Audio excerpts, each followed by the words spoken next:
Yo, yo, we live, baby. What's going on?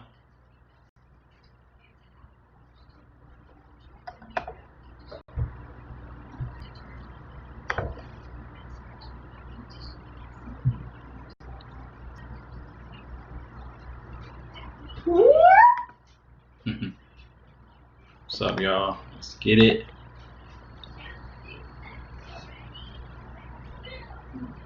Let me know y'all can hear me. We're gonna get into these plays for NFL Week 7. Hope you guys having a great start of weekend, man. It's Friday. I'm off. Off for the next week. What? We're gonna get into each play. We got top plays for each position. So everyone, whoever gets into the stream late, you'll see the picks below me. I'll have my GPP cash plays for each spot, y'all. So, yo, Mustang Mock, what's good, G?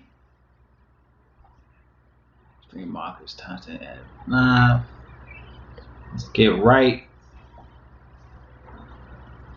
All is well, my man. All is well.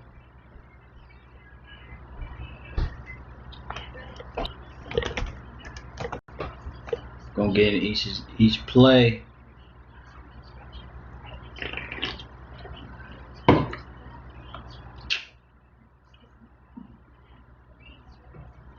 Yep. Yes, sir. Time is money. You already know, Mustang. Y'all dig your name, bro. Mustang Mock in the building. Yo, please share. Let people know we live right now, y'all.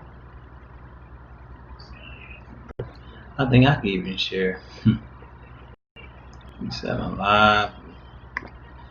Share my Twitter real quick. Let you know I'm live, baby. That's if I remember my password.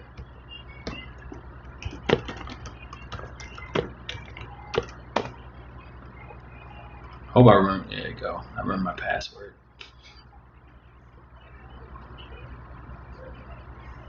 Yep. Let's get it.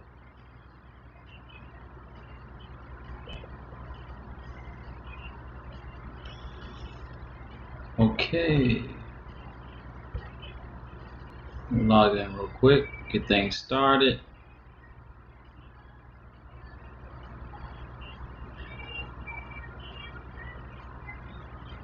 Share the stream.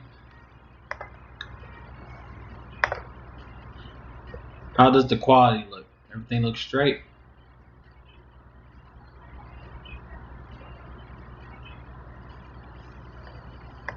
There are going to be some times where my daughter might pop out of nowhere.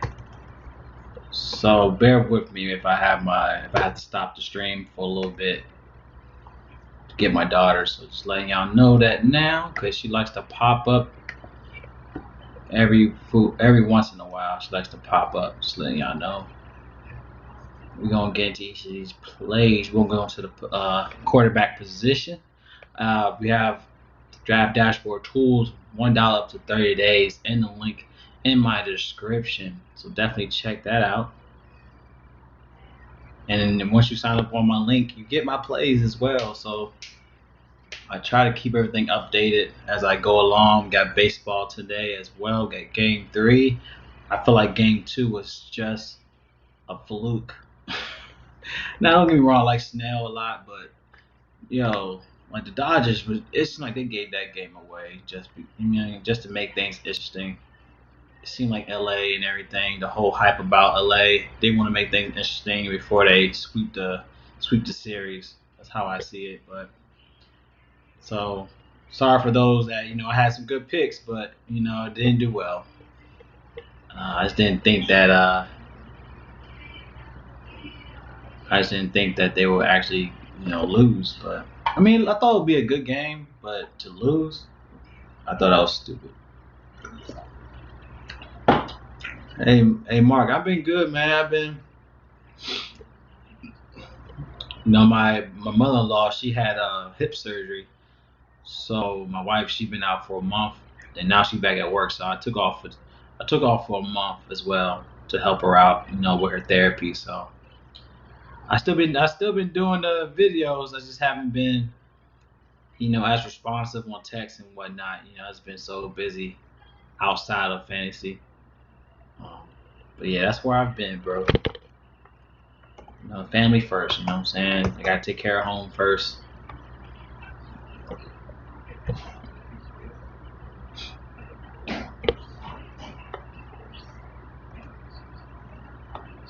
All right, let's get right into it. All right, we're gonna go into the quarterback spot. All right, we're gonna touch bases with each quarterback position that I like.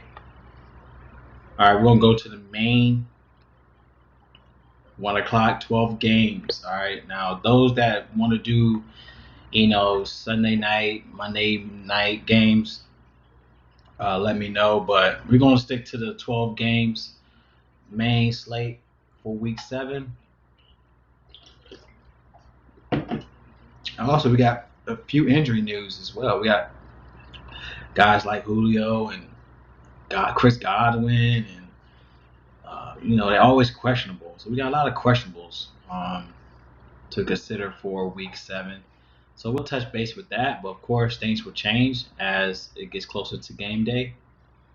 But just letting y'all know that it's going to be some of these plays that I might have like an asterisk next to the name, because if they're not going to play, then that's going to definitely be an issue for the quarterback. So, and also that's going to be some value we could look into for the guys that are not going to play. So we got to keep that in tab of, what I'm saying? We got to keep that in tab of what's going on. So, all right, let's get right into it, y'all. Make sure all my stuff looks straight. Oh yeah, that's good.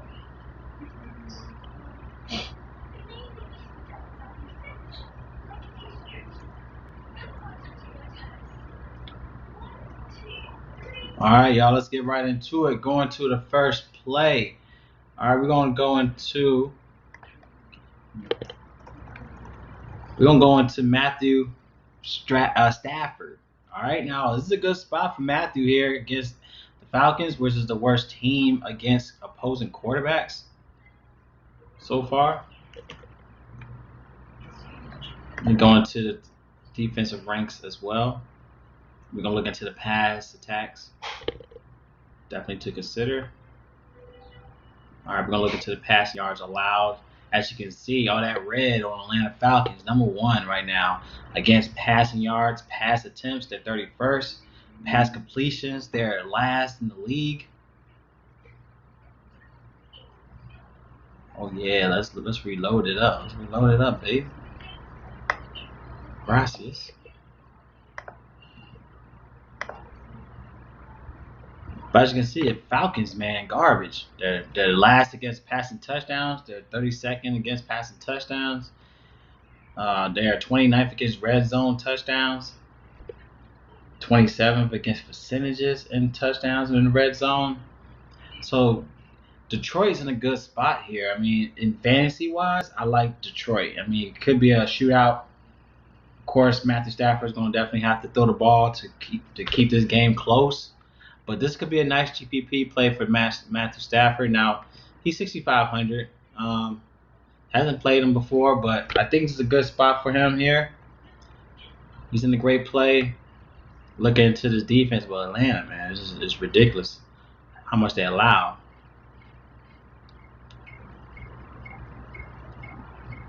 Let's see.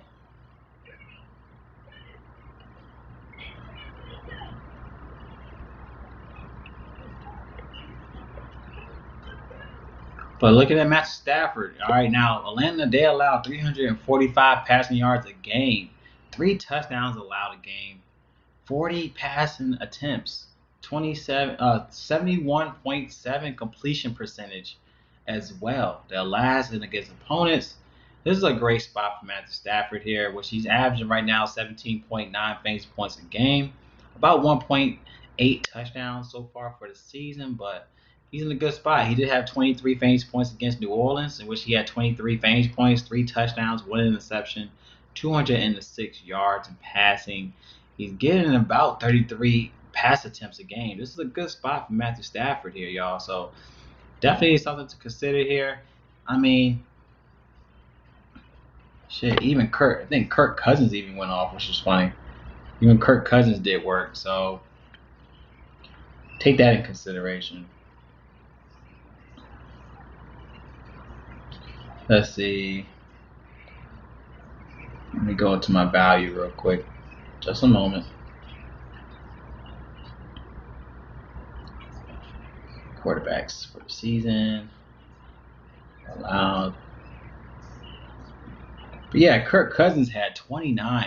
He almost had 30 fantasy points. So if Kirk Cousins could give you 29 fantasy points, then Matthew Stafford should go off. Even Teddy Bridgewater gave you 24, almost 24. This is a good spot for Matthew Stafford here. So I'll definitely like this play for him here for today.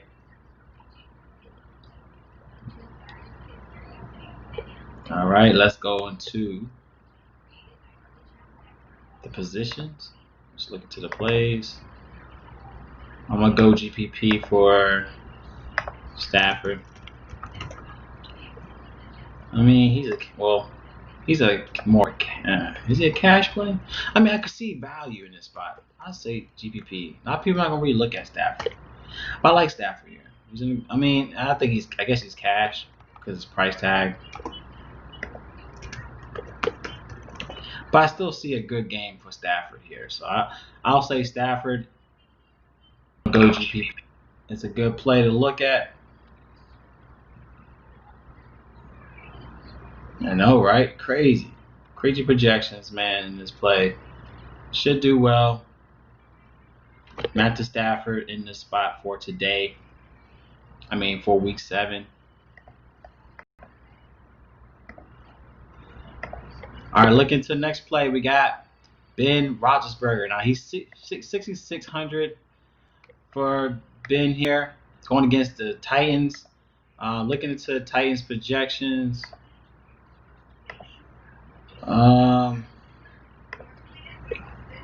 Let's see. Looking into the Titans defense. I mean, not as bad. Not really giving up as much either. They're 25th allowed for passing touchdowns a game. To me, it's more of a cash play for Ben Roethlisberger here. I mean, for $100 more, I mean, I think you're safe with this play. I mean, he's been doing well. He did bad with the Browns. He only had 11 fantasy points against the Browns, which is weird. He only had 1 touchdown.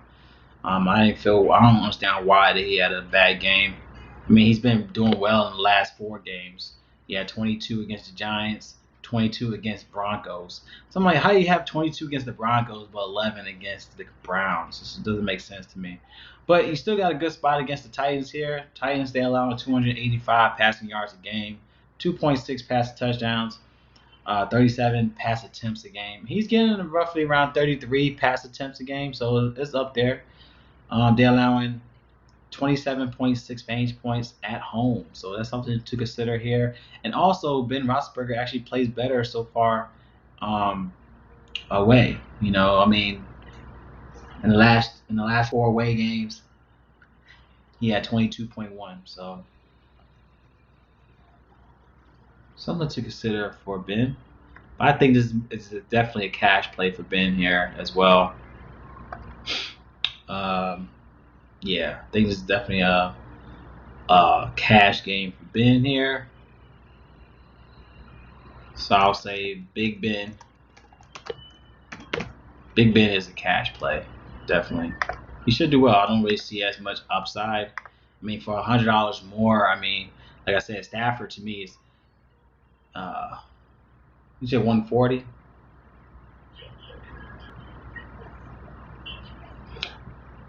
What do you mean 140?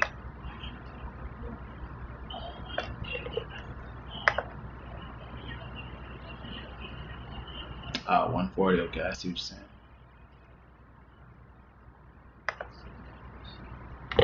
But I mean, looking at Ben is more of a cash play, but I like Stafford as a value. I mean, I think he has a better play in my opinion. But I say Stafford to me. I like Stafford a lot, honestly. I'd rather go Stafford. I like Stafford a lot, man. Definitely like Stafford here. Oh, 140 a lot of wise. Okay, I see. Okay, cool. Looking to the next spot here. Of course, you got Kyler Murray. You can look at for $7,100. This is going to be Draftkings prices. Of course, that's a cash play. I like Kyler Murray, but right now we have a questionable Hopkins, which I feel like it's still not a bad spot. I mean, Christian Kirk is definitely a valuable play. Christian Kirk went off last week, and he could be a great play again against the Seattle defense. So if you want to go to Kyler Murray, definitely a cash play. But he has upside here. I mean, he's been doing damage. He has 28 fantasy points so far for this season, getting about 1.7 touchdowns, passing touchdowns at that, getting about 61 rushing yards a game, which is crazy. And looking at Seattle, they allow around 24 rushing yards a game, 376 passing yards a game, 47 pass attempts a game, 66.9 completion percentage. Good spot. I mean, Seattle so far, they allowed 27.1 fantasy points went away. 28.5 allowed so far for the season. So definitely you could look at this spot for him. Let's see. Yeah, Fitzpatrick had 26. Dak Prescott had 33. Cam Newton in week 2 had 38. Matt Ryan had almost 28. Kyler Murray is a good spot here if you want to pay up. Definitely a cash play. I really feel like if I'm gonna put cash plays, I mean, Stafford to me is still, I mean, his price still is cash, but I really feel like Stafford is more of a GPP play only because a lot of people are not gonna look at him. I mean, you got other plays you can look at. You got Mahomes. Like to put Stafford in the same mix with Mahomes and Murray and Big Ben, like I really feel like that's not doing justice. So I'll say Stafford's GPP, Murray, Big Ben are cash plays because they're 7,100. Like if you could go 65, if you want to go 65 for, if you're gonna go 65 for Stafford, right? Why not go Stafford? You know what I'm saying? That's how I see it. So I'll say Stafford GPP, Murray's cash. Still a good spot for him here.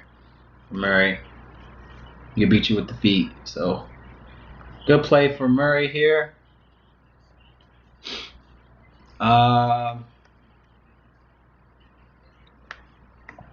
Let's go to our next spot here. We got Joe Burrow. I like this play for Joe. He's only 5,500. I mean, the fact that he had 21 against the Colts is pretty impressive. He had one interception, no touchdowns. Yeah, no touchdowns, but he threw 313 yards, 39 pass attempts. He had only two rushing yards, so he did have a red zone touchdown. So he did have but he had a good game. 20. He almost came back. 27 to 31 against the Colts. But this is a good play for him against Cleveland. I think it's a great play for him. Cleveland is allowing 289 passing yards a game, 2.2 passing touchdowns a game, 39.7 pass attempts. This is a great play for him. You can also pair him up. What the hell is that? You could pair him up with like Higgins is a great value spot. You got Tyler Boyd. Those guys are in play. If you want to stack up, I think Joe Burrow and Higgins, Boyd are a great stack to look at for week 7. But Joe Burrow to me is a great GPP play to look into for week 7. Definitely highlight this. Sorry about that.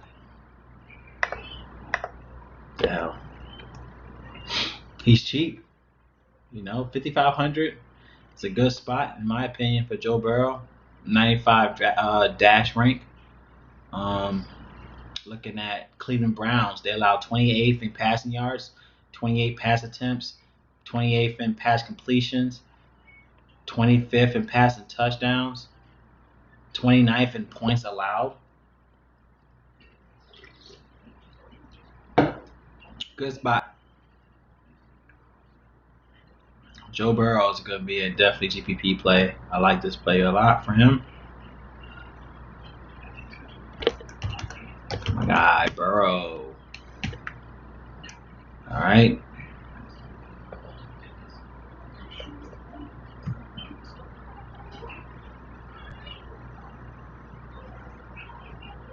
Let's see. Go to my live chat real quick. I think we're good on that. But yeah, Joe Burrow, good spot for him here. All right, going to the next play in which I like Kyle Allen. Kyle Allen against Dallas is a great play in my opinion. He's at home as well. Dallas is allowing 25 fantasy points, 25.7 fantasy points when playing away. Kyle Allen is in a great spot for me. Got Murray. Murray had let's see. I mean, both quarterbacks in good spots here, but you got Kyler Murray had 20, almost 29. Russell Wilson 39. Matt Ryan almost 29 in week 2.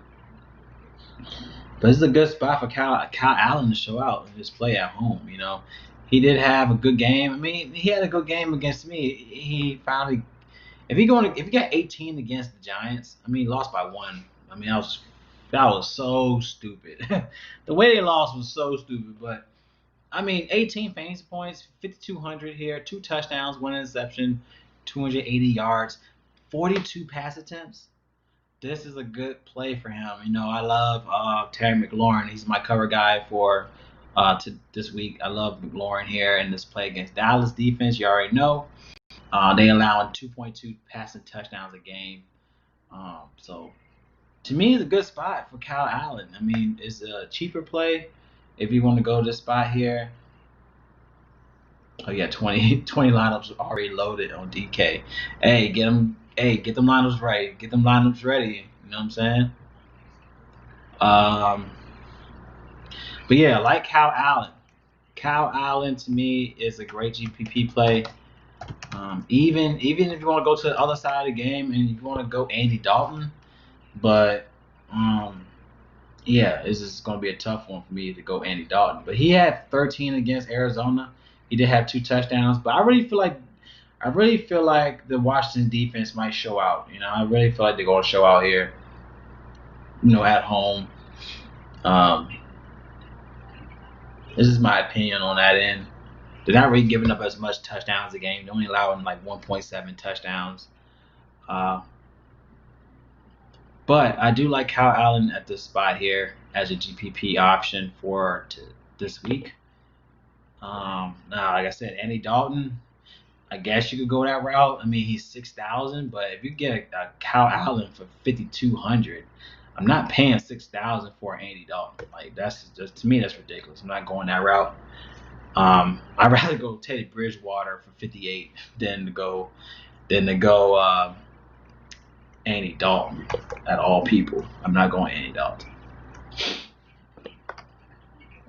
All right, and then let's go to our next spot here. I just like Kyle Allen. I think he's a sleeper here. Cody Mayfield, what's up, G? Best contest on FanDuel, you think?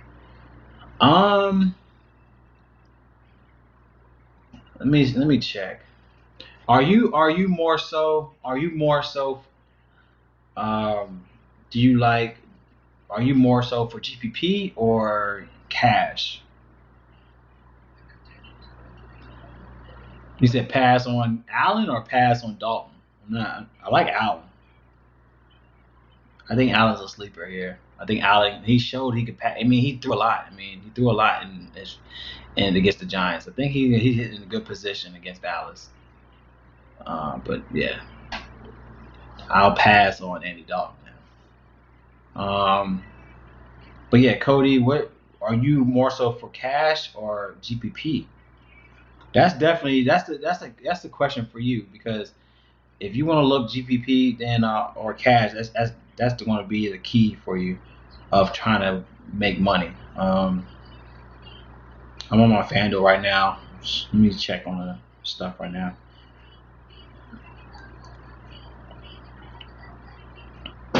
Also, oh, okay, you say, oh yeah. I'll pass on Dalton, but I will try cash as well. Okay. Let me look at it real quick. Off the bat, tournament wise, I mean, my thing is, if you want to play GPP, go for the Millionaire Maker. Like, FanDuel got some good prices. I mean, you talking about like only $4, about $4.04 for a chance to win $1 million. And if you have a great GPP line, I mean, even if in the green, you mean you're still making you're making some cash. You know, is this all about, like you said, all about having the right plays? Hopefully, I try to give y'all the right plays for the week. Look into some value, but I don't mind. Like, if you go on GPP, go for the millionaire, Sunday Million. I mean, it's only $4 on FanDuel. DraftKings got those like $20 and all that crap. But I like FanDuel with the GPPs with the $1 million. I mean, if you got $20, like I usually do like $20, maybe up to like $100. I usually play $100 because I mean I have money to use. But yeah, that's the thing about okay, DraftKings. I say if you want to go GPP, do like the $3 to $1 ones. In my opinion, if you want to do GPP, like the $20 ones, if you think you have a good line, you want to throw it out there, see what it do, then by all means do it. But it is all about the type of tournaments you play. A lot of people, they might do like, if you have the money, a lot of people might play like the $44 ones. The $44 ones, those are the ones where you could try to get your money back. You have less of a what you call it. You have less of people playing, obviously. I say also do single entries. There's nothing wrong with doing single entries because if you have a GPP line that does well with a single entry, that's definitely going to help you out. Even cash, but single entries are definitely a good play to go for. Also FanDuel. I say single entries is the go. If you think about trying to make profit, I think single entries is the way to go. Maybe do like a 20 entry type of max. But anything is you're in good favor at a single entry because you don't have to worry about if someone has like a valuable like cheap play, then of course he might win the whole pot. But if you have good, I'll say cash players to where if they give you like 10 to maybe 15 fantasy points, you're still in the money. But I say single entries for FanDuel and go for the millionaire maker, man. Like that's what we all about, man. If you're gonna spend time on, that's how I see it. If you're gonna spend time and effort and research, then I'm gonna go for the money. That's me. I'm the type of player where my man Infamous, what's up, G?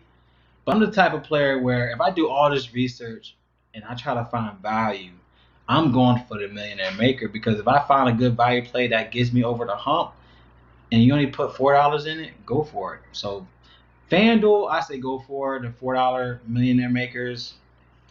I don't recommend that for DraftKings. DraftKings got crazy DraftKings got like crazy $20 and all that crap. Like you literally could lose your money. Yeah, facts. Yeah, play the million maker on FanDuel, but DraftKings, I say stick to like the single entries on DraftKings. Stick to like single entries. I say stick to single entries on DraftKings. Maybe do like the $3 100,000 or do head to head if you want to do head to head. If you're DraftKings, if you want to be profitable, I say do your 50-50s, do your double ups. There's nothing wrong with double ups. I rather put 20 in and come out $40 to $50, man. So like I said, if you're about profiting your stock, that's a whole nother video if you want to do that. But or you can even DM me DM me about that. But for people that's trying to start off small, do double ups. Try to double your money up. So to where when you got money that you put to the side, that's all money that's money where you that you profited, that you could try to make more money off the money you profited. I don't want people to constantly be going broke. Don't go broke with this stuff. Don't have fun. Keep it fun. Keep DFS fun. But if you want to keep it fun, I recommend it. A lot of people want to get money now. That's what everyone's about. But if you want to profit your money, have like maybe $10 to $20 that you want to use. Double up that money that you want to use. If you got $20, double it up to 50, 40 to $50, and then use that winning money as the money that you want to put in. So you might put in $20 and never even put more money into this game. Like I tell people all the time, maybe in a month I probably only put in $50 in a month in this because I profited to where I did double ups to where I get my money back on double ups, and on top of that, if I do other tournaments to where I profited on those, I'm using the profited money to keep playing. I'm not still using more. I'm not putting more money into this, so I might only use $50 a month, but the way you use your $50 is what I'm saying. So if you want to, if use double ups to profit your money, use the profit money to play. All right, that's my recommendation for everybody. All right, if that makes sense. If that makes sense, give me a thumbs up. But I don't want people going broke with this, man. Like, keep it fun. Don't make this anything to where you're struggling. Have fun with this. And like I said, if you're gonna do research, man, go for the big money. If you got the money to do it, if you got $20 and you want to put at least maybe, let's say you got $20, you want to put one into the Millie Maker, put the rest into double ups. Maybe do one for a single entry, put the rest in double ups, because at least in the double ups you could come back with the money that you put into it. But let's say you do well in the GPP tournaments. You know what I'm saying? Like if you do well in GPP tournaments, you're gonna, you know what I'm saying? Like you got money to utilize, and then you don't have to worry about keep putting more money every week. So yeah, thanks, Mark. But like I said, man, be wise with it, have fun with it, but be smart with your money. Like don't be smart with your money, man. I'm telling people, be smart with your money. And like I said, $20 in, maybe do one milli maker, do the rest in double ups, and profit that and use the profit money, use your profit money, and put back into the tournaments. You know what I'm saying? Into the tournaments. But yeah, that's my recommendation, y'all. So let's get right into it, man. I didn't want to go too far into that, but that's my recommendation, y'all. Like you want to play another day. You know what I'm saying? Don't play to where you go broke that you can't play tomorrow. I play every day. But I'm never using the money I put in. Like I only put in $50 a month, and that's a lot. That's 30 days, y'all. 31 days. I only put $50 in, but I might profit 200 here, 300 here, maybe 1,000.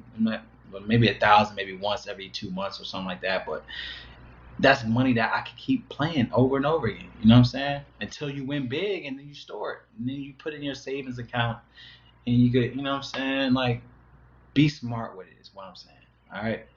All right, let's go into another play, y'all. Let's go into Justin Herbert. Justin Herbert, y'all. I like him in this play as well against Jags.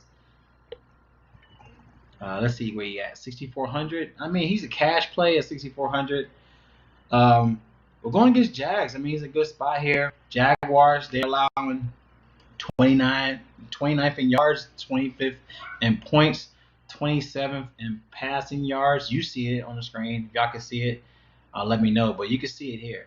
So you can see that they allow a good enough. And Justin Herbert has been balling, y'all. He's giving you 24.3 fantasy points a game. That's impressive for a rookie, y'all. He's showing out. And this is funny to me. Like, Justin Herbert, man, like, don't get me wrong. It seemed like it was destined for him to play, but no one's talking about Tyrod Taylor. And this is weird. Like, I don't understand about the whole puncturing the lung. They didn't mean to puncture the lung.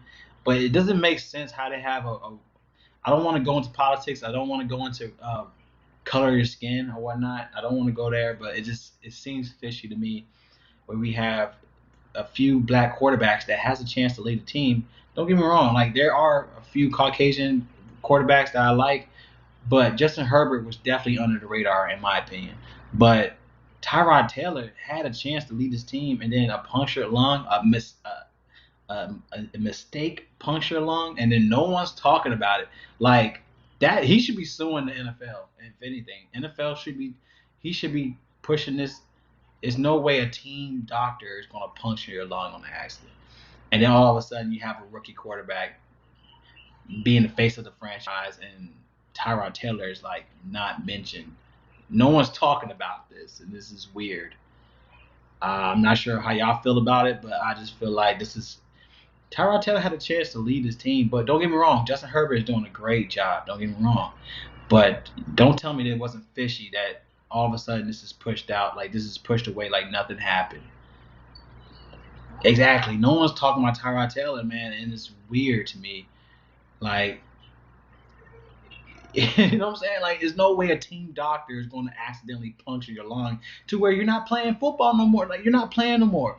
Why? You should be suing the NFL. If you're not suing the franchise, sue the NFL because they literally push you on the rug like nothing happened. And, oh, because the team is winning. Like, come on now. Like, that doesn't make the team. I mean, don't get me wrong. The team hasn't won, so I'm not even gonna say that the team didn't win. They lost 4 games straight. So it's not like the quarterback's doing good, but they still losing. But anyways, Herbert, he's averaging almost 300 yards a game, 2.3 touchdowns a game.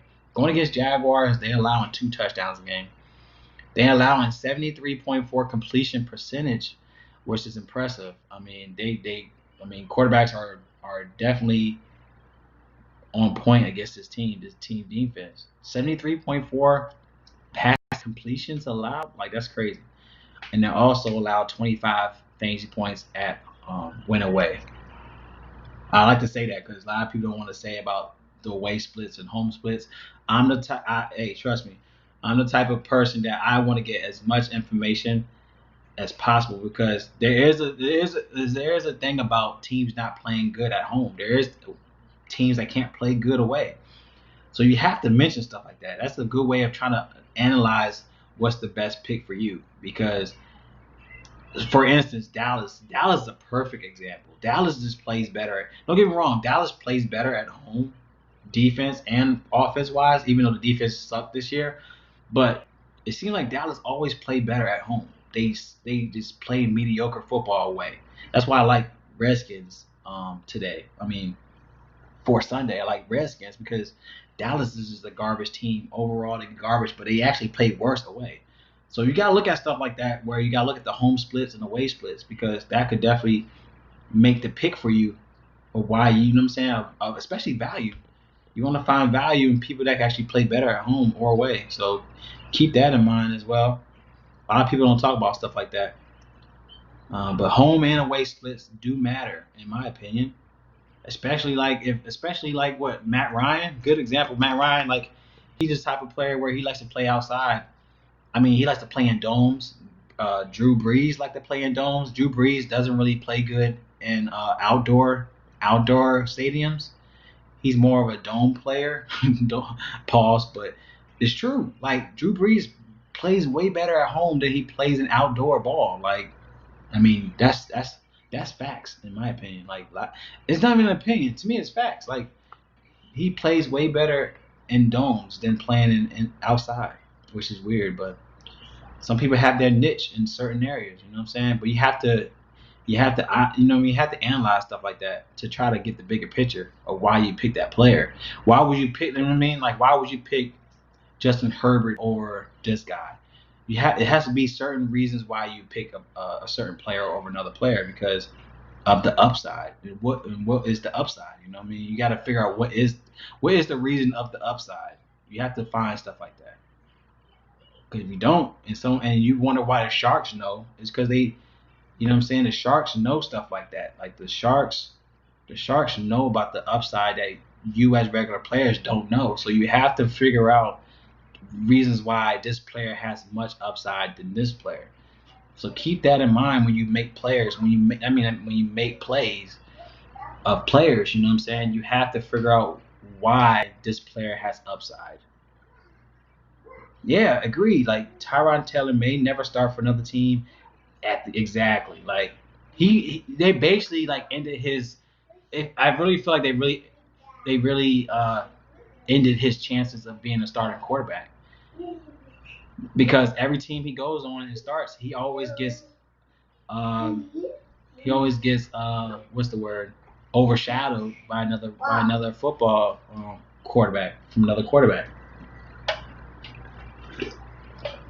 Tyrod should definitely sue the NFL, but that's my 2 cents on that. Definitely should sue. Now let's look into Teddy Bridgewater. All right, now Teddy Bridgewater, I actually like Carolina here. I really feel like Carolina's in a good place. Now, they are a 7.5 underdog, but who says underdogs can't win?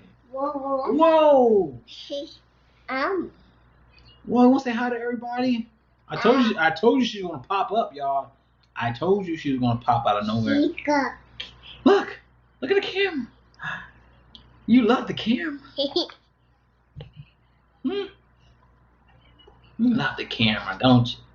Yes, you do. You say hi? Oh. Look. You say hi? You say hi?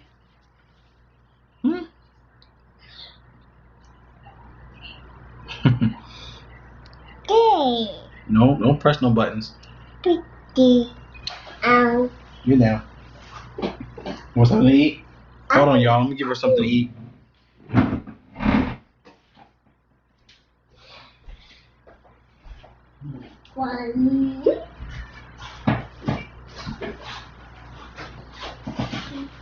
No fish? Want some Cheez-Its? Cheez-Its? Yum, yum, yum. Need some ice cream. Okay, thank you.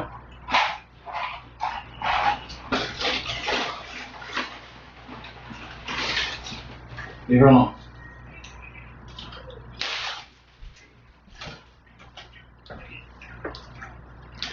Come here and eat your food. Come here. Watch TV.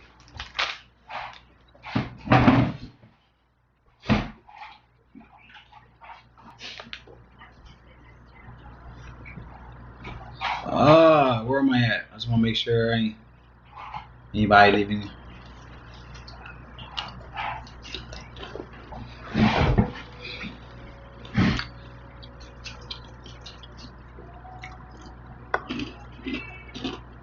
Alright, let's get into it. Now, looking at Teddy Bridgewater.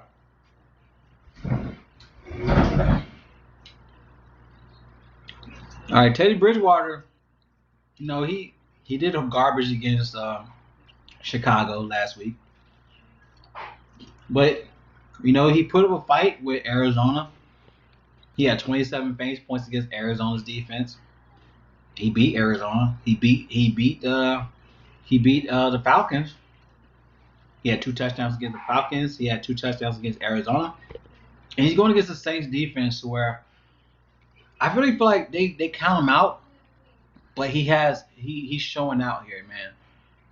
Against the Bears is the reason why I feel like he's going to be overlooked here because of course he's playing against the Bears, man. But he's going against a team where the Saints is just like ATL. They're just like Arizona, to where he can still do well here. Like he's averaging 279 passing yards a game. He's averaging 70.5 completion percentage. He's doing good at his. He's a type of quarterback. He could give you like a 10-yard pass here and there. He's not scared to throw deep either. So I like that about him. Looking at the Saints, they allowing 3 passing touchdowns a game. That's impressive. I mean, that's crazy. They allowing 3 touchdowns a game to opposing quarterbacks. Like, this is a good spot for Teddy Bridgewater if you want to look at the spot here. The fact that, like, we were talking about Herbert had 27 against them. Matt Stafford had 24. Aaron Rodgers had 24. Derek Carr had 22.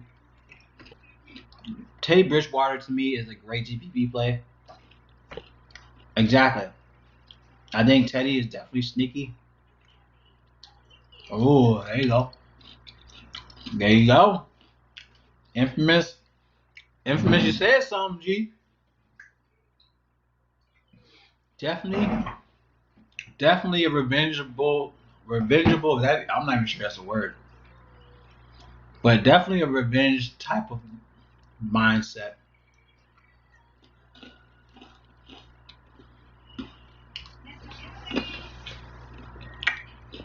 Bridgewater definitely a good play here, y'all. I like some Teddy here. I'm gonna put him as my GPP. Bridgewater.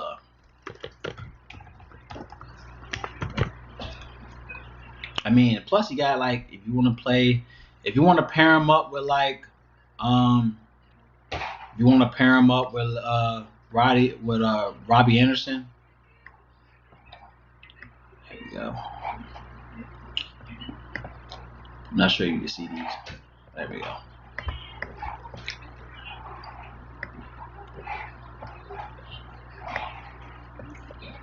Move this up a little bit.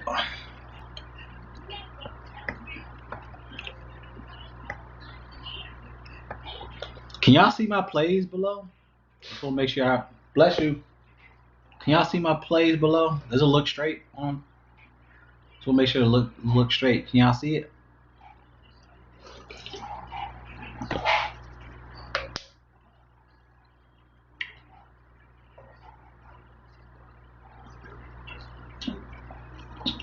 Oh, hey Mark, we're gonna get at each position. I'm gonna go to per position. I don't want to keep going back and forth. So we're gonna, if you want to talk to me on text and whatnot, if you want to talk to me on text, we could do that, man. But I'm just trying to go per position. Sorry if it's going to take a long time, but it's just an easy way for me to be organized. How's a lock?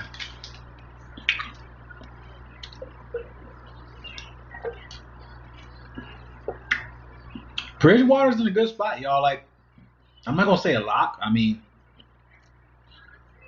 I don't know about a lock, but I will definitely. I don't really say lock plays. I'm not gonna ever say a lock, but I'm gonna say I'm gonna have him in my lineup. I'm gonna have I usually make about 5 lineups. I don't really go more than 5 lineups, but I definitely will have a Bridgewater lineup. I would say that. I don't want to. I'm not the type of person who. But I'm gonna have some Bridgewater in there.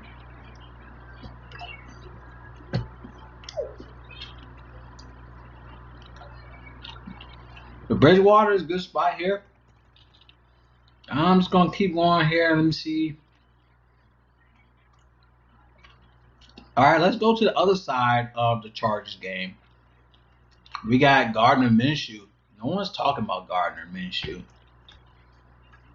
He's going against the defense that are 30th against the quarterbacks.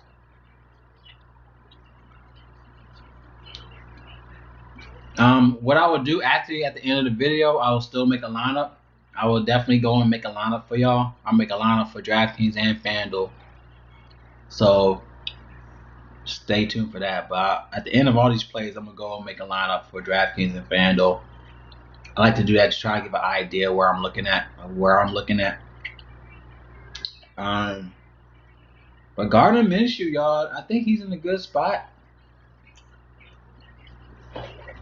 Now I'm trying to get other like quarterbacks. You got Drew Brees.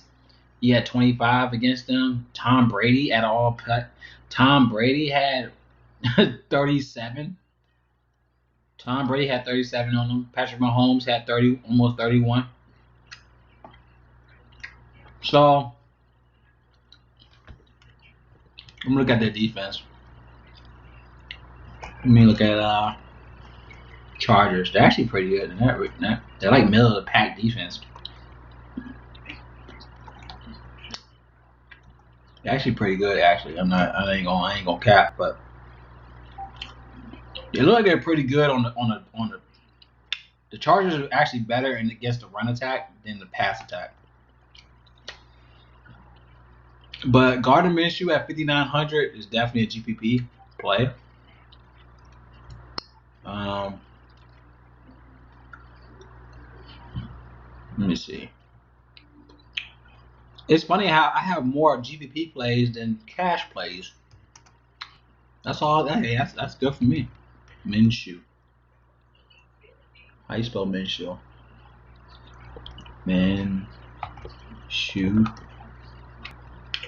Minshew. The second. There we go. I like Gardner Minshew, y'all. Looking at what he's been doing. He's been getting 1.8 touchdowns a game, 280 passing yards a game. He's averaging 21.6 fantasy points a game. He actually do better away. He has 25.8 fantasy points when playing away so far. He had 28 against Tennessee away. He played Tennessee away. He had 3 touchdowns. He had 2 interceptions. They lost. But it was a pass attack game. It was like back and forth pass attack game. But he was an optimal play. Like he was 28 fantasy points. That could give it. I mean, at 5,800 at that time, he's only 59 now, but he was 5,800 when he played the Titans. 28 fantasy points that could definitely give you money. He played Cincinnati. At Cincinnati, he had 25, 2 touchdowns, 1 interception, 351 yards, y'all. Like this, he's throwing this ball, man. 40 pass attempts. He had 45 pass attempts against the Titans. He played Houston at Houston. He had 301. 49 pass attempts. This guy is throwing a lot. 49 pass attempts, 2 touchdowns against Houston at Houston. They still lost, but he's still throwing that ball, man. Jacksonville defense is garbage, though. But he's not slacking, y'all. Like, Minshew, like, they're garbage. Like, they lost, like, the past 5 games, but it wasn't because of Minshew. I know that for sure. Well, I guess against Detroit, but that was at home. But he's still averaging 40 fans. He's averaging 40 pass attempts a game. Gardner Minshew could be that play, y'all. I like Gardner Minshew.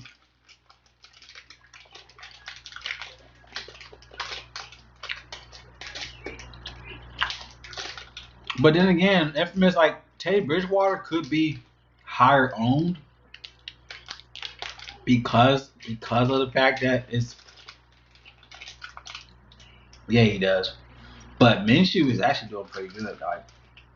It's another way game to where he could pay up his price tag at 5,900. I'll get some shares to Gardner Minshew. I like Minshew a lot here. It was a good play for Minshew. I think that's it, man. I mean, you got Patrick Mahomes. I mean, obviously. But he's going against Denver. They only allow 1.4 passing yards, but I'm not going Mahomes. I'm definitely not going Mahomes. It's not worth the money. I mean, 7,400, but he's a cash play. Don't get me wrong, he's still a cash play. But I don't feel like you have to have him. You definitely don't have to have him. No, you definitely don't have to have him. Matt Ryan against Detroit. I hate Matt Ryan. I rather play the other players I like here. I'm not playing Matt Ryan. Matt Ryan is a joke. Matt Ryan's a joke to me. I don't care if Matt Ryan goes 30 fantasy points. Like I don't like Matt Ryan. Like he should win, and he does dumb stuff on the field to where it's like you question him. Like, why would you do that?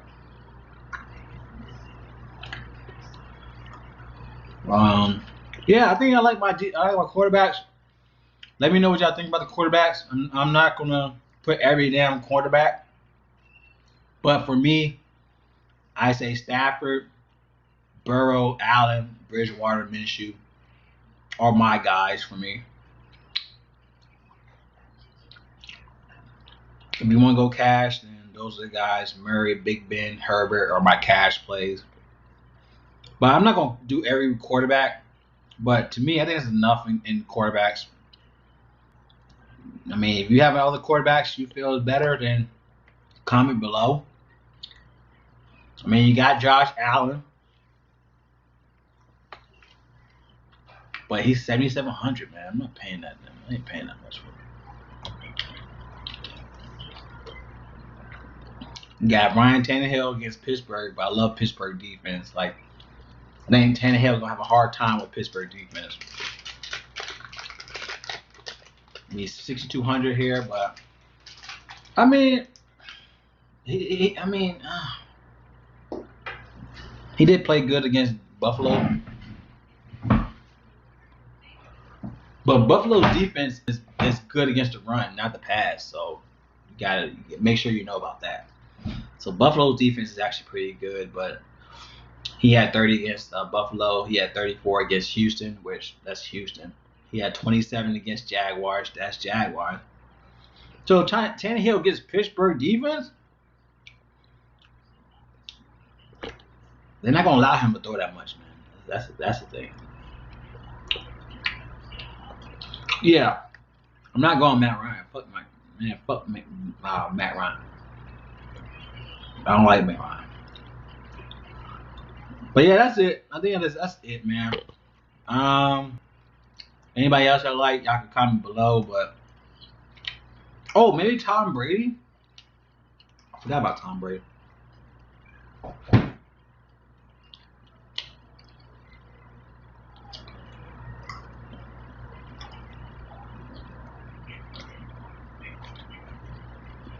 Tom Brady's a good play. I ain't gonna lie. He's 6,600. I say Tom Brady's more of a cash play.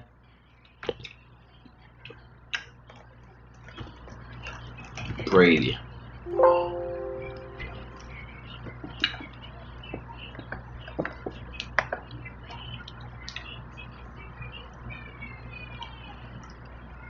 I got all in.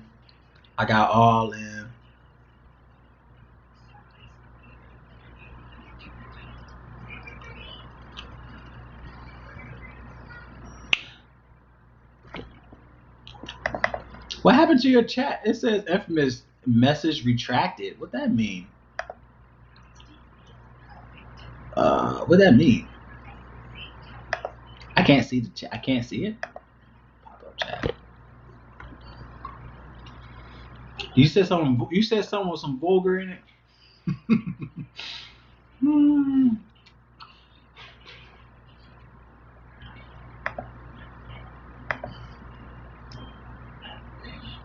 What did you say, infamous?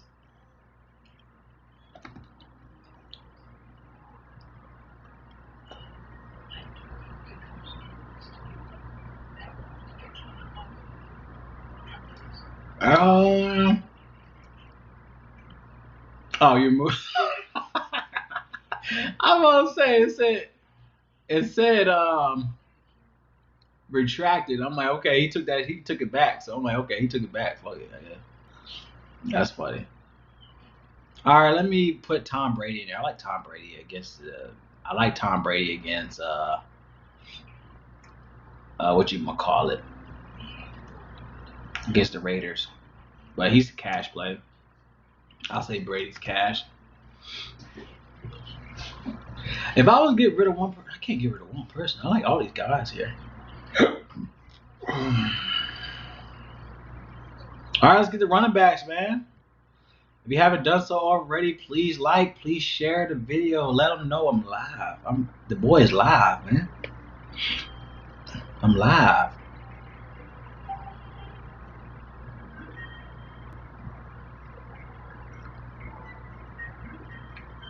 Oh yeah, I saw that. I saw that one though. Oh, Matt Ryan.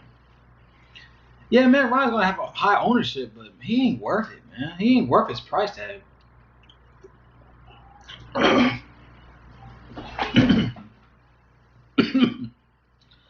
How much is he right now, anyway? I was just talking about 600-700. I mean, he should do well. Don't get me wrong, like he should do well. But Matt Ryan, man, I he's one of those guys where everyone expects him to do well. That's the reason why his ownership is up, because you expect him to do well, and he might crap the bed. Don't get me wrong, he could give you 30 fantasy points. He could, he should. But I think Detroit defense is going to hold him up a little bit. I really do. I think it's going to be a defensive game for Detroit. I really feel like Detroit could win this game. Let me see Matt Ryan again. Like, yeah, Matt Ryan, he averages 307 yards, passing yards a game. Like, but the fact that he had, 8 against Carolina, like, that doesn't make sense. Like, how you have 8 fantasy points against Carolina, and they're known of getting the ball away. Like, he messed up everybody. Everyone had Matt Ryan against whoever. That's why I don't like Matt Ryan, man. I had him against Carolina. Carolina gives up a lot against passing yards. He only had 8 yards, eight fantasy points against the Carolina Panthers. 12 against Green Bay. Like, come on, man. Like, that's. But then of course he throws 35 against Minnesota. Like, it doesn't make sense to me. Like, you're so inconsistent, man. And then they're gonna price him $100 more for next week against Minnesota. Like, come on, bro. Like. But Detroit, they do allow 2 passing touchdowns a game, but they average only 61% in completion. Like, this could be another trashy game for him. You know what I mean? Like, that's the reason why I'm saying this, because you just can't trust Matt Ryan. Like, don't get me offense. Like, oh, 78 on FanDuel. Yeah, no, I'm good. I mean, he could be a higher scoring game, don't get me wrong. It should be, but that's the reason why I like Stafford, because Stafford is going to be the guy that's going to try to get the team. Is going to try. I feel like with his price tag, Stafford is the better play for his price tag, because Stafford is going to be the one that's going to try to get the win. I mean, and that I'm just trying to make it make sense. Matt Ryan, like, he should do well, but for his price tag, he's a cash play. Matt Stafford could give you upside, because he might be behind to where he's gonna throw the ball constantly. You know what I'm saying? Like, that's the reason why I like Stafford over Matt Ryan, because Matt Ryan is priced up to where he should do well, but it's not going to give you an ultimate lineup. You know what I'm saying? Like, I don't think Matt Ryan is going to give you a perfect. You know what I mean? It's not going to be an optimal lineup. Like the other quarterbacks we mentioned, like Burrow, Kyle Allen, Bridgewater, Minshew, those guys to me is in a better play than Matt Ryan, only because of the price tag. You know what I'm saying? That's why you got to think about that. You know what I mean? Like, Minshew could get those numbers, could give you Matt Ryan's numbers. Bridgewater could give you Matt Ryan's numbers. Kyle Allen could be sneaky and give you Matt Ryan's numbers. Joe Burrow got the players to go. You know what I mean? Like, that's what I'm saying. Like, I'd rather pass on Matt Ryan, because his price tag is not worth the hassle. You know what I'm saying? So let's go to running backs, y'all. I think where we at right now? An hour. We went an hour on quarterbacks. It's crazy. But thank you for everyone, man. Still stay tuned with your boy, man. We're trying to dissect this, man. We gotta dissect this week, y'all, because at the end of the day, I guarantee you, like, the people. I mean, even Infamous. Shout out to you, Jeff. Shout out to you. Like, literally, like, after I'm done with this video, once I go through my lineups, I could already boom pick everybody I want, because we already dissected it to the point where I'm not constantly looking at something. I'm not constantly, hesitant about a position, because we dissected to the point where I'm literally picking each guy. Boom, boom, boom, boom, boom, boom. Made a lineup. Boom, boom, boom, boom, boom, boom. Made a lineup. Because we dissected to the point, like, it's literally easier for me to make a lineup now. I'm not sure it's good for y'all, but literally, ever since I made these live videos, it's easier for me to make lineups because I literally could already see the upside in each player that we choose. So definitely, y'all appreciate y'all, man, for staying tuned. Because I'm only one person, but I like the way I with football. I really with football, I only could do live with football because football is no point in me doing a first look video. There's really no point in me doing that unless you really have so many subscribers and you're trying to build your subscribers. I ain't got time for that. I have a family, you know what I'm saying? Like I ain't got time to be worried about subscribers like that. Really, I don't. So for football, I literally have to sit down like I'm doing now. I think Infamous, he could vouch for you. Like I think it was like week 1 or week 2. We did 5 hours. I did a 5. Y'all can even look at it. I had a 5-hour video, a 5-hour live. Like we literally sat there for 5 hours and dissected it. I mean, that was crazy. But I'd rather do that than to do a first look video, do a final look video. There's no point in me doing that. Like, it's stupid for me to do that. I have to take my time and sit down and make and make a lineup. You know what I'm saying? That's the only way I could do it for football. Only for football, y'all. I only could do that for football. Now, every other sport, I don't care, but I don't really care like that. But football, you literally have to sit down and dissect. Like, at the end of the day, there's no point in me doing the first look video and then my final look video. Everything I might said in the first look video is totally different. There's no point in me doing that. Like, I don't understand how people or creators could do that. There's no point, yo. They say I wish I knew why people do that. I don't know. What's the point doing the first look video? Like, I don't get me wrong. I did that prior. I ain't gonna lie. I did do that before. But it's because I had so many other sports to where I at least want to get out my football videos. But as you know, sports could die down. You know what I'm saying? Like, there's no point in me doing a first look in 5. Oh yeah, we dive deep. There's no preseason. That exactly. No preseason. You had to dive deep, man, because there's nothing you could go off of. You know what I'm saying? But yeah, I appreciate your Infamous. Yeah, family is first, y'all. Like, I'm sorry. It'd be times when I want to. Like do more videos, but you know what I mean. Like time with my family is more important, y'all. Like my daughter, she's about to be 2. I mean, duh. But yo, like I appreciate everybody, y'all. I appreciate y'all, man. All right, let's get into the running backs. All right, first running back we got is Alvin Kamara. Now he is 7,900. But he's worth 7,900. Like, and he's cheaper this year. This week he was 20 fantasy points against the Chargers. He was 8,100 on last week. 8,100. Now he's 79. I don't see why. I don't understand why. Alvin Kamara should be locked in your lines, in my opinion. If they're gonna win, it's because of Alvin Kamara. I mean, I like the Panthers to pull an upset, but Alvin Kamara is the reason why they're gonna win. If they're gonna win, if they win, it's because of Alvin Kamara. Like he's everywhere. All right, he's averaging 9 targets a game. He's averaging 7.6 receptions. He's averaging 56 rushing yards. He's averaging 12 carries a game. He got 7 touchdowns for the season. Like he got 5 touchdowns in the last 4 games. Like he's giving you he could give you 2 touchdowns a game. Green Bay had 48 against Green Bay, 2 touchdowns against Green Bay. But he had 139 receiving yards, and then he had 58 rushing yards. This guy is a complete package, and he's going against the Panthers that allows everything on the running backs. They allow everything.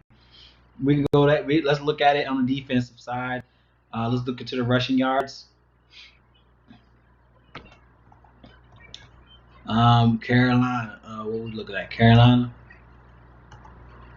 They allowing everything. Carolina, they're 28th against rushing touchdowns a game. They're 28th against that. So Kamara's that guy, man. Even he's 9,300. I mean, we'll try to make a lineup and see if we can pair him up. But Kamara, he's giving you upside to where if he gave you 48 against Green Bay, 38 against the Raiders, he could give you 30 plus against Carolina. Carolina is allowing 103 rushing yards a game. They're allowing 8 receptions a game. So the fact that they garbage against the pass attack running backs, like if they're garbage against pass attack running backs, Alvin Kamara fits that hands down. They allow 1.3 touchdowns a game to running backs. They allow 40.7 fantasy points went away. They allowed 33.8 fantasy points so far.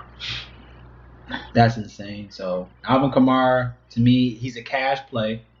He is going to be chalky. He's going to be cash, but I will be surprised like if he doesn't go off. But he should go off. Let me see who else.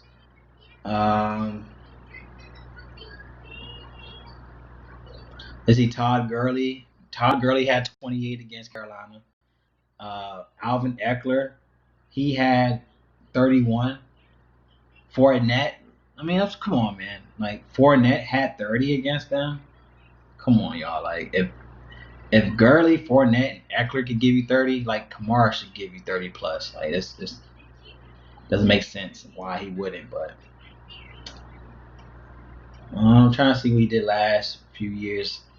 He only had 19 fantasy points in the last 2 games last year against Carolina, but the fact that they're depleted, no Michael Thomas, like he is the team. So I can't really base it only of last year, but let me look at it on Draft Dashboard. Yeah, he only had 20. He had 20 and 19 in the last 2 games against Carolina, but they're real depleted this year. So, oh, he's back. Shout out to Brad. What's up, Brad?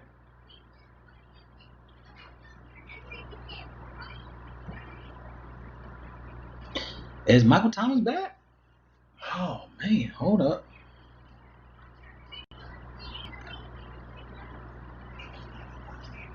Hold up. That might change some. Hold up. Michael Thomas is back. See, I appreciate y'all doing that, man. Hold on, Michael Thomas. He's questionable.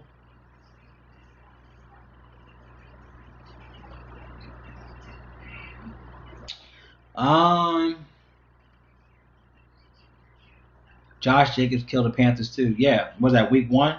Went ape shit on the Panthers. Yeah, Michael Thomas, he wasn't in practice yesterday. What's today? Friday? Yeah, he didn't practice Thursday. Says Thomas has been seen at the start of Wednesday's practice before walking off the field with a member of Saints training staff. He now has a DNP to his name, which isn't a great sign for his first appearance since week 1. Ultimately, what Thomas is able to do Friday, if anything, may determine his status for Sunday's game. If he's absent, Sanders, Alvin Kamara will be lined for a healthy dose of targets. Yeah, so he didn't. Infamous is Henry Dunn. Hell no, Henry ain't done. Thomas didn't practice yesterday, but it looked like he's not going to be in good shape. Yeah, but it doesn't say. It says that he had a hard time, to where if he might not even play.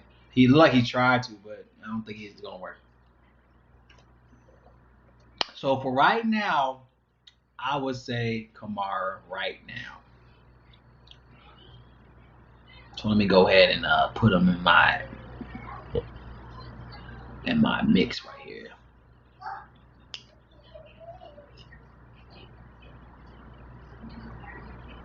All right, cash play. I say Kamara, definitely cash play.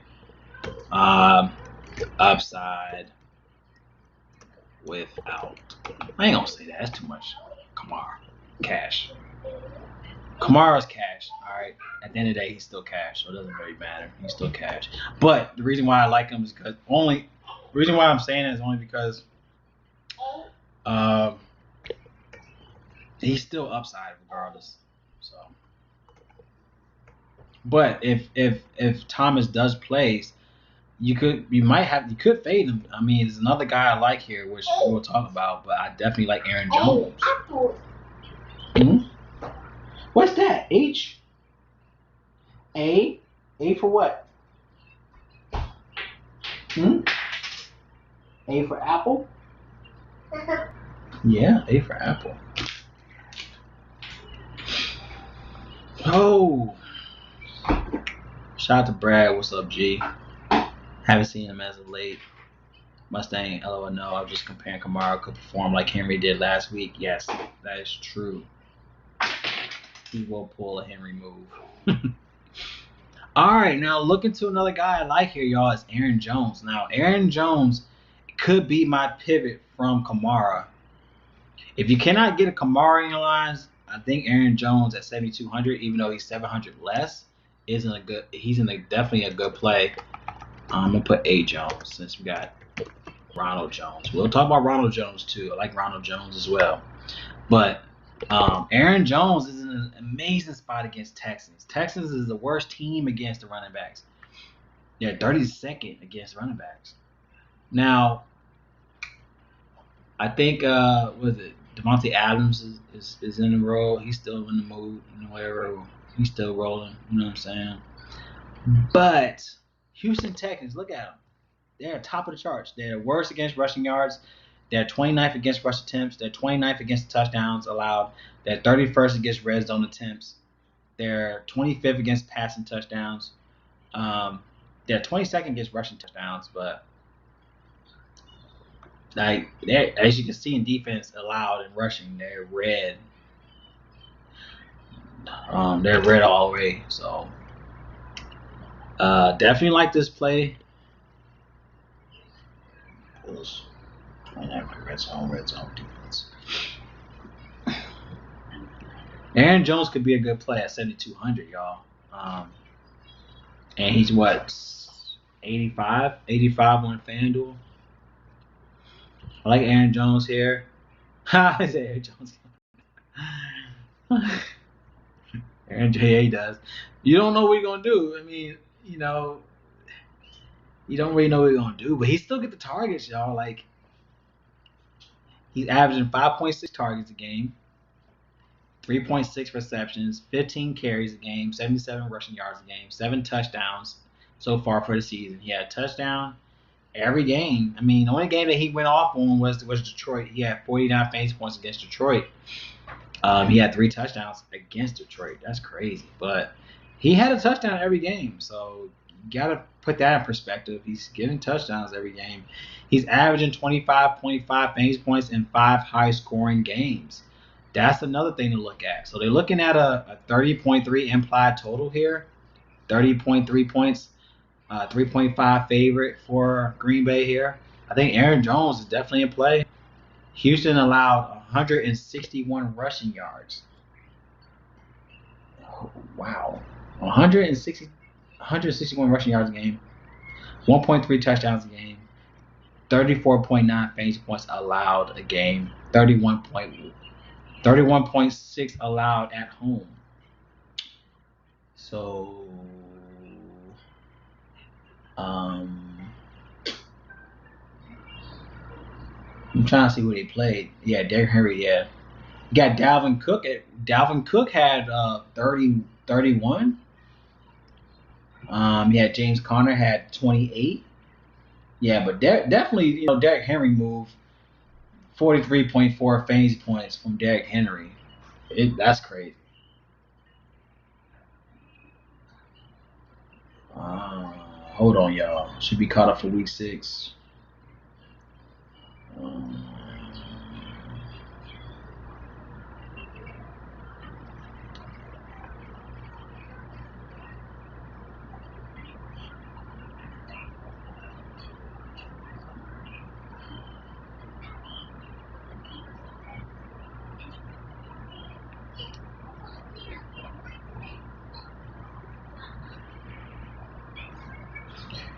Sorry about y'all.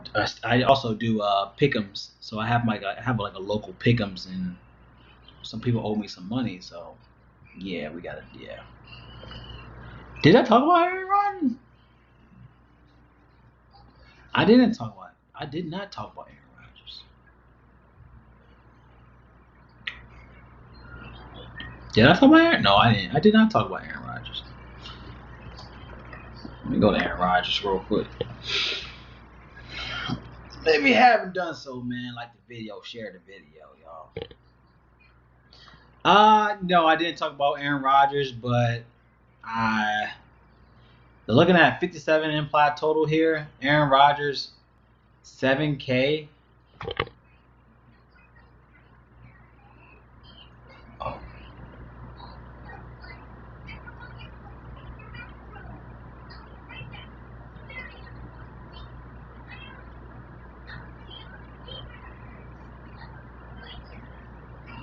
All right, so Aaron Rodgers, yeah, he's 7K. I mean, he's a cash play.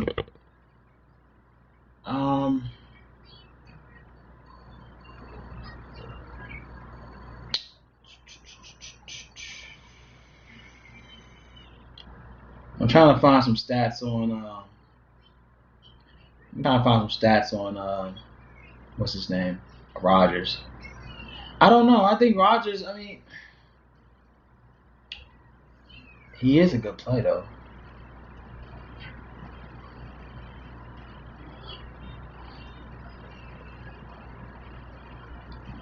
This is my thing about Aaron Rodgers. Like, I just feel like the players around him is going to do better than him. I feel like Devontae Adams, Aaron Jones, they're gonna have the most fantasy points. I feel like that, because that's how he is. He's the type of player that he's gonna give you the ball, but you know what I mean? Like the players individually is gonna do the work. If that makes sense. Like he gonna still get enough fantasy points. Don't get me wrong. Like he had.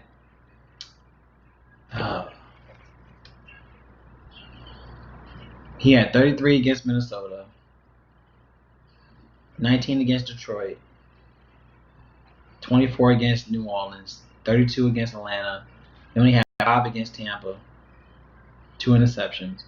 I mean, he's going to be overlooked, though, because of the fact that what he did against Tampa. But, I mean, going against Houston, I really feel like the players is going to do the work. Like, I feel like he'll get the ball to Aaron Jones, and Aaron Jones is going to go off. You know what I'm saying? Like, he might go off for, like, I don't know. It's like Aaron Rodgers. Aaron Rodgers might do a screenplay. Jones he just goes 60-something yards and go for a touchdown. That's not only Aaron Rodgers getting the touchdown, but he's not getting like the 60+ yards like Aaron Jones is, or like Devontae Adams might go for 2 touchdowns. I say he's a cash play. He's 7K. He's definitely gonna be lower owned in my opinion. He's gonna be lower owned, but I don't see the upside in Rodgers. I feel like everyone. That's how I feel about it. I think everyone around him is going to do. Everyone around him is going to get upside, but I'll just say he's a cash play.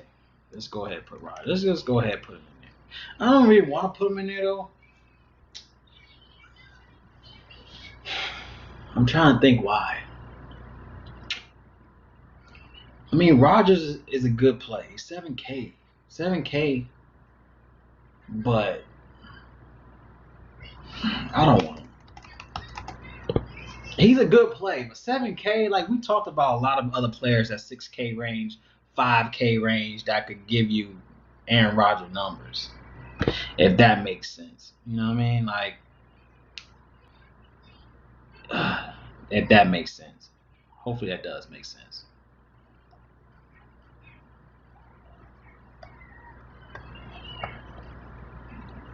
All right, so let's go ahead and put Kamara, A. Jones.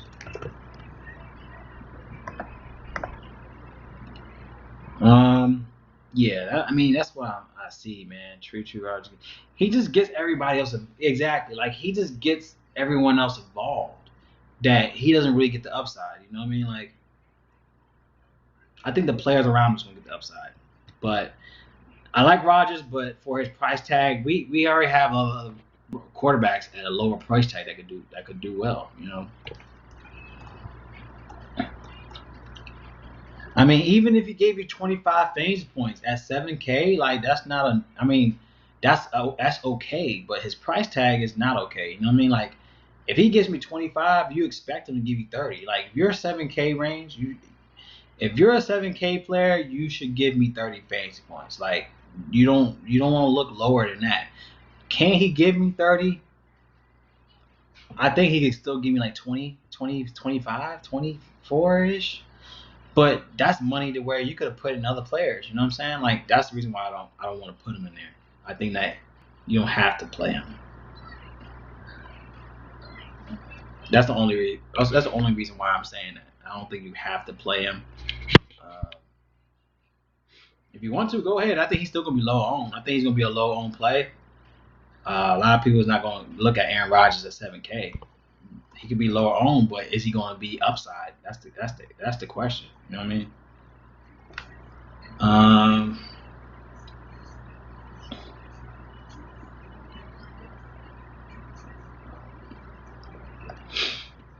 Hold on. I thought Melvin Gordon left the team.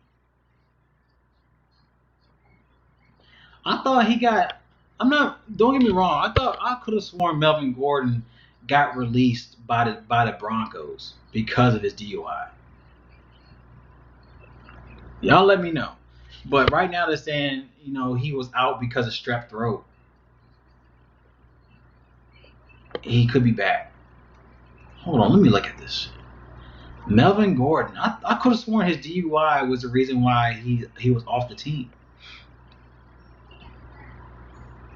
Can y'all can let me know about that? I could have sworn his DUI charges. Melvin Gordon.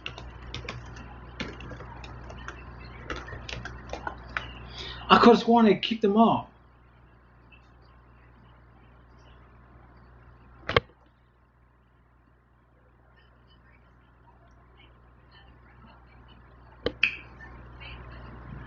He will continue indefinitely, stating that the league has jurisdiction over such matters.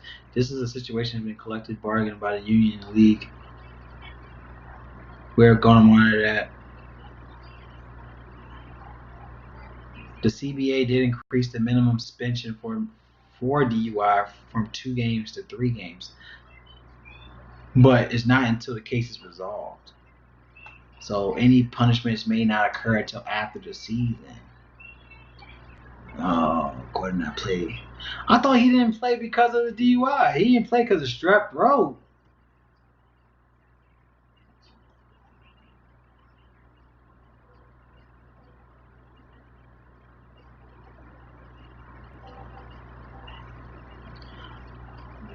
Gordon will be facing 2 to 3 game suspension from NFL based on how the league has handled previous DUI charges. But, well, damn, I thought he was. Never mind.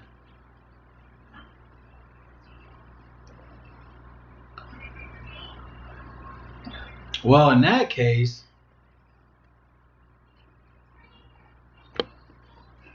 Melvin Gordon. Well, damn, I could have, man. I think I had it on Twitter. I think it was on Twitter. I could have sworn it was on Twitter, man. But then again, that's Twitter. I could have sworn.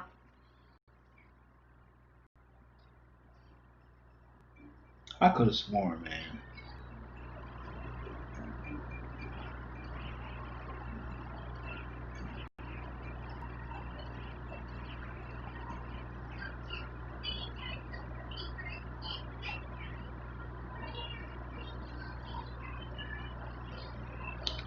I think I even retweeted it because it was on Draftkings.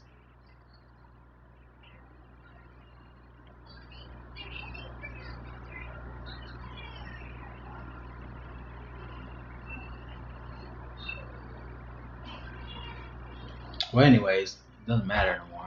It doesn't matter. Let me look at. Do I even want to play Melvin Gordon going against Kansas City Chiefs? He actually played good against them before. The Chiefs, they allowed 29th against rushing yards, 26th against rush attempts.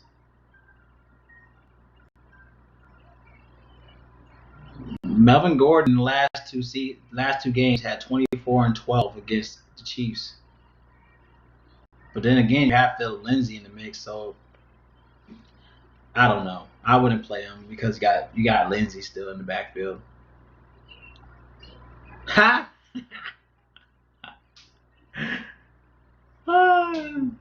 Twitter's fake news. Shout out to Brad on that one. That ain't lying. That's funny as hell. My man Brad.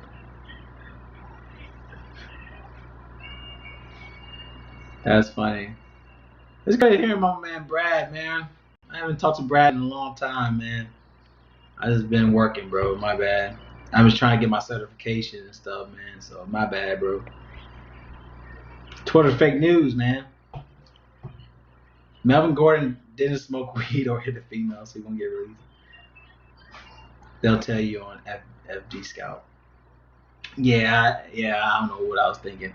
I could have sworn it was like Draftkings. It was like a Draftkings. I could have sworn it was like a Draftkings breaking news, and then it had Melvin Gordon. And it's like when they found out he had a DUI, they released him. I could have sworn it was like that, man. It's like Melvin Gordon, all of a sudden it said released, and that's the reason why like everyone's looking at Philip Lindsay because the fact that he wasn't playing for that week. But are you telling me because of strep throat? Man, I could have sworn it wasn't about no damn sweat. It was not about no strep throat, man.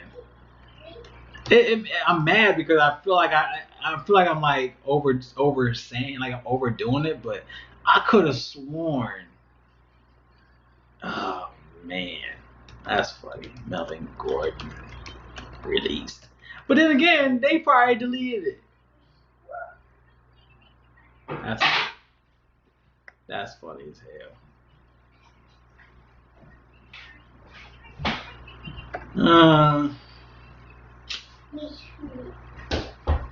Oh well. On another note, Melvin Gordon's dad got released from jail. I guess that's what it was. His dad got released from jail. I guess I don't know. Like,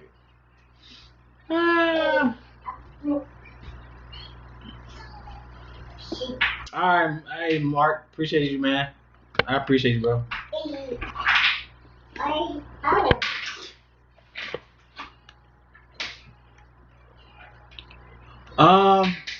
Anyways, let's get out of this. I don't care about it anyway.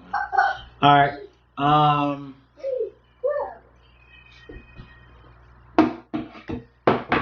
Whoa, baby, what the hell is that? What is that?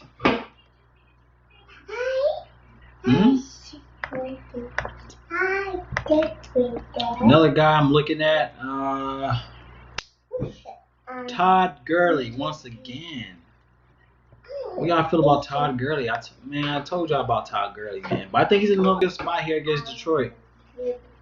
Now he's 6,000. I mean, he didn't do good last week, but I think he's in another good spot here. He had 28-19 in the last 3 games. But he's in a better position against Detroit's defense, against the run attack.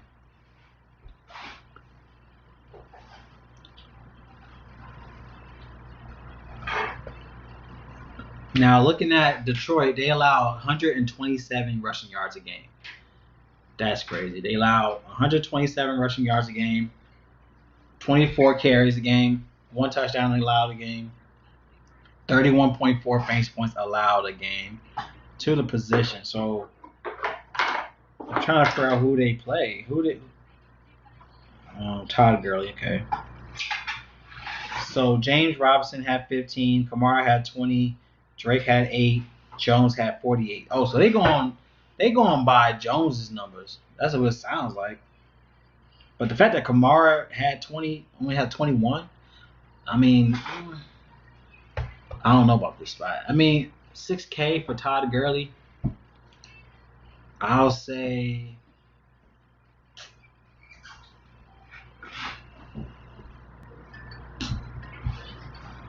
I mean, he looks ideal.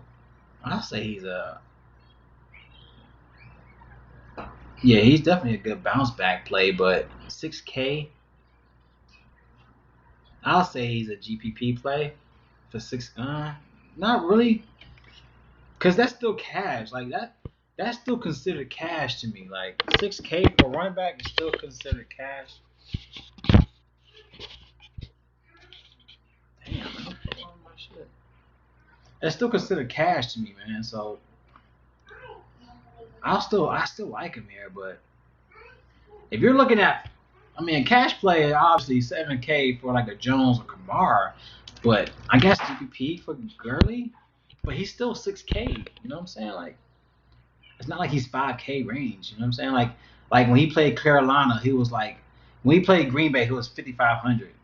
When he played Carolina, he was 5,700. Now he's 6K. Like to me, it's like you should have like at least if you're a 6K range, you should have at least 15, at least. So is that GPP? Like you know what I'm saying? Like I say he has to be cash. Like anything over 6K is cash, in my opinion. I'm not sure how y'all feel, but um, anything in 6K range. And then again, I don't see him really going off against Detroit. So I'll say Gurley's cash.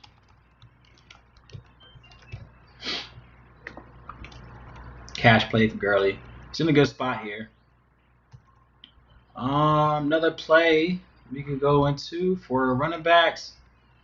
I like Ronald Jones against the Raiders. He's 6,200. But Ronald Jones in the last 3 games, 16.6 fantasy points. He had 29 last game, 19 in week 5, 22 in week 4. Like this guy's getting the carries. He got 23, 17, 20, and he's going against a Raiders defense is 30th against the run. This is definitely a good play for Ronald Jones. I love Ronald Jones, man. Like I remember we was talking about Ronald Jones earlier this year, man, and Ronald Jones don't get enough. He don't get enough love, man. He deserves some love. This guy is a baller. I love some Ronald Jones, man. And he's 61 on FanDuel. Like to me, that's a steal on FanDuel, but Ronald Jones always been a baller, yo. And then when they try to add McCoy, they try to add Fournette. I'm like, y'all just disrespecting Jones. Like I like Jones. I think he's a second or third. Ooh. Ronald Jones. Bear with me. Man, I like Ronald Jones, man. He's a hustler, man. People don't give Ronald Jones no respect, man. I like Ronald Jones. I get mad when I talk about Ronald Jones because like no one gives him enough credit. I like Ronald Jones. Now I don't think he's in this one. Where is Ronald Jones? Bear with me. I gotta try to find Ronald Jones. Olivia.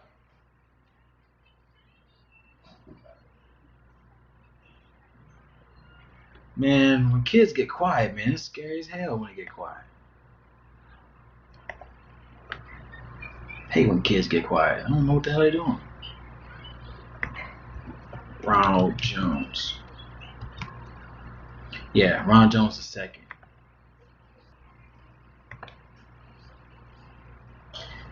Ronald Jones don't get no love. He's going against the Raiders. Raiders right now. But the thing about the Raiders, though, they don't allow as much rushing yards. They allow a lot in regards to pass attack running backs. Like they allow 7 receptions, 66 receiving yards to the running backs. And Ronald Jones is not that type of, he don't really get as much, passing. But then again, I can't really say that because when he played the Chargers in week 4, he had 22 fantasy points, 20 carries, and he had 9 targets. But is that because of a lot of injuries? That could be an injury. That could be an injury situation. But it shows that he's able to do that. You know what I'm saying? But 6,200 for Ronald Jones going against Raiders they're allowing 34 fantasy points to the running back spot. I like some Ronald Jones, man. 6,200.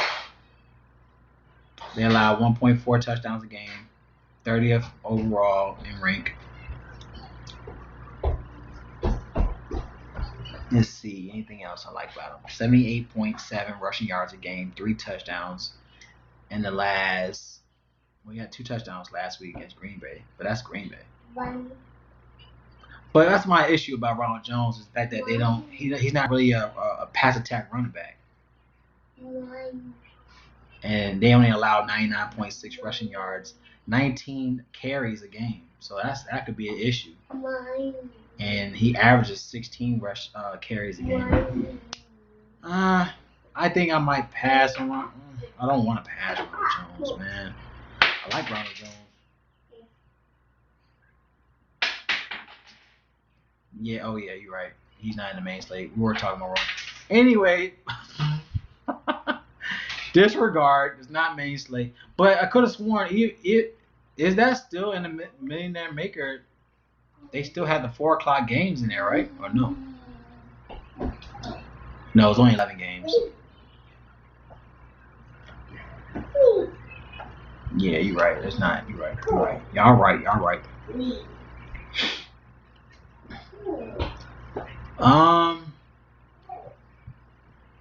Yeah, my fault on that, y'all. My bad. But it says 12 games. It says, well, okay, it shows on, I think Draftkings, they have this game as a game because he's on there on Draftkings. Now, I don't know, but FanDuel, let's see, I think it's 11 games. Yeah, so FanDuel don't have Buccaneers, but on DraftKings, he is a viable spot on DraftKings. They have this game for DraftKings. So DraftKings is a 12 game. FanDuel is a 11 game. So if I go to the FanDuel side, he's not on there. So yeah, he's still playing in the main slate for DraftKings. So I'll say Jones is GPP. He's not GPP though. He's $6,200. He's cash. Jones is cash. Only because he's $6,200. He's cash. We gotta find some valuable spots. You know, I'm not gonna keep talking about cash players. Like I can't. I mean, obviously, we're not here to talk about cash players. I mean, obviously they're there for a reason, but if you wanna win a Millionaire Maker or just anything, you need to find value. So, my apologies on that. Now looking at some value, I think David Johnson is a good play here. Now David Johnson is only $5,300. He averaging 14.5 carries a game. He had 19 last week. He had 17 in week 5. He's getting more carries, and he's going against a Green Bay team that's 31st against the run attack. Green Bay.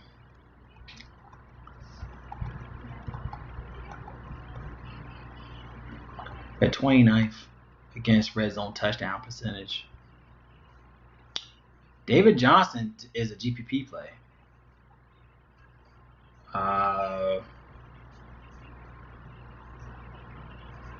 Yeah, on FanDuel, yeah, FanDuel, they don't, yeah, but DraftKings, Buccaneers is on DraftKings main slate. I'll say David Johnson, man. David Johnson, GPP, $5,300 is a good play for him in this spot. Green Bay's allowing 36 fantasy points so far allowed, 105 rushing yards a game. They're allowing 22 carries a game, 6.8 receptions. David Johnson's only getting about 3.3 targets, 2 receptions a game, so it's not like he's not getting numbers like that in the pass attack. That's the thing about Green Bay. You got to attack them with the pass attack. But David Johnson's in a good spot here, y'all. Ronald Jones had 29. That's what I'm saying. Like, Ronald Jones went off against Green Bay. David Johnson should go off on this play. Like, Ronald Jones, he's not a pass attack running back, but he had 29. David Johnson at 53 David Johnson might hit 6K after this week. Why? I like this play for David Johnson. They allow 1.4 touchdowns a game to running backs. They're last against running backs for the season. Gurley had 19. Kamara had 47. Dalvin Cook had 21. Mm-hmm. Whoa, you're doing an alphabet. A. B. You stink, girl. You stinky. I gotta change your diaper. But I like David Johnson. David Johnson is a GPP play. For sure. Sit down, baby.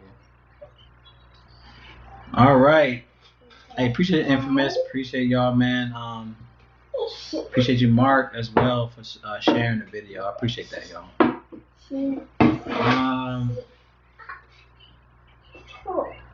Let me look into some other plays here. David Johnson, to me, is a great play. Now, look into the Redskins. Like, what y'all feel about the whole Redskin, like Gibson, J.D. McKissick?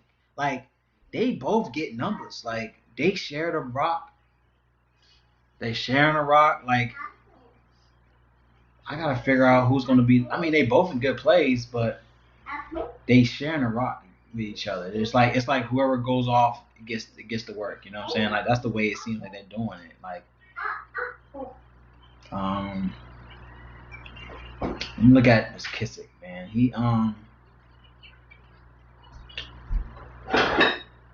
I'm trying to see McKissick's red zone. So he's not getting red zone catches. I think it's Gibson is getting red zones. Yeah. Hold on. Olivia, get out of there. What the heck?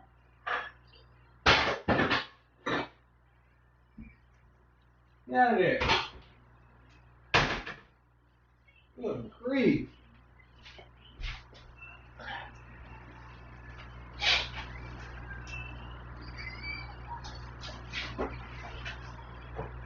Stuff alone.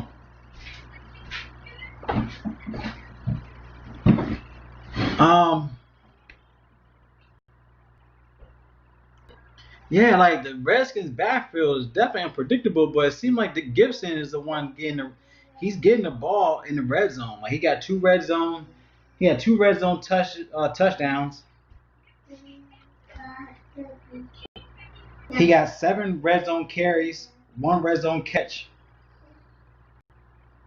Yeah. We still don't know who we're gonna get. Yeah, he's not. McKissick's not getting the red zone looks.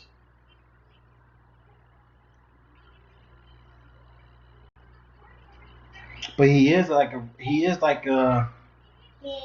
Okay, so I think the way they utilizing JD is like, remember Chris Thompson? I think they're using Chris Thompson they're using JD as like a Chris Thompson when he was on the Redskins. Like, cause JD's getting more targets a game. As you can see, like he gets 6. He's averaging 5.2. Gibson's getting 3.7 in targets, so he's not really getting hit with the. But I like Gibson, the fact that he's getting the red zone looks against Dallas. I like Gibson as a nice GPP play. Don't get me wrong. But McKissick at $4,600 for McKissick, like he's getting targets. Honestly, I like both guys. I like both guys. Like, because one thing I like about the way they utilize them is not like they're not getting. It's like McKissick is getting looks as a pass attack running back. But then again, they still giving the ball to Gibson. If Gibson gets 2 touchdowns in the hole, he's paying his price tag at $5K. If McKissick gets a touchdown on a pass, I mean, if he gets 14 fantasy points on a $4,600 play, like $4,600, if he gives you at least 10 to maybe 13 fantasy points, he's able to give you 13, 14. I think both are valuable plays. Like I really feel like if you want to go Washington, you want to go like a Washington stack with Allen and Gibson, McKissick, uh, McLaurin. You said DeAndre Swift. DeAndre Swift is good. I mean, going against ATL's defense, they're 32 in defense, but they're 15th. They're 15th against run attack. At 5,400.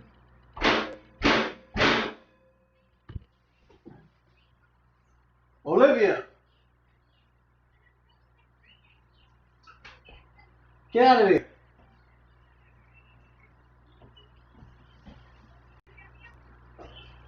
Why are you laughing? Come here. Come here. Come here.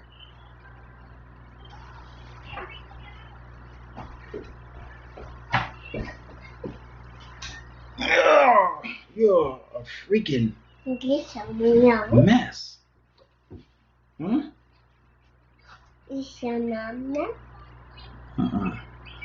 Well, it seems like they're not even using Peyton Barber. Like Peyton Barber, I forgot all about Peyton Barber, but yeah, Peyton Barber hasn't gotten no looks in the past 4 games. It seems like the past 5 games they haven't used Barber. They only used Barber in week 1. I think Barber is not even in the mix no more.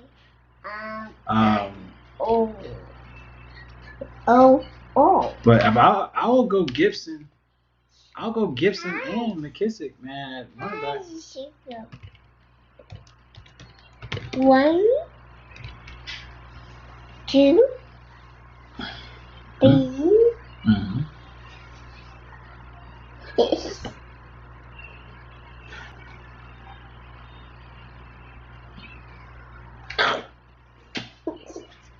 Weirdo.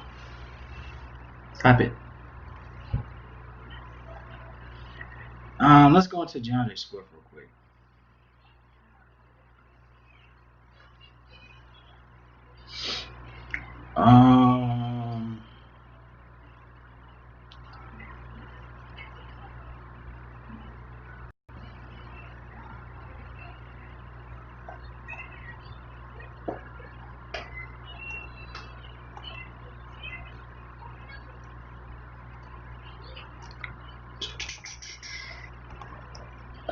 Let me check out Swift. C1 I bet. B2. Now looking at ATL too. I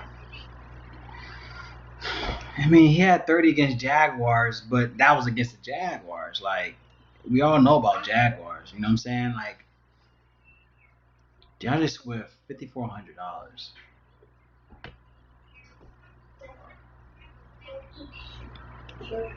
But going against this team where, I mean, his targets got to be there. He got 4 targets averaging. He's averaging 4 targets a game, 3.2 receptions. Let me see his red zones attack. He's getting hit in the red zone. He got 1 red zone touchdown, 2 red zone rushing touchdowns, 5 red zone carries. Let me look at the defense. Let me look at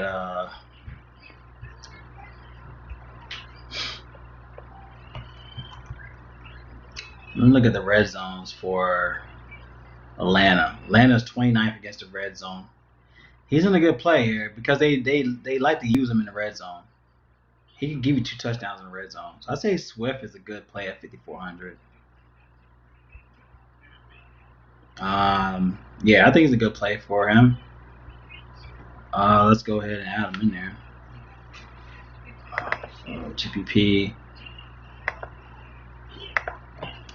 Swift, 5,400 for him, man, and he still can hit you hard. And I mean, he's good as a pass attack and run attack in the red zone.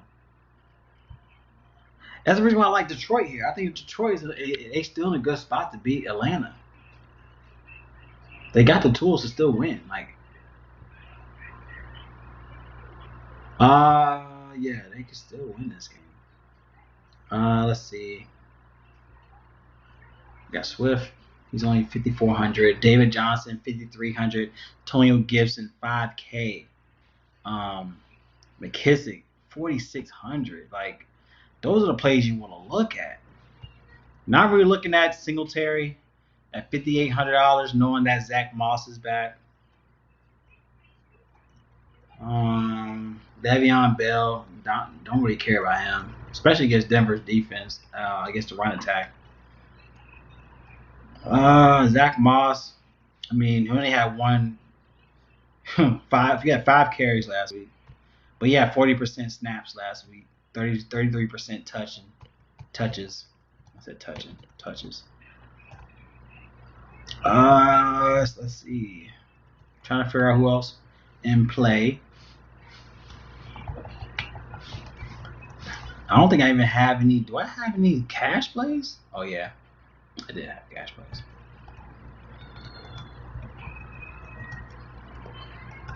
I think that's it. I like Joe Mixon if he plays. Joe Mixon, he did not practice yesterday. He didn't practice yesterday, so that could be an issue. James Conner he's a cash play. He's 6,700. I think that's it for running back. Let me know what y'all think about the running backs. Anybody else y'all have a question about with running backs, let me know. But I feel like we kind of dissected the running backs. We got A. Jones, Kamara, Gurley, Jones. We got David Johnson.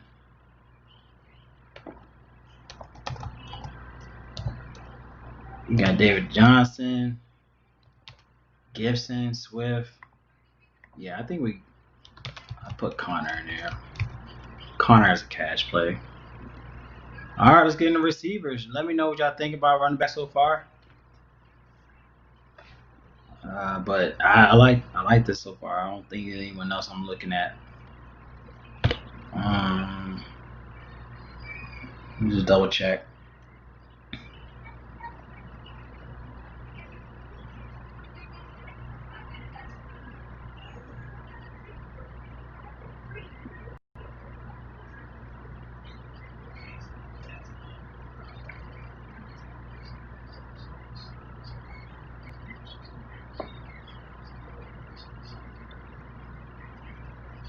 I don't know. I think Zach Moss might be a good play if he gets healthy. I think Zach Moss is a good play at 4,200. Jets allow 109 rushing yards to the running backs, 24 attempts, 1.2 touchdowns, 35.6 fantasy points at home. 4,200 for a Zach Moss could be a good spot. I ain't gonna front.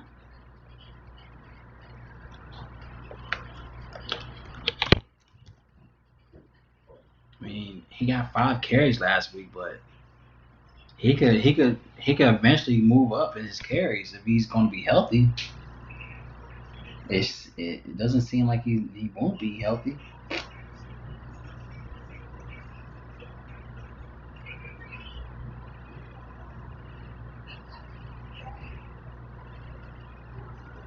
Yeah, I think Zach Moss, especially him getting more touches, is going to be a factor.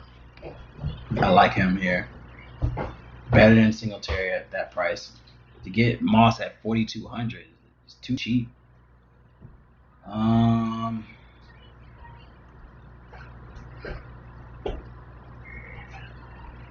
trying to see who else is in good plays before we continue.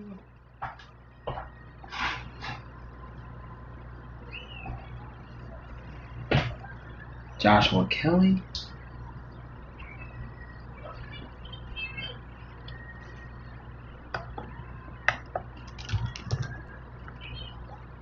Can we look at Joshua Kelly though? I mean, I like Joshua Kelly. He's in a good spot against Jags. They're 28th against the running back spot, 27th in defense. Joshua Kelly should finally go off. I mean, he hasn't. He hasn't. I mean, I don't know about Josh Kelly. He should do well.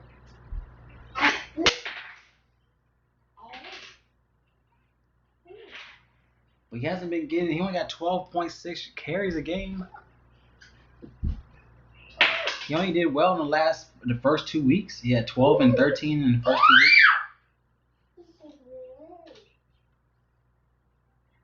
2 weeks. Get your balloon? But man, Jacksonville allows a lot against running backs. They allowed Peterson. Adrian Peterson had 12. Johnson had 12. Mixon had 45. It's iffy. Joshua Kelly is iffy. Hey. Apple. Yeah, I think that's solid. Too, in my opinion. I like this. All right, let's go into receivers. Appreciate everyone still staying tuned with me. We got 2 more positions. Receivers should be definitely. Stop it. Give me that. Good grief. You're making noise for no reason. Shout out to my daughter though. She is keeping it trill though. She is allowing me to work though. That's all right. All right, let's get to receivers because the receivers is where we gotta dissect a lot. But once we get through the receivers, I think we'll be good to go for tight ends and defense. I don't have an issue with neither of those. But I think receivers is where we gotta dissect a lot. All right, now. Oh boy. There's gonna be a lot going on here.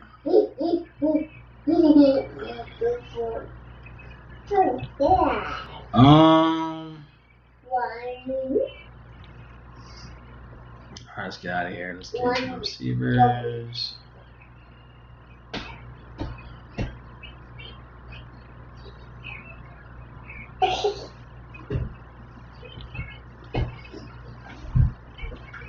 Of course, you got DeAndre Hopkins, $8,200 for Hopkins against Seattle. We all know how that goes. It's obviously a good play for Hopkins, but I think he got an issue with him. He's questionable. He didn't practice yesterday. He was held out of practice. Cardinals official site reports he has yet to participate in practice this week, result of an ankle injury. He has been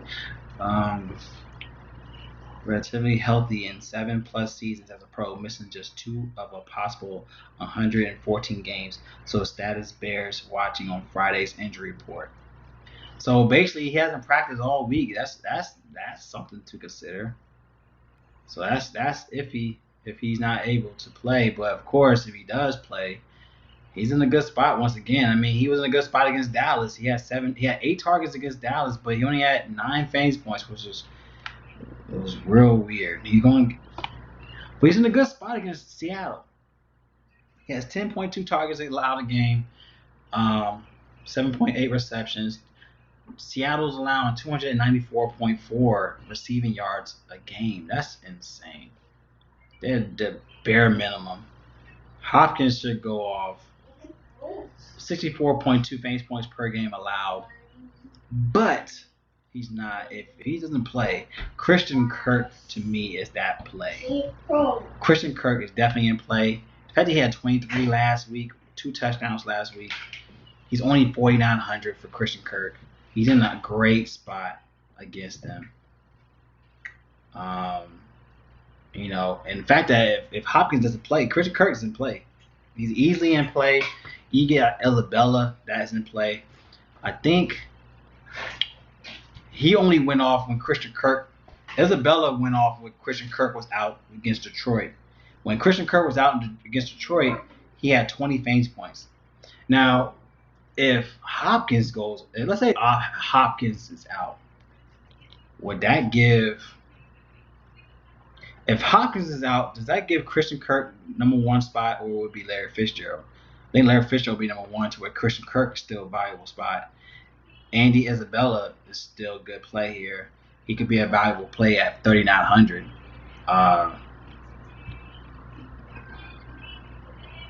Yeah, that's insane. About the Seahawks is giving up too much against the pass.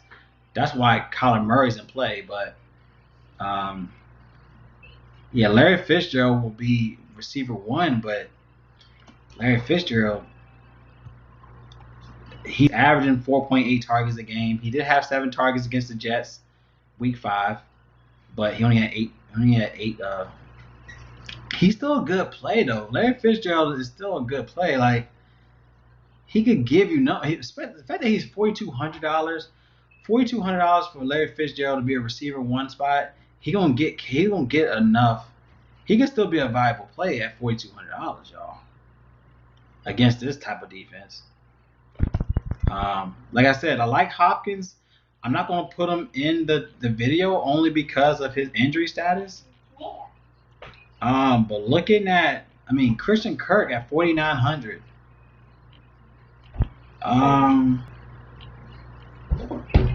Where's Fitzgerald? Let me see his stat. He's 61. Larry Fitzgerald's still a viable play here, like $4,200. He's not no scrub. Like that's the thing about him. He's not no scrub. He allows his team to flourish. But when he gets called upon, he's not going to drop a pass. Like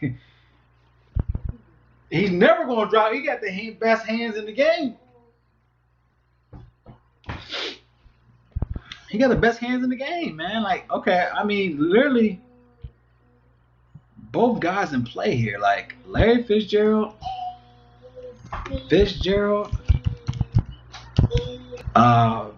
Christian Kirk is definitely a great play in my opinion. Christian Kirk's an amazing play at that price tag.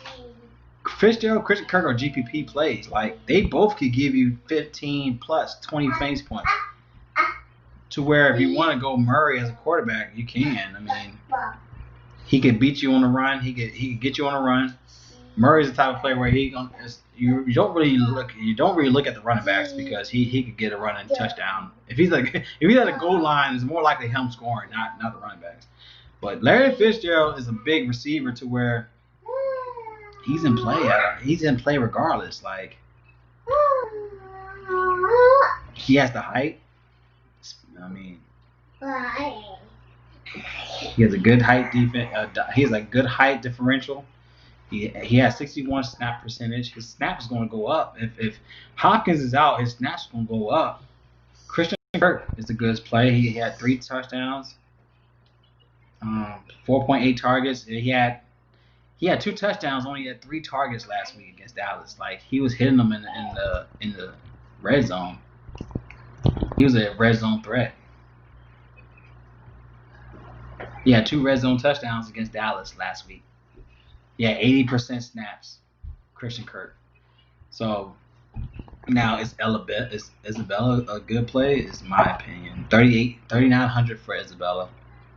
He also had 2 touchdowns against Detroit, but that was when Christian Kirk was out, and he was I think he was receiver 3 position.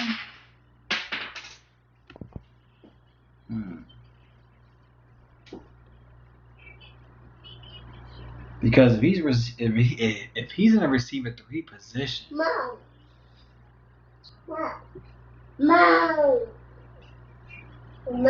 I don't know. I think Isabella could be a good play too, but we gotta keep tabs on that. But I like Fitzgerald, and I like Christian Kirk a lot. 4,900 is too cheap for what they could do here, so I definitely like them 2 guys here. Let's go to another play in which we could go.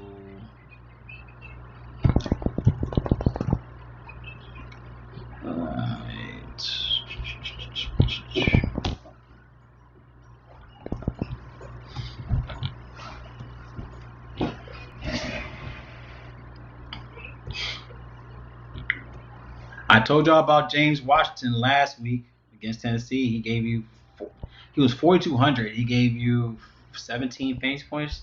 James Washington was that play last week. Going against Tennessee is another good play for them. Tennessee allows 55.7 fantasy points to the receivers at home. 198 receiving yards a game to the position. 1.4 touchdowns allowed to receivers.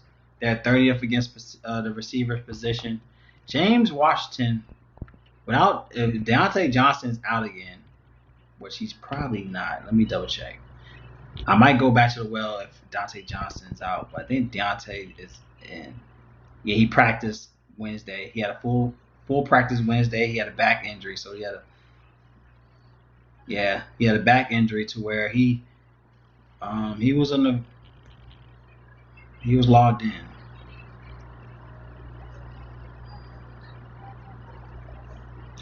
Yeah, so I like James Washington only if Deontay Johnson was out like he was last week against the Browns, but it seems like he's good to go. And Deontay Johnson's been that guy. But that was only week 2.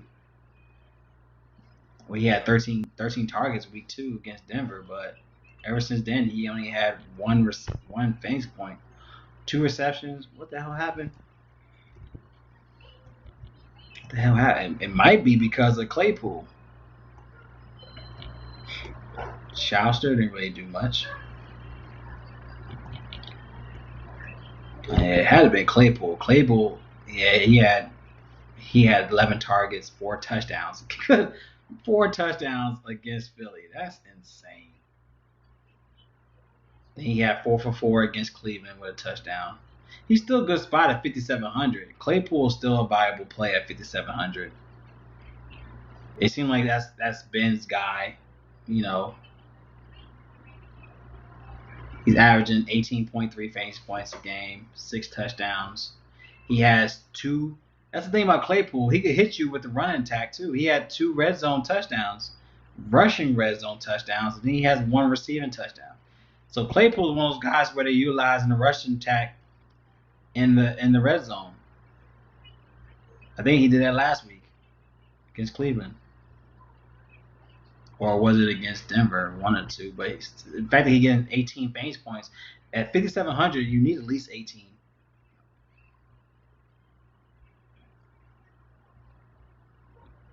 Right.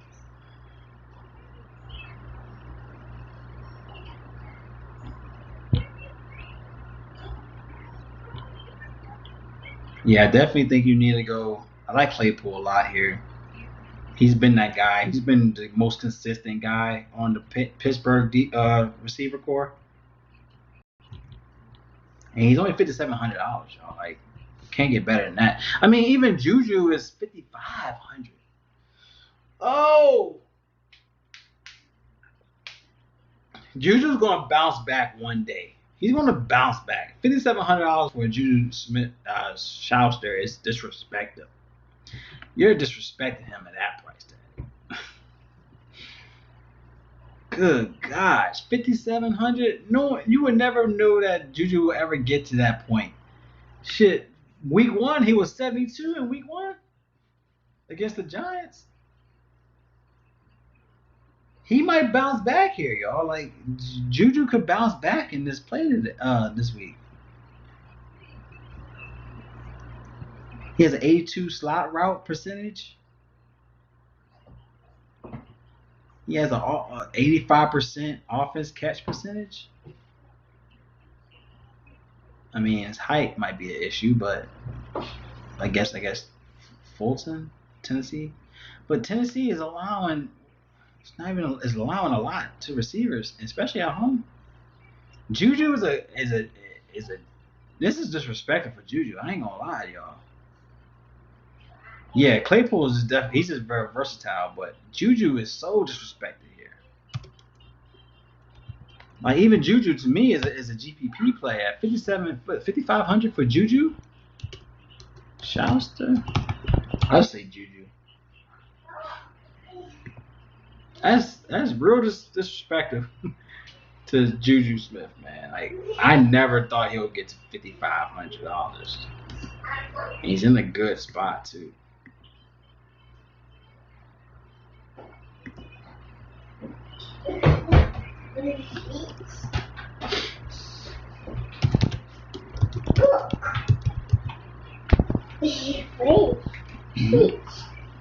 Hmm?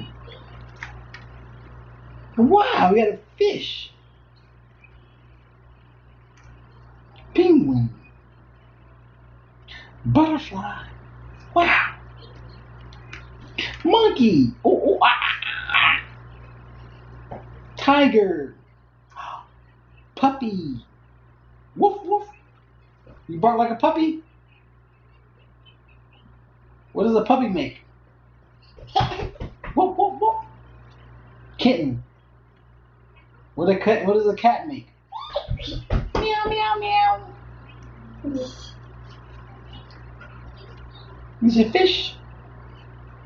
Starfish. Good job. And a rabbit. Wow. Good job, baby. Good book. It's a good book. Mm-hmm. Oh, look. Wow. Wow. Amazing. You did a good job, baby. Yeah. Sorry about that, y'all. Let's go. AJ Brown on the other side. Sorry about that, y'all.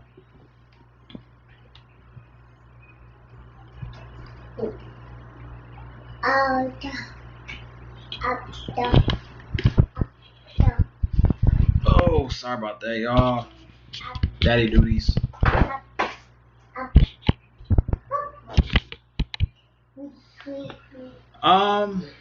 Let's go to the other side of this game. To AJ Brown. What?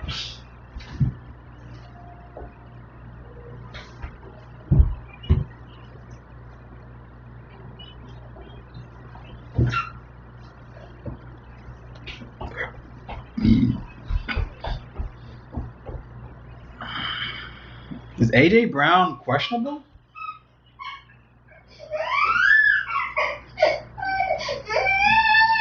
What happened? What happened to your hand? You hurt your hand? Yeah, you hurt your hand. AJ Brown is questionable. Let's see his news. Brown didn't practice Thursday due to knee issue. Titans official site reports Brown wasn't listed on Wednesday injury report, but it's possible that his absence is simply rep management, given that he missed time earlier this season with a bone bruise in his knee. If the wideout's absent Thursday is indicative of a setback, however, Friday's practice injury report should add clarity on that front one way or the other. So he didn't practice yesterday because of his knee injury. So we got to keep tabs on AJ Brown. But of course, if you want to look at if AJ Brown is not going to play, then we got to look at Humphries. Once again, Humphrey he was definitely low on last week. And Humphrey is cheap. So we got to keep tabs on that. Keep tabs on him, but let me look at Humphrey. I think Humphrey is $4,600. He had 6 targets last week, 18 fantasy points.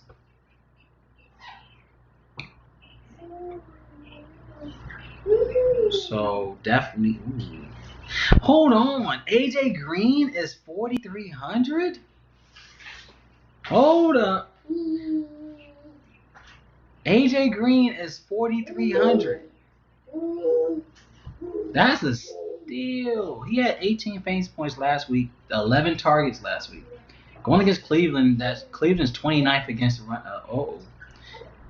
Hold on, y'all.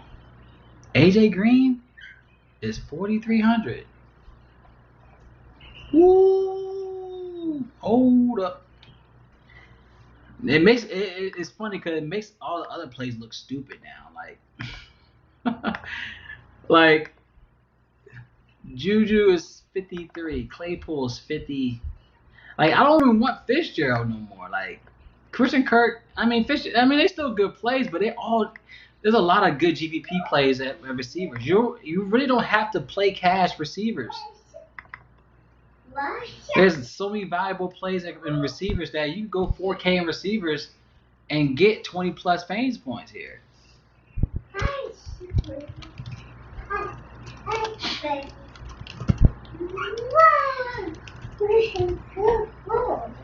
Wow. AJ Green at 4,300 is a steal.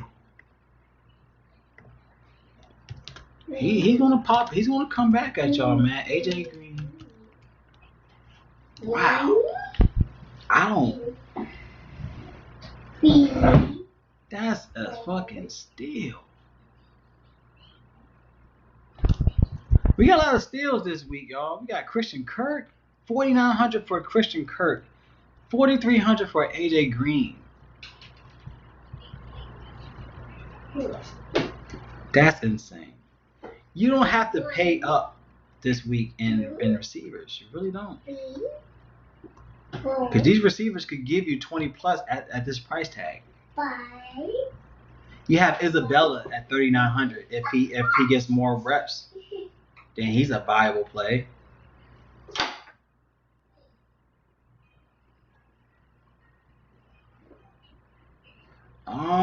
Yeah, man, we got some good spots. That's why we digging deep today, y'all, because there's some great plays. You got Adam Humphries. I mean, he's 4,600. He had 18 fantasy points last week with 6 targets, and he was definitely alone. He was very alone. But he's going against the Pittsburgh defense, but they're actually not good against the receivers. They allow 26 against the receivers.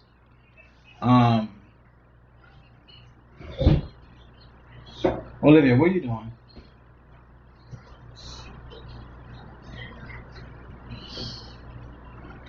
I swear, y'all, this little girl is going crazy. And it's also time for a nap, too. It's 12 o'clock.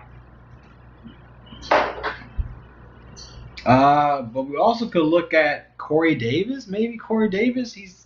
Corey Davis is 4,800, but he's finally coming back from his injury. He's activated from his illness, from the COVID. So that's good to know. And that's the thing too. I mean, Corey Davis could be that play if AJ Brown is not playing. You know. I mean, he obviously get more looks. He had 10 targets in week 1. I think Corey Davis is more likely the better play. Let me double check. Corey Davis. What's Corey Davis at?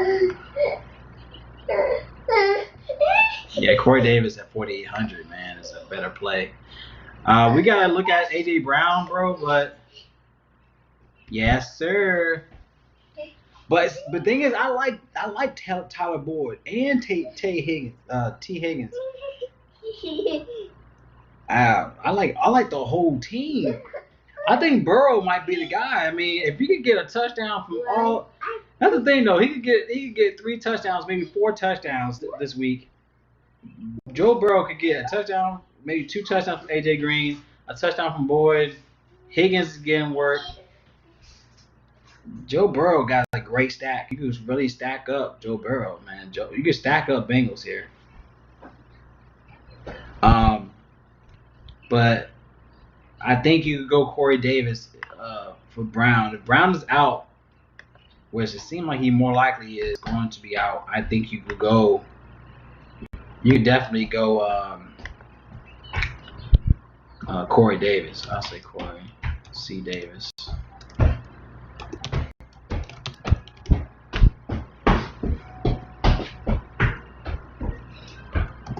I can't believe Juju is freaking 55. I need more cash receivers, y'all. Like, who's a cash? I think is Juju a cash receiver? Can I put him as a cash receiver? But I don't know if I can. I mean, he's one of those guys that can hit you with a 55-yard touchdown and pay up his price tag because he's gonna get looked every. Once he gets that, he's gonna go off. He can go 20 fantasy points at his price tag. I really don't have to. I don't even have to put Hopkins in this here, but I'm just gonna put Hopkins at cash only because he's questionable.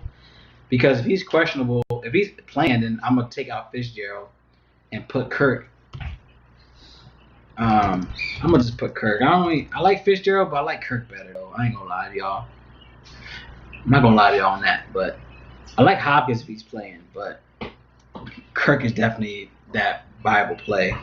Juju and Claypool are still GPP in my opinion because of their price tag. I mean, Claypool, yeah.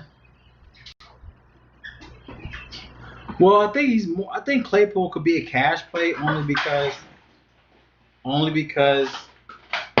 the receivers are now, everyone's back healthy. You know what I mean? Like Deontay Johnson is going to be playing. That might hinder his looks. You know what I'm saying? Like, I put Claypool. I'll say Claypool is a cash play because his his upside might be a problem if Deontay Johnson is back. You know what I mean?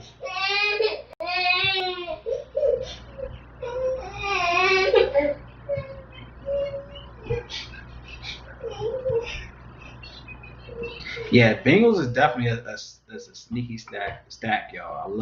I love this play for them. Um, but yeah, I mean Chase Claypool 5,700. I think that's cash, honestly, because now you got Deontay Johnson back. There's a lot of plays for Ben here. Ben could go everywhere now. I mean he got Washington, he got Deontay Johnson coming back. I mean Johnson to me could be a play. I think Deontay Johnson is more of a GPP play because he's expected to be receiver 2 spot, and I think Claypool goes back to the receiver 3 spot. So I think you could go back to Deontay Johnson.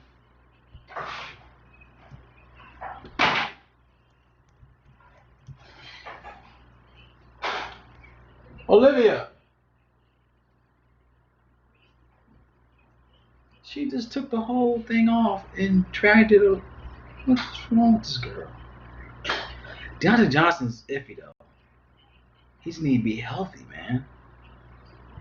That's the thing about Johnson. He's not healthy, but 4,200 for Deontay Johnson at receiver 2 spot. Deontay Johnson. Deontay Johnson. I mean, I like him, man. He's just not healthy, man. Like he could burn a lot of people. He burned my line so many times because he wasn't healthy. That's why it's iffy with Deontay Johnson. But I like Juju Smith, man. I think he's in a good spot. But Deontay Johnson he's just not healthy, man. He just doesn't get healthy. He needs to be healthy, man. He's in the ideal position too. He's in the ideal position to do well. Olivia.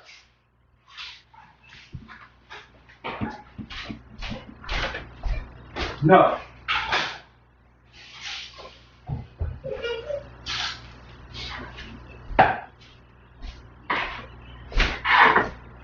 This girl took this thing off. What is wrong with it?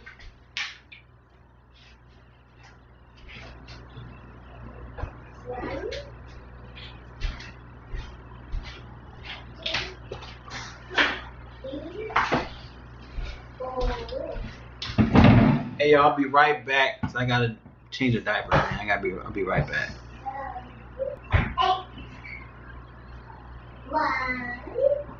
I'll be right back.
Olivia.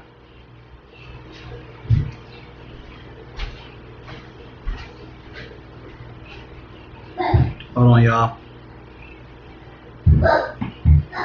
It's on your ban list.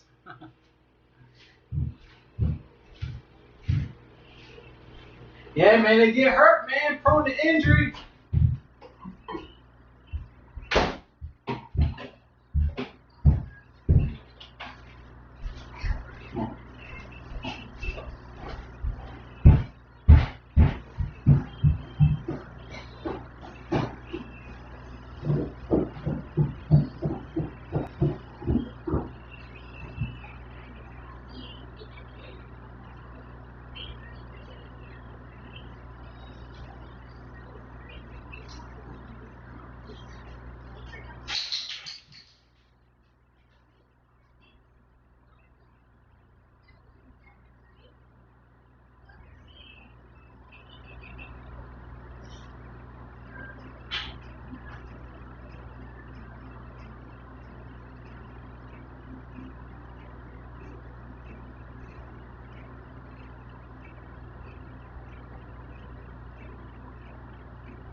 Sorry about that, y'all, man. Oh.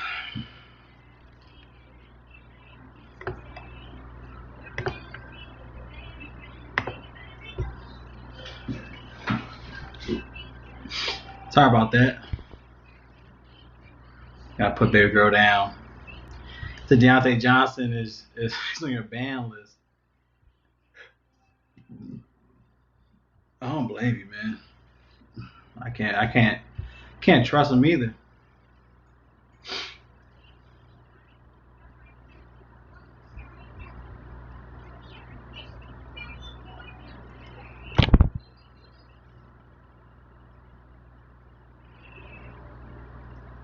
Yeah, I can't trust him either, yo. I don't blame you.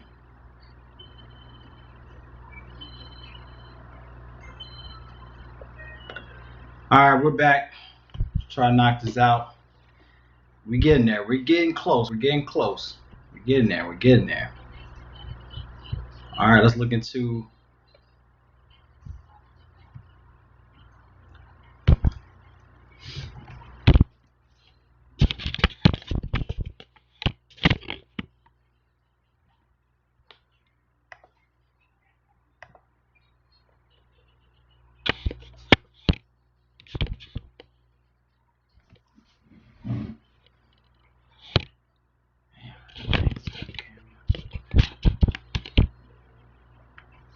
But yeah, let's get into some more plays, y'all. Sorry about that.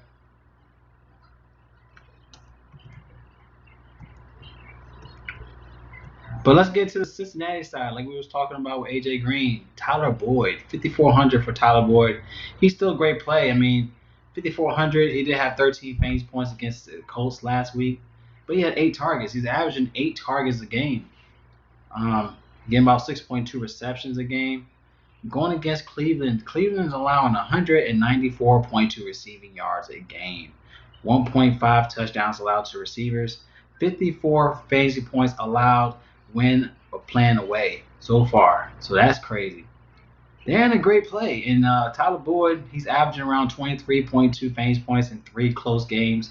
They're looking at about a 23.8 implied total here. The 3-point underdog for Cincinnati, which I don't understand why.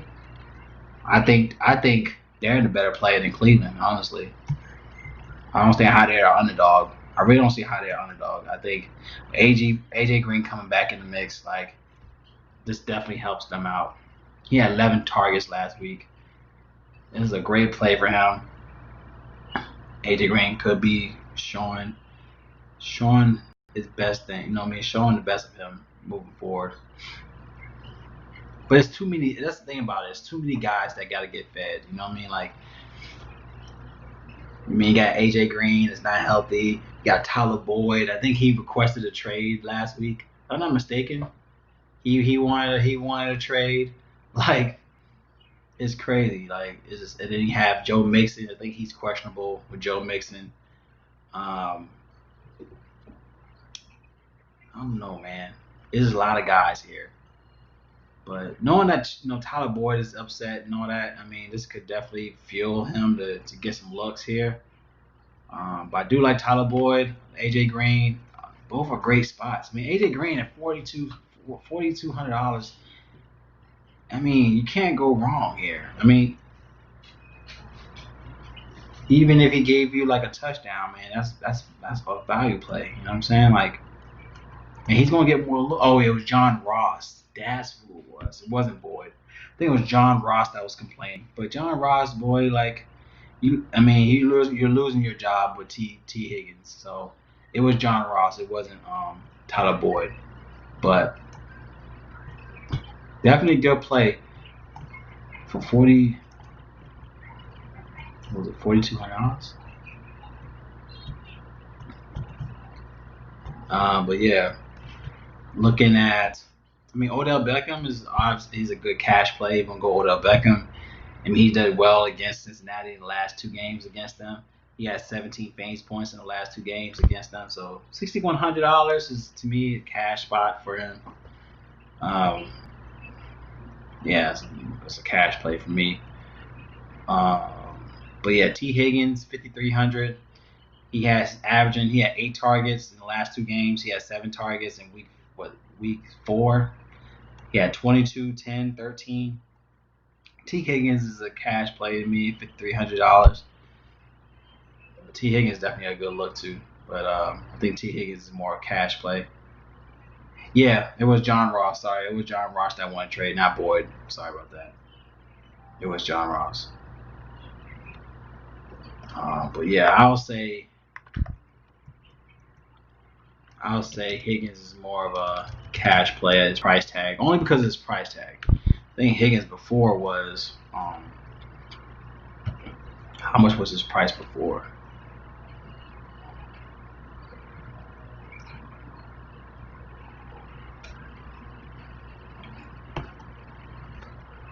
Yeah, he was $4,700. That's what I'm saying. Like, he was valuable then. You know what I'm saying?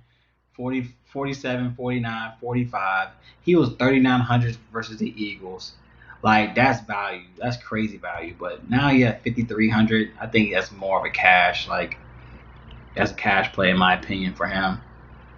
Um, but yeah, when he used to be 3K, 4K range, yeah, that's definitely cash play. You're definitely selling at that point. But then again, even with that's what I'm saying. Even with AJ Green getting a touchdown, he still had 22 fantasy points last week against the Colts.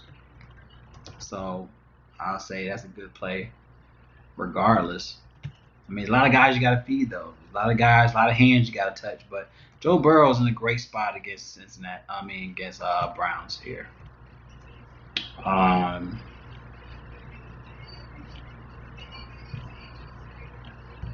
Let's see who else we could look at. Yeah, Odell Beckham, he's a cash play, $6,100 for Odell. Obviously, he's gonna be owned. If you think Browns gonna win, it's because you're looking at like Nick Chubb and Odell Beckham.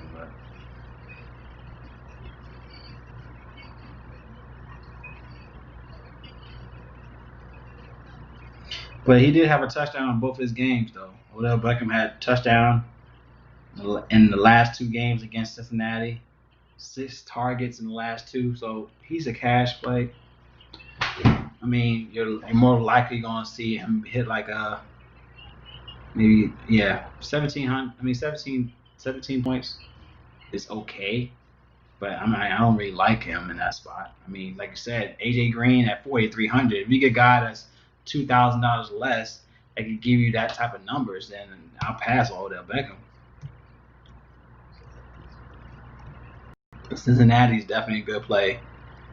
Definitely a good play. T. Higgins averaging 7.6. Yeah, so that's a good play for him. Kenny Galladay against ATL is a good spot. I mean, he's been balling in the last three. He had 18 against Arizona, 16 against New Orleans, 18 against Jacksonville. He's averaging 7 targets a game, 4.7 receptions a game. Going against ATL, we already know how ATL are. 195 receiving yards allowed to the position. He has a good matchup grade. He has 2 red zone touchdowns so far for the season. ATL allows 51.3 fantasy points at home this season. I mean, and that's the thing too about Stafford. Like, if I feel like he's gonna go off, it's because Galladay's gonna go off. Like, Galladay's that guy that can make things happen. You got Swift in the mix to make it happen. Galladay is a great play. I mean, $6,700 for a guy that can give you some good numbers. Oh, Chubb is IR. Sorry about that. Hunt, yeah, and he has a rib injury. Yeah. Bengals should dominate. Yeah. So I don't know why. Bengals is the underdog here. I don't understand it. Bengals should go off. But yeah, thanks on that. Chubb is on. He is an injury reserve. Hunt, yeah, he is. Yeah, he's questionable right now. So yeah. But yeah, I like Galladay. He's a great cash play. You want to look at him.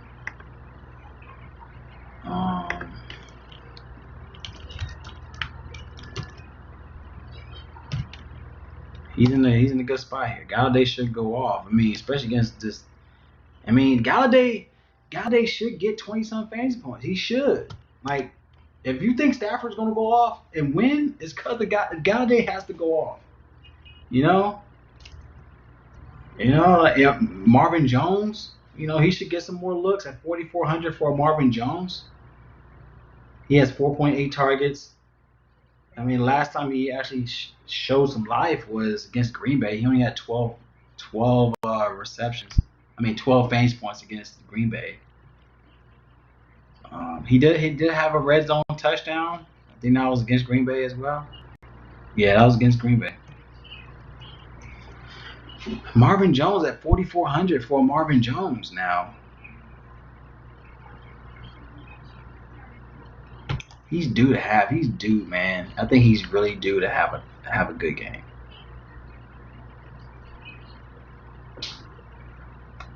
I think if you want to go GPP, go Marvin Jones at GPP. I mean, because we're gonna be looking at Hodgkins. I think it's Hawkinson, and as a tight end, and we're looking at Galladay. Marvin Jones could be overlooked, y'all. Like,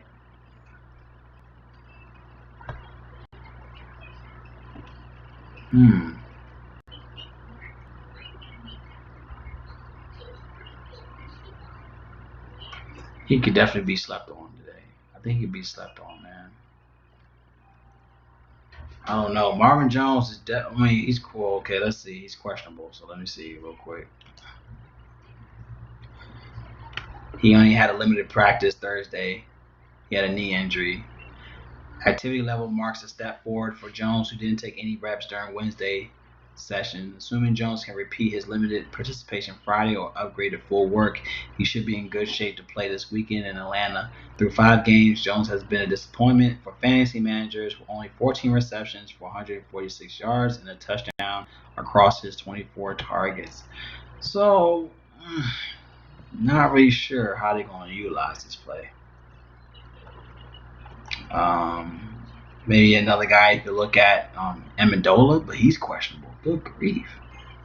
Now, they all questionable. Do you got to look at Galladay? Amendola was limited practice on Thursday with a foot injury. He was able to match his activity level from Wednesday's practice, putting himself in good shape at Sunday's game against the Falcons in order to avoid carrying a questionable destination to the contest. However, Amendola may need to upgrade from a limited to full participation today in Lions' final practice. So, who can we go to? Amendola could be due too. Amendola could be a good spot. I mean, Amendola for $3,300.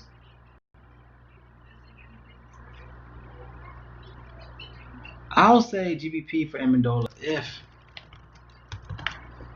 if he plays. Like if Jones don't get looks, I mean Amendola for $3,300 for Amendola could be a good look. Amendola. He's questionable though, man. But then again, I guess that's why people do final looks and first looks because of the injuries. So I guess that's a reason why people do that too. So I'm not trying to bash people that do first looks and final looks, but I guess that's a good reason why we do final looks is because of the injury list.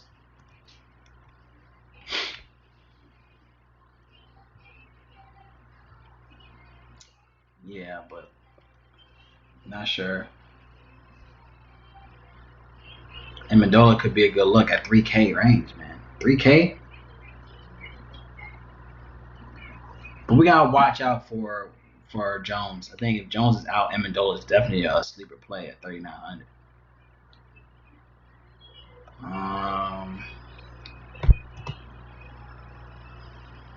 All right, let's get to the next spot here. We haven't talked about my Redskins yet. About to go talk about my Redskins.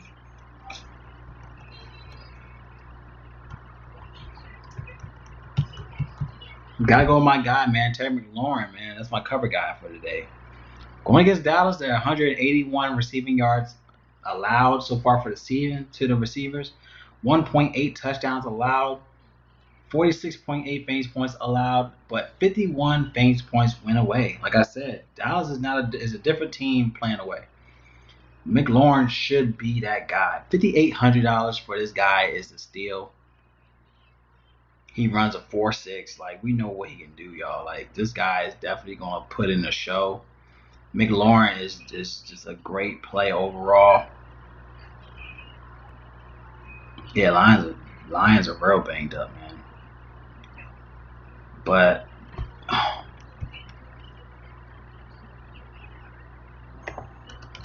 my guy McLaurin, dog, like, can't overlook McLaurin, man. He's gonna amazing play.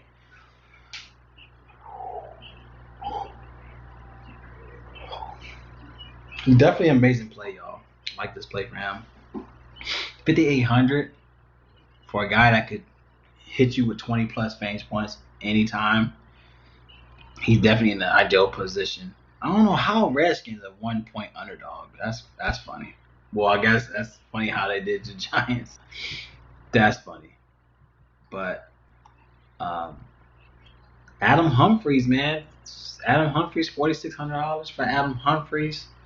But he's expected to be receiver 3 spot. I mean, with Corey Davis back into play, this might hurt him a little bit with him out. I mean, because Humphries had 46. He had 18 fantasy points, but Corey Davis was out for the last 2 games. You know. But then again, Humphries is definitely still sneaky here.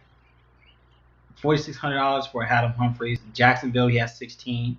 Corey Davis still played then. Corey Davis had 13. But Corey Davis had 20 fantasy points in Week 1 against the Broncos. Humphries had 11 against the Broncos. Corey Davis to me is just a better play in my opinion. Like he has a better matchup in my eyes.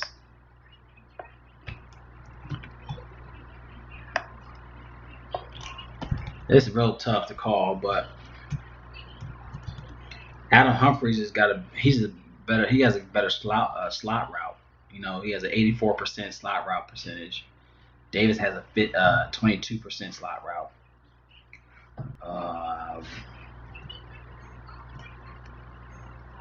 Just trying to see what's better, honestly. I mean, of course, his height is better. A better height differential. But Corey Davis coming back, man, from his COVID, man, definitely gonna be something to boost up. Humphries. That's if you play Tannehill, though. Tannehill is definitely gonna be a GPP quarterback if you want to go Tannehill. I guess I gotta put Tannehill in there. Yeah, he does. McLaurin loves playing Cowboys. That's where he gets his fuel from. It's from Cowboys. You know what I'm saying? Like, you gotta look at him here. But let's stay with the whole.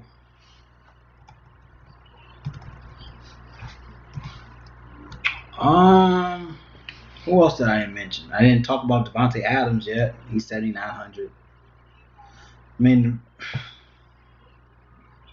Devontae Adams versus Houston defense, 25th against the position. I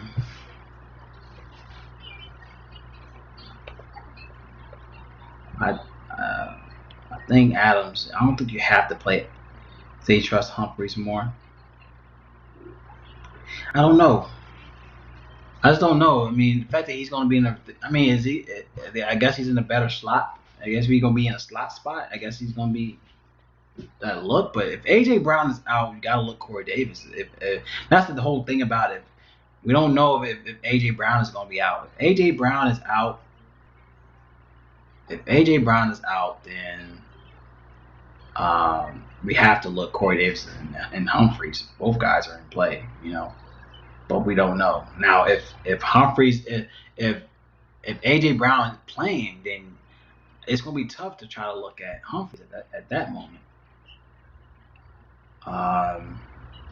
Yeah, that's how I'm seeing it.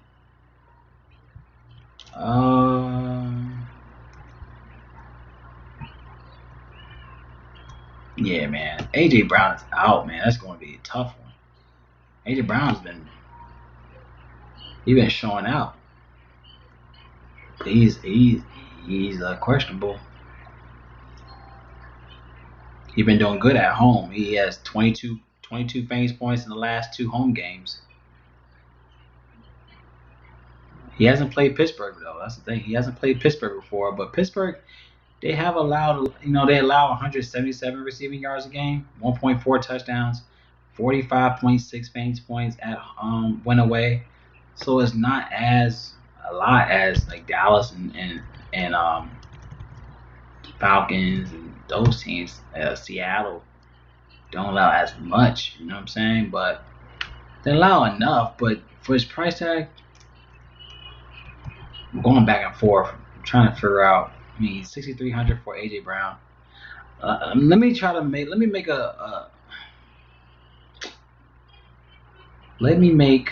me save this real quick. Let me make a news section on here. That's probably gonna be easier for me to put on here. Let me make a injury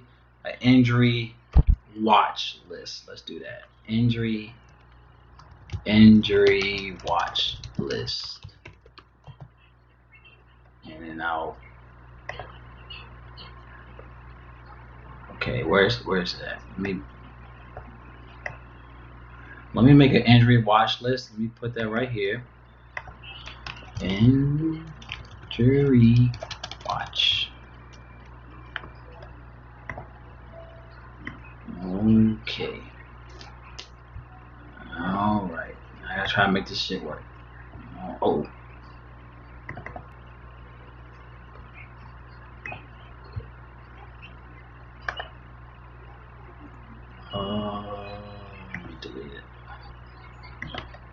Let me add it real quick, y'all. It makes it easier for me to go back on because I can't think right now.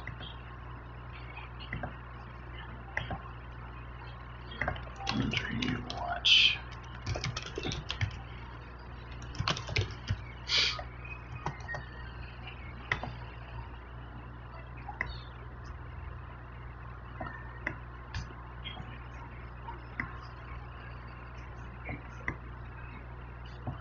All right, who's the people we were talking about with the watches? We was talking about. We was talking about Hopkins.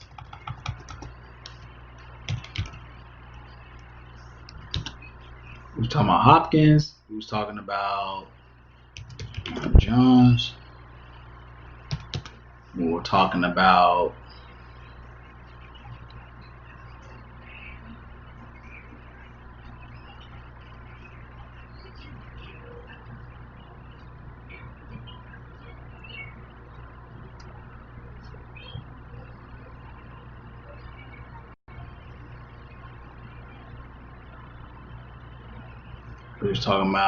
AJ Brown.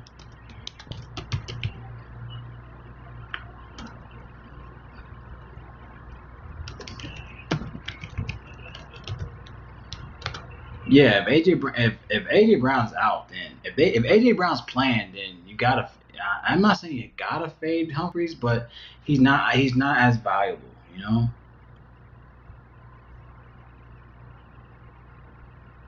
But definitely, this is my injury list.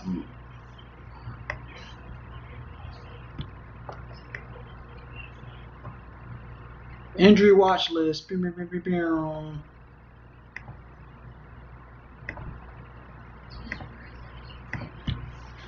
we go. Put my little watch list right there. There we go. Makes it look better. Makes it look a little more organized. You know what I'm saying? So let me go ahead and take Hopkins off of this one, because since he's on a watch list, I'm gonna take him off. Here.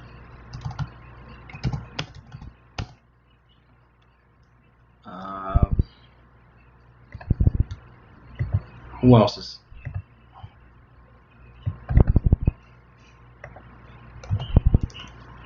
Amendola, Jones.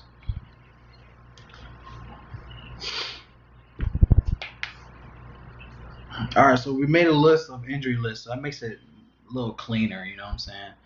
I want to make it a little cleaner, so we keep in tabs of who we gotta watch, because that's definitely going to be a reason of not playing these guys. I still like Corey Davis though. I still like Corey Davis here.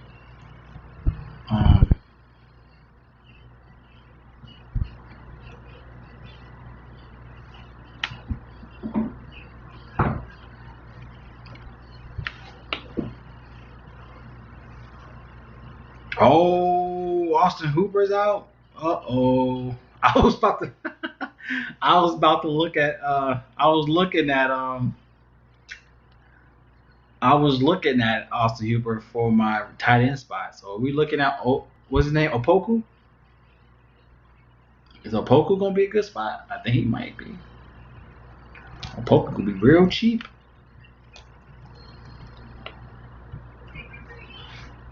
But yeah, that was gonna be Austin Hooper was about to be what's his name? Was Mayfield's his safety coat, you know? Of course, we got Julio Jones. He's limited in practice, so Julio Jones is questionable.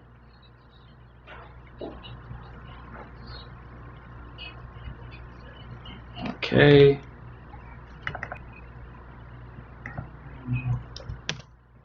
Julio Jones. We got keeping tabs on him. He's questionable. We got a lot of questionables, y'all. Injury watch list.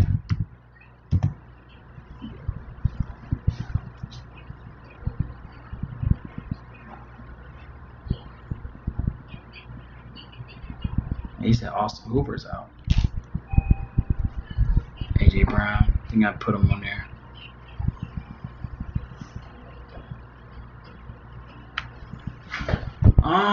Another guy you could look at, Keenan Allen. Keenan Allen for the Chargers, 6,200 for him. He could be in play against Jacksonville. Like we stated about Jacksonville, they do give up a lot. He gave up 169 receiving yards, but 44 fantasy points to the receiver spot at went away. Keenan Allen's still getting about 10.2 targets a game. He actually averages better at home. He averaging 25 fantasy points at home. He had 17 at home against Chiefs. He had 34 fantasy points at home. He had 19 targets that game against Carolina. That's insane. But he still lost. And then the rest of he's been playing away. But Keenan Allen is definitely going to be a good play at $6,200.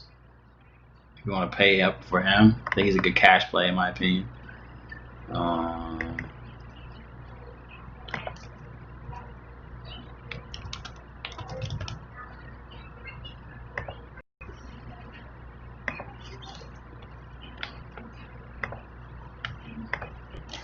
Keenan Allen's a good play. Mike Williams. I'm not sure about Mike Williams. He doesn't really play good at home. He's 7.8 fantasy points allowed. He only averages 7.8 fantasy points in 4 home games. But he does get a snap increase. Gotta figure out why.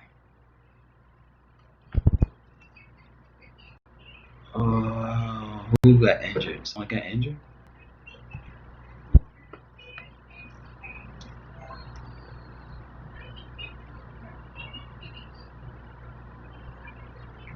Great impact Monday, whether or not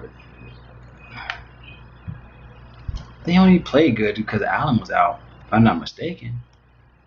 I think Allen got injured against the Saints, and then that's when Mike Williams stepped up. Other than that, that's the only thing he really did. I think that's about it, y'all, on the receivers. What y'all think? Let me know. Anybody else y'all looking at? I didn't mention Devontae Adams. Houston, 7,900 for him. He's averaging 29 fantasy points in 4 high-scoring games. So we want to go Devontae Adams at 7,900. I really feel you don't have to. But you feel you don't have to, though. But he's going to be real chalky. I don't really feel like you have to play Adams, but, it's good to mention him. Houston allowing 162 receiving yards, but 40 fantasy points to the position. Devontae Adams, to me, is definitely a cash play, but I really don't feel like you have to play. I don't feel like you have to play him, though. I don't think you have to really play him, but it's good to mention him, but I don't really think you have to play Devontae Adams. There's so many other valuable spots here that we talked about. I don't really like Seattle. They're gonna be in a tough spot. Like, not really looking at them. All right, let's look at Metcalf. All right, Metcalf, for instance. Arizona is only allowing. It's gonna be a tough one. That's the thing though. They're so pricey. There's like Arizona doesn't allow as much fantasy points to the receivers. They allow only 157 receiving yards a game. So you gotta literally split that in half. Like, who's gonna get that much? Like, I don't see it. They allow 33.9 fantasy points allowed to the receiver spot, 36 at home. 36 at home. They don't really allow as much at home. They don't allow 1.7 touchdowns a game.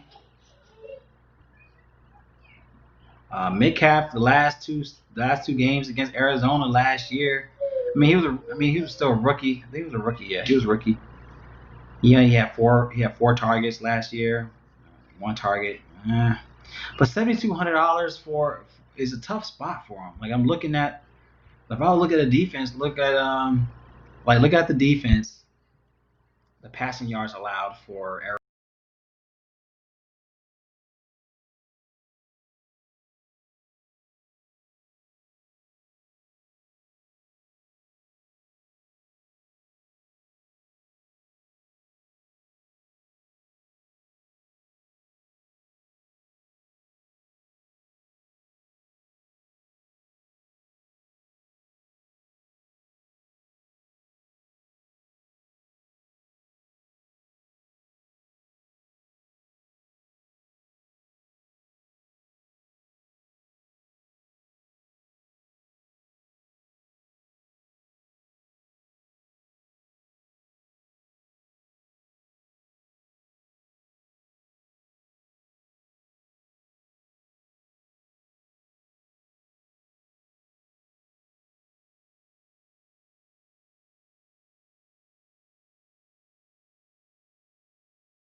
Can y'all hear me? Hello, can y'all hear me?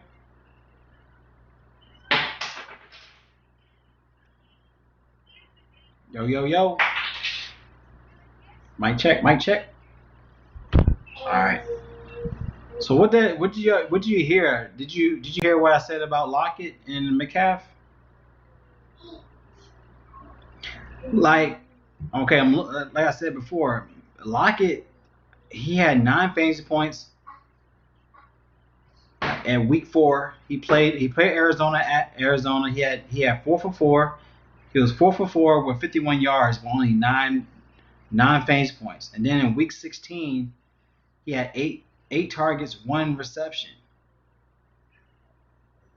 And you gotta understand too, this is a division game too. They play real physical division. Like our division, like I'm a Niners fan, so our division is real close than what what I mean, like than what it usually is. Like Metcalf didn't even do nothing. Like it's probably gonna be a defensive game, honestly, for Seattle. Even though Seattle they lost, I guess they lost twice.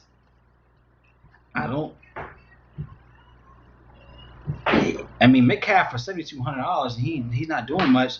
Arizona is allowing 157 receiving yards to the position. That's nothing. 0.7 touchdowns a game, 33.9 allowed, 36.8 allowed at home. Like they're not giving up a lot. I guess you could go maybe Lockett. I mean, they're looking at a projection 29.8 implied total here. They're giving Seattle a 3.5 favorite.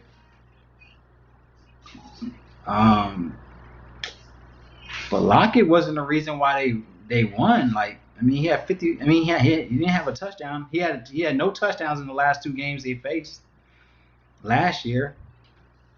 I don't know, man. It's just, the price tag is not. I mean, I guess it's GPP because it's not an ideal matchup. I guess it's GPP because it's not an ideal spot. But even GPP, like the price tags, is not even worth it. Like $7,200 for Metcalf, to where if he gives you a dud, man, like you didn't even have to go 72. You could have went Devontae Adams. You could have went. You know what I'm saying? Like the plays that we already talked about. You have literally players in the 4K, 5K range that could do more work here. Even Lockett, $6,600 for Lockett. I don't see it, man. I really don't see it. Metcalf is doing great this season, but Arizona could be I mean, this is definitely GPP. I ain't gonna lie. This is definitely GPP, but I'm not gonna say I'm not overlooking it. I see it. I see what he's doing this year. Don't get me wrong. I see it, and I think everyone else knows too. Everyone sees what he's been doing this year. But when it came down to Arizona, man, now don't get me wrong. He was a rookie last year. Was it a rookie last year? Yeah, he was a rookie last year, but his first game against Arizona, I guess because his first game against Arizona, it was iffy. But then even in week 16. Week 16 playing Arizona before the end of the year, he only had 1 target. But that was last year. I can't really keep basing it on. That was last year. It was last year, but it just didn't. It doesn't seem ideal, especially for that price tag, man. You got so many other options. But then again, if you want to be contrarian and think he'll go off, then that's on you. But I'm a pass. I'm a pass. We like I said, we have so many other plays. Like I said, we got Galladay, 6K range. You got McLaurin, 5,800 that could give you 20 plus. You got Christian Kirk that can give you 20 plus. You got Juju that can he probably got Juju. Juju to me is a boom or bust play. Juju could definitely hit you with a 20 plus against Tennessee. He might just finally come out of the slump and go off. AJ Green, 44K range for AJ Green, giving you 18 last week, and he probably gonna keep the flame going against the Browns. You got Corey Davis that could be in play if AJ Brown is out. Like, there's no reason why. I feel like there's no reason why you should go that go McCaff at 7,200, or even Lockett at 6,600. Even if they gave you 18 fantasy points, 18 maybe 20, that's not. I mean, you had to pay up that much to get that much, but then again, you might not even find the necessary value because you paid up so much in those players, you know. But then again, that's on you. But I see the defense being an issue. I think Arizona could be a GPP defense here. Anybody else y'all looking at before we continue? I did talk about Adams. I do like Adams. But I don't really feel like I have to play Adams. You know, I like Adams. He's definitely gonna be a cash play, but I don't really feel like you have to play Adams. I'm still put him in my pool for cash, just in case if someone wants to pay. You know, there are players that like to play cash lineups. Adams is definitely a cash play. You know, but I will say you don't have to play him. You don't have to play him to get his numbers. You know what I'm saying? Hopefully that's the case. Odell Beckham is. I think Beckham. Since we found out, Infamous said that Hooper's out. Beckham is more valuable now. I mean, Beckham has been a good play. He had a touchdown in the last 2 games against the Bengals. He had 17 fantasy points in the last 2 games against the Bengals. He could be another good play at 6K range without Hooper now. So Beckham's definitely now a better play. I mean, he's always cash, but he's definitely a better play now without Hooper.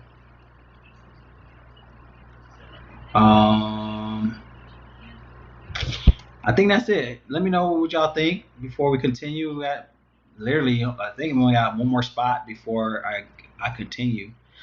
Maybe Brandon Cooks. Brandon Cooks has been cooking. No point intended, but you know he had 22 last game. He had 33 in week 5, but he's going against a tougher defense with Green Bay against the position. They're 10th against the position, but he's $5,200. That's still a cheap play for that type of player, you know. Let me see Cooks real quick. Let me see what he did previously against Green Bay. He had 11 against Green Bay in 2018. Green Bay hasn't been allowing a lot against the position though, but he has a good matchup. Green Bay, they only allowed 135 fantasy points to the receivers, 1.2 touchdowns, 33.1 allowed to the position, 31.5 at home. Went away. They actually played better away against the position. I mean, they played Green Bay. The fact that Chris Godwin didn't do nothing. He had 9 fantasy points. Chris Ridley didn't do nothing for. Yeah, that's gonna be. I mean, 5,200 for Brandon Cooks. He's been doing well, but can we trust him here against Green Bay? He's been getting a lot more targets. He had 12 against Jacksonville, 9 against Tennessee. $5,200 for a Brandon Cooks is viable. Yeah, I'm fading Seahawks. Seahawks receivers. I don't like it. I just don't like it. You know, it doesn't sound right. You know what I mean? Like when I look at it, it's one thing, but the more I look at it, the more I'm like, yeah, I need to leave it alone. Nothing looks appealing about this. You know what I'm saying? I think Brandon Cooks. I mean, he could be another viable play. The thing about Brandon Cooks that I like about he's real versatile, man. Like he's a real versatile player, man. Like you gotta give him credit. Like if Houston got a chance, it's Brandon Cooks got to be that guy. I mean, he showed up the last 2 games to where he might give Green Bay a hard time, you know. But $5,200 is not bad. I haven't got there. What's up, Derek? My man, Derek Wills. What's up, my man? Nah, we haven't gotten there yet. I'm about to get there next now, man. About to get there next. I'm about to get to the tight ends pretty soon. But shout out to my man Derek, yo. Appreciate you, bro, on Twitter. Yo, anybody else, man, like the video, please share. Share the video. Hey, what you doing?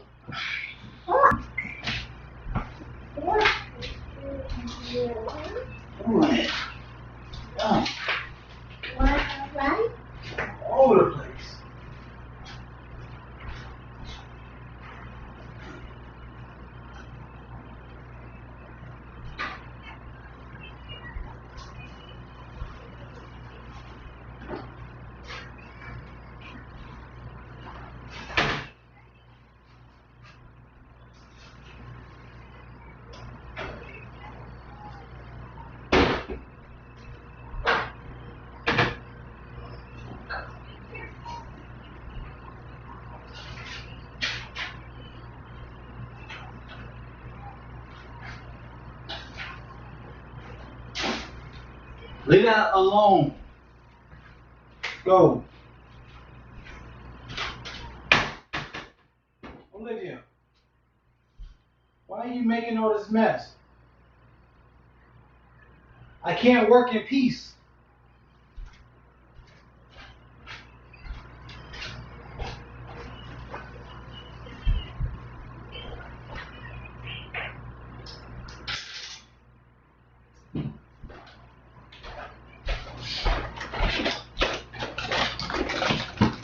Sorry about that, y'all, man.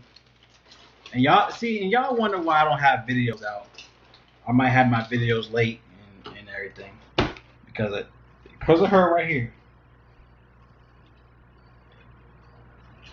A little bit.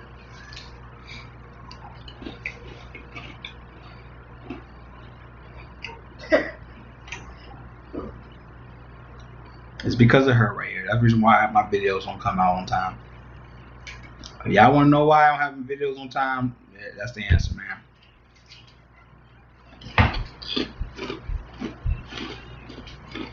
All right, man. Let's get it.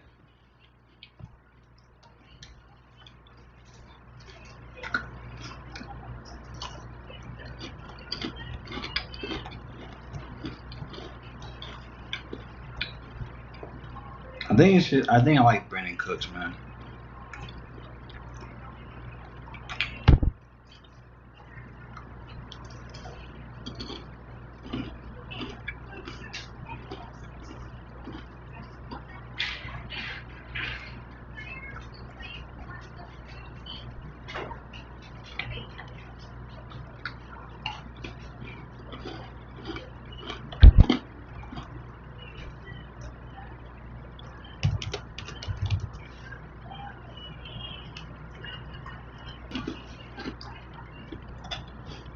All right, who else is injured before I go?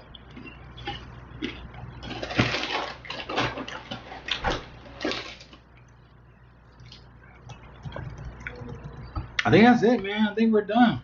I think we're done with receivers, man. That's a lot of receivers. I know that.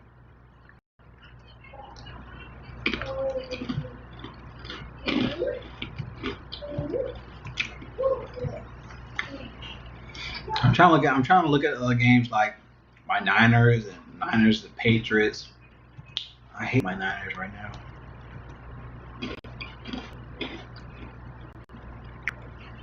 Deebo Samuel, 5K. I don't know. I never know with my Niners, man. I never know. I just stay away.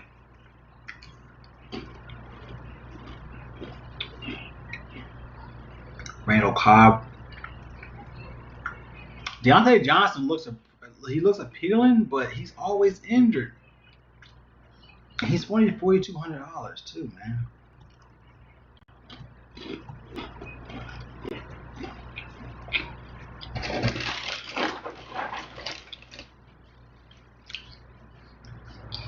Oh, another guy I like here is Dontrell Inman.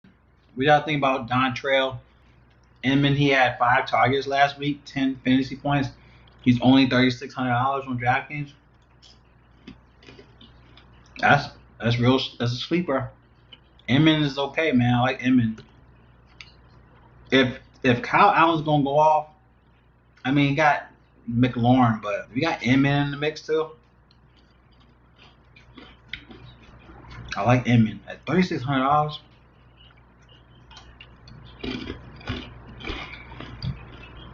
If anybody wants like a 3K player, Inman is a good player.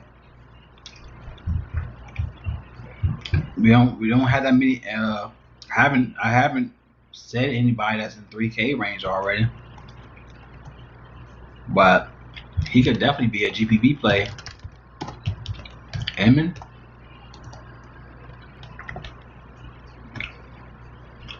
That's real. Yeah, 5 targets, man. 5 targets at 3K. I like Inman.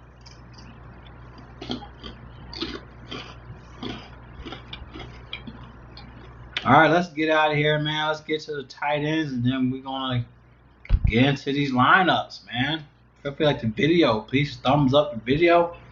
Please show support by sharing the video.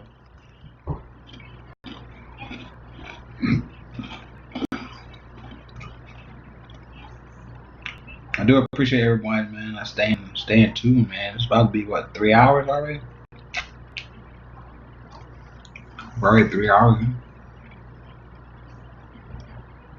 But appreciate everybody. I think I'm 3 hours in. Yep, 3 hours, 20 minutes.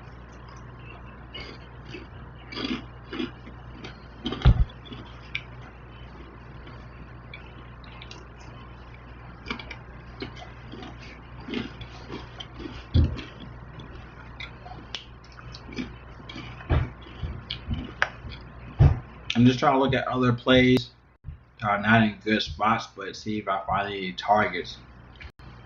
I don't see any.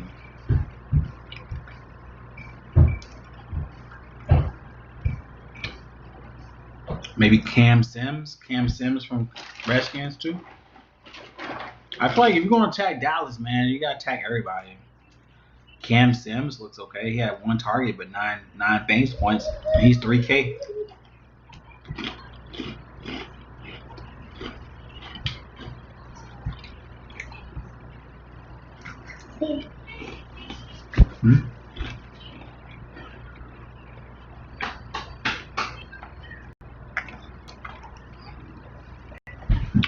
Anybody else got any more questions before I?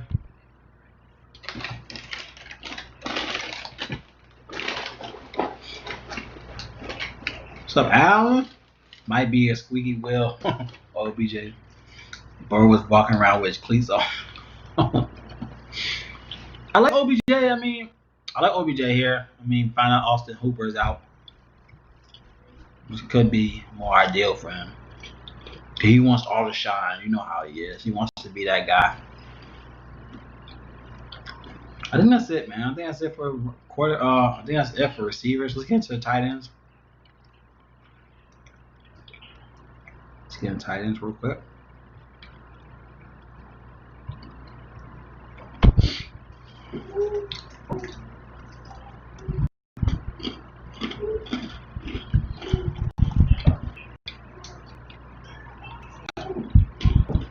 It should be quick and it should be quick.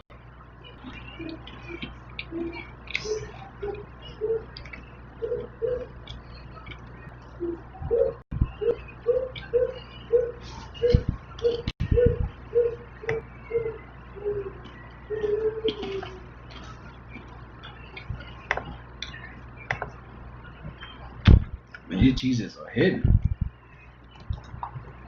Man, hold up. So it's pretty dry though. But it hidden though. Alright, let's get the tight ends, man. Then we're gonna get into these lineups, man. Alright. First play.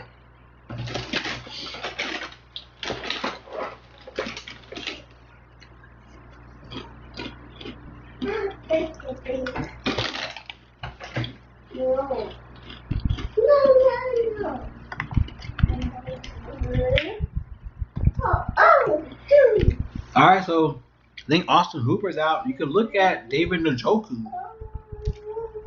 He's only 3K. Bare minimum price. Njoku, which I feel like he's a beast. I don't know why they made him a backup tight end. This guy to Austin Hooper. Njoku is a freaking monster, though. Like, this guy is a monster. Njoku, he was a red zone threat, all that. This guy's a big dude. But looking at Cincinnati, they allow 6 receptions, 67 yards to the tight ends this season, 16.6 fantasy points allowed to the position, 11.1 at home. 3K for a guy that could do work. Njoku's no slouch, yo. Like, first game, week one against Baltimore, he had 1 touchdown, 3 for 3 for 14 fantasy points against Baltimore in week 1. Like, not 2019, but 2018, he had a touchdown in each of those games against Cincinnati. He was 3 for 4. He had 4 targets. He had 3 receptions, 73 receiving yards. Then he had 5 for 5, 63 receiving yards. This guy in 2018 was showing out. And he's only 3K. I mean, those years prior, he was 3,800. I mean, he's still cheap, but Njoku got something to prove now. I think he's one of those spots where he knows Hooper's out. He wants the ball to get his spot back, if I'm not mistaken. I like Njoku as a bare minimum price tag on DraftKings. I mean, if you got a guy that's starting at a 3K range that has opportunity, he's a big dude. If no one's seen Njoku, let's do a picture of Njoku. Njoku's a freaking monster. I think y'all can see this picture. He's a beast. Look at this guy right here. Look at this dude, man.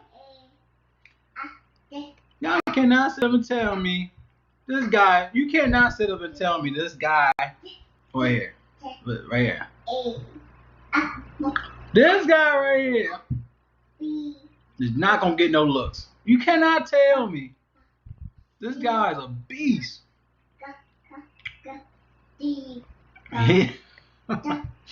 The Joku is I don't know why they bench. You can't bench a guy like this guy. You can't bench guys like this, man. This dude's a freaking. Look at this dude. You cannot bench a guy like this, man. That's disrespect. Look at this dude. You can't. Look at this dude right here. Wait, right here. He don't look like a tight end. He look like a defensive back. He look like a running back. This guy is a monster, dog. Like, I can't believe they got Austin Hooper over this guy. Like, that's disrespect. That's disrespect. 3K for this guy. Sign me up. No joke. That's so disrespectful. Can't be any more disrespectful than that. Yeah. There's some real good value plays at tight end.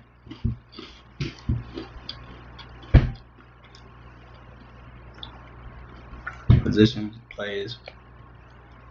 So definitely like him at GPP.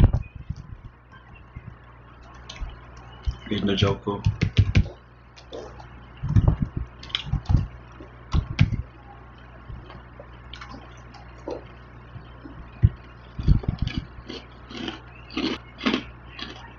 So disrespectful. All right, next play.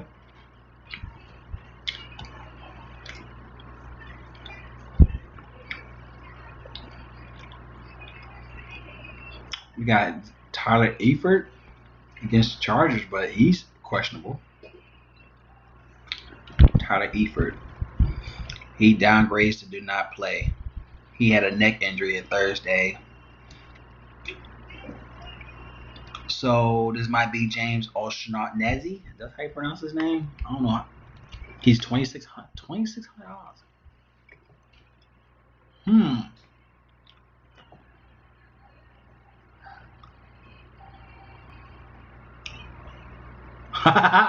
Hey, Infamous, I ain't want to say nothing. Hey, I know why. Yeah, I ain't want to say nothing, though. You can't bench somebody like that. That's what I'm saying. Like, he did everything right.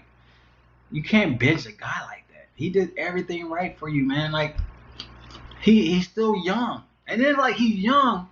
And you bring an Austin Hooper? Disrespectful.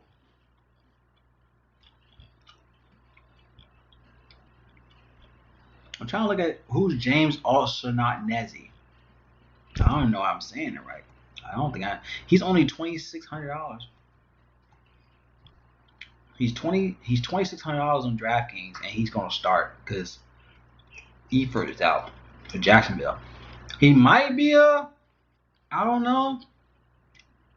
James O'Shaughnessy. He's $2,600. Eifert will be sitting because he has a neck injury. I'm trying to see what he did before. He got 5. I mean, when he gets snaps though, when he had snaps, he had 78% snaps. He had 9 point. I mean, at 2.2 $2,600.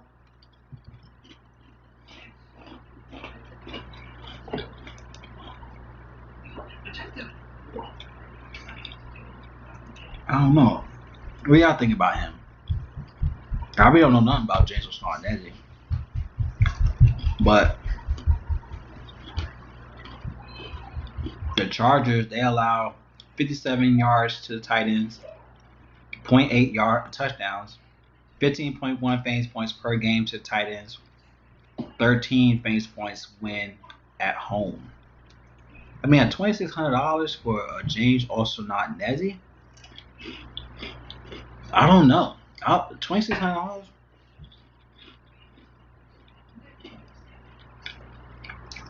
I don't know. He only had 2.5 targets, but he's finally going to get some more reps, more snaps. I mean, if you get a touchdown, $2,600. If you get a touchdown, I don't know, man. Something to look at. Jacksonville. And that's the one thing about Minshew. He throws it at everybody, you know. I'll say O'Shaughnessy is a GPP play.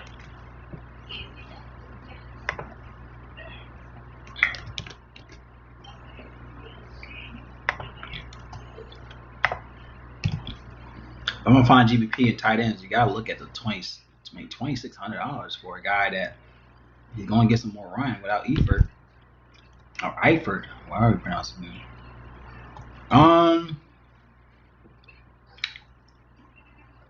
What am I looking at?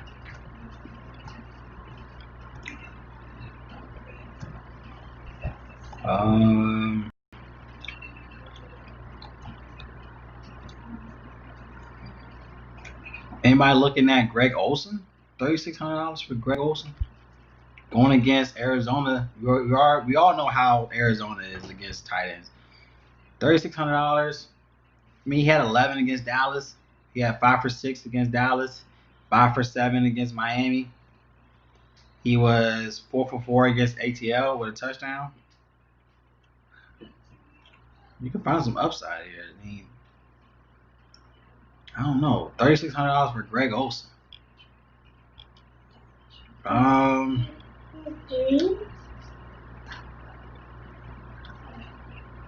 Gotta help my brother.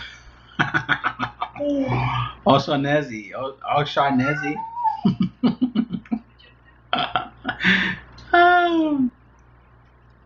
I think you spelled it right. Or did I spell it wrong? I thought I spelled it right. I spelled it right. Did I spell it right? You spelled it wrong. Or maybe not. Maybe I don't know what I'm spelling.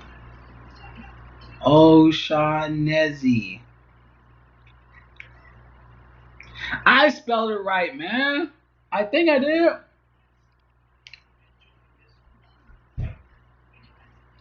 Oh, that's a place in that's a bar. There's a bar in Alexandria. O'Shaughnessy pub. That's funny as hell. He's from Jacksonville Jaguars. I spelled it right, man. You gotta do 20 push-ups, bro. You gotta do 20 push-ups, man. It's not. I spelled it right, bro. Derek. You gotta do 20 push-ups right now, man. You try to mess me up, G. Yeah. That's funny. You spelled his name wrong, man. You gotta do 20 push-ups, bro. You didn't spell his name right. I literally copied and pasted and put his name down. Think Irish.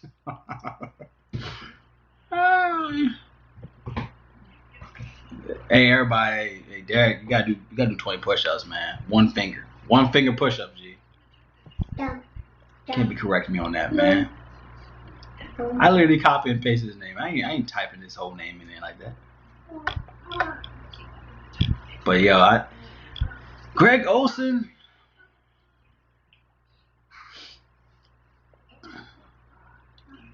Greg Olsen could be a play. I mean, Will Disley, I think he had a neck injury or whatnot.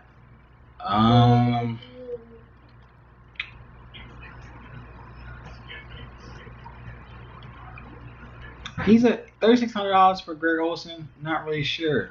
I mean, it's okay. It's okay play. Oh, who was my man that said about Noah Fant? Since we're on tight ends, who was talking about Noah Fant earlier? I think it was Derek. Somebody was talking about Noah Fant. They made sure that let's talk about Noah Fant. I'm like, Noah Fant.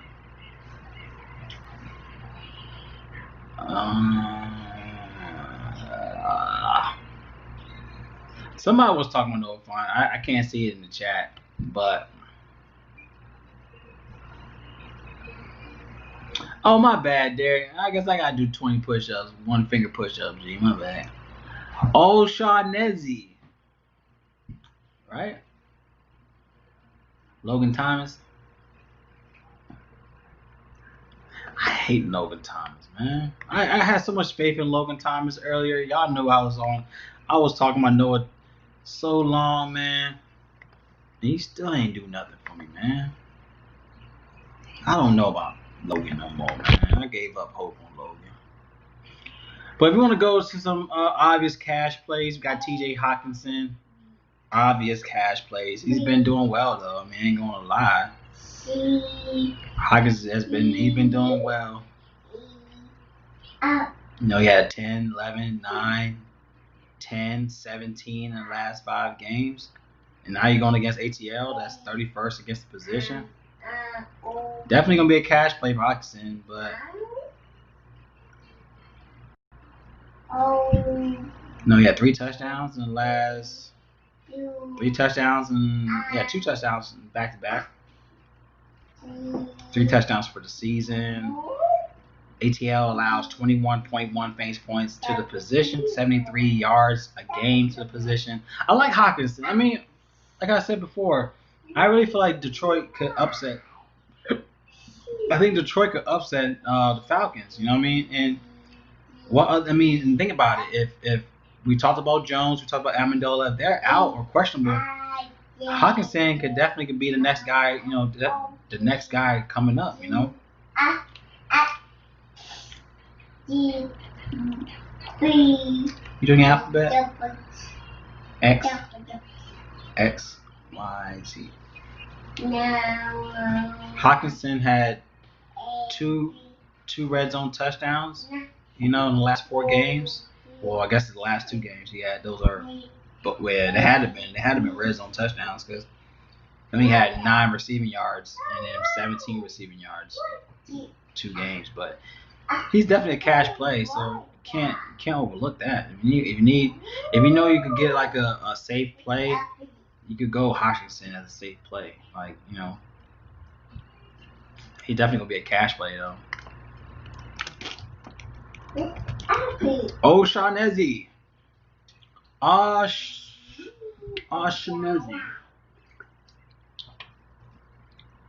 You know what it sounds like if someone give you a wet willy, they'll say his name like. Shaughnessy. Oh, I'm stupid. I'm stupid as hell.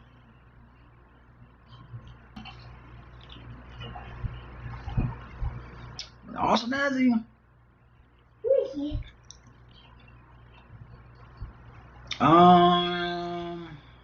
Let's keep going because we're almost done. Okay, of course, got Kelsey. He is going to be definitely a GP. He's going to definitely be a cash play. He's been balling though. You see, last game he had 28 against Denver. He had 10 in the last 2 games against Denver, but $6,300.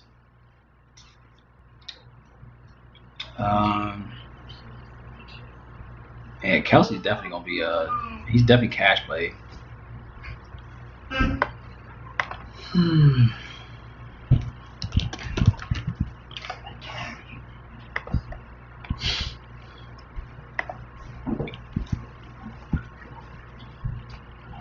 We got Hunter Henry against Jacksonville, the 28th against the position.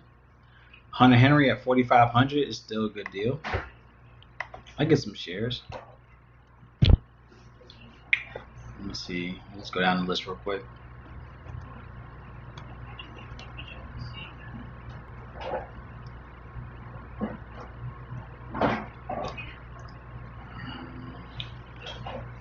Yeah, Logan Thomas. I mean, Logan Thomas is in a good spot, yo. Like, he has 3.2 fantasy points in 6 home games, which is not ideal. But I mean, then again, I wouldn't go by that stat. I mean, he had 14 in week 1 against Philly. He had 14 fantasy points in week 1. He had 8 targets, 4 receptions in week 1.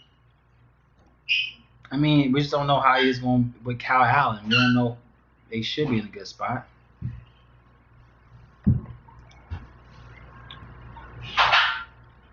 He would need more targets, you know.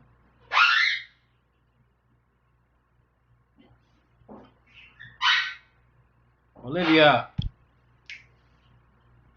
Good grief. I don't know, man. He's in a good spot. Logan Thomas is in a good spot. I think I'd rather go Logan Thomas than Greg Olsen, maybe. But of course, Greg Olsen is going to be more GP, is going to be lower owned.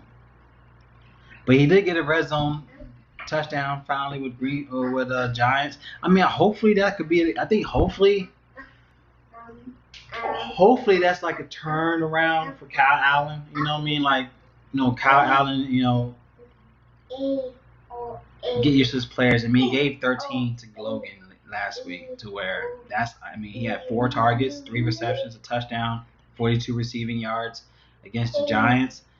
And then think about this too. Like, this is kind of a good thing to look at. Like, these are all division rivals. Like, he had 14 against Philly, 13 against Giants. You know what I mean?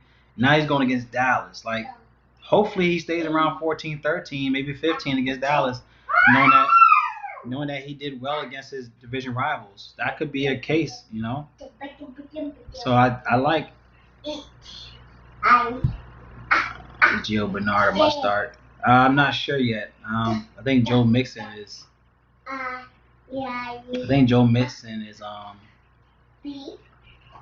think he's questionable right now. But if he's out, then yeah, I think it must start. I mean, for his price tag, yeah. If he's going to play, I think you go Gio Bernard. Gio Bernard. But yeah, I like Logan Thomas. I think Logan Thomas to me is a better play. Jacob Lopez, he said, pick 3 running backs: Hunt, Gio Bernard, Justin Jackson, Swift, Henderson. I say Gio if he's playing, if he's starting, and I go Swift. Justin Jackson. I wouldn't go Justin Jackson. Will I go Justin Jackson? It kind of messed me up right now, but I'm trying to finish this tight end spot real quick. What y'all think about Christian Herndon? He's 3K going against Buffalo. They allow a lot to the position. Buffalo allows a touchdown a game to the position. 80 receiving yards to the spot.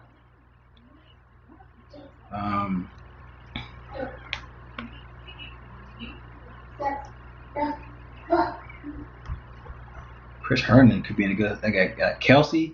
Kelsey had 22.5. Janu Smith had 21. Darren Waller had 16. Jasecki, that's how you pronounce it, from Miami. He had 30 fantasy points. That's insane. So even Higbee had 8. Chris Herndon could be a good play here starting. He's averaging 4.4 targets a game. I mean, this could be a spot for Herndon against Buffalo's. But who knows? That's the thing about who knows about the Jets. But Chris Herndon could be a good play, knowing how much Don't know how much they give on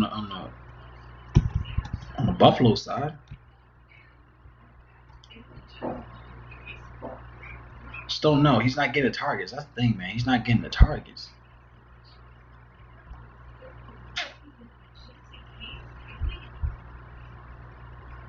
Oh, Aaron Jones missed practice. Ooh. Oh, Mixon's rolled out. Ooh. Y'all, hold on, man. Y'all having me go back and shit now. Joe Mixon's out.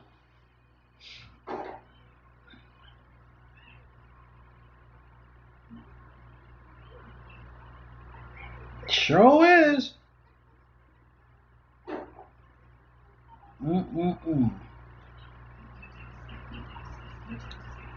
Oh, shoot.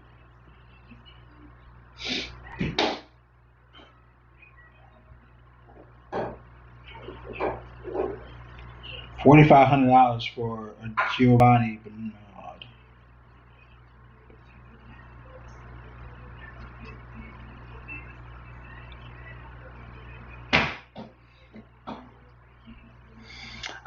Gio is going to be a cash play, y'all. Like, I'm looking at Gio, but man, Gio is going to be a cash play, y'all.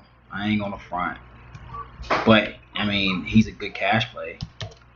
Let me put Gio. Let me put Bernard. I think Bernard, I mean, is he cash? I mean, he's going to be chalky as hell now. But then again, he's only 4,500? Oh, he's going to be real chalky.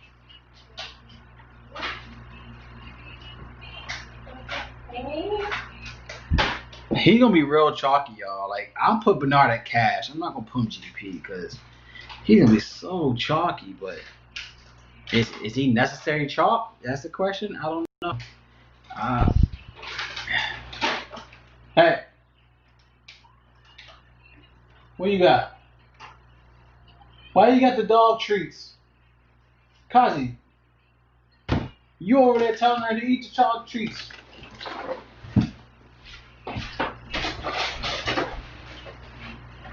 Yo!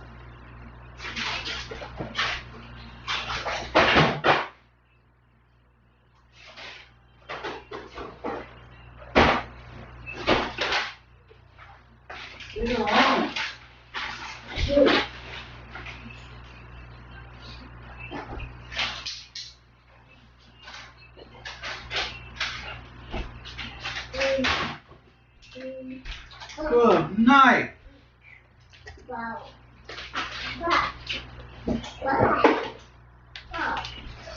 Yo, man. I swear I need that leash with the kids leash to put like a little tail on it. Yo, this girl's out of control now.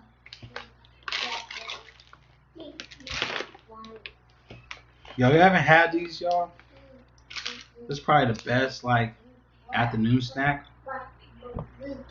Look at that. You ever had these hickory smoked almonds? Crack cocaine. These are definitely crack cocaine. I'm not sure you guys can see it. Wow. Hickory smoked almonds.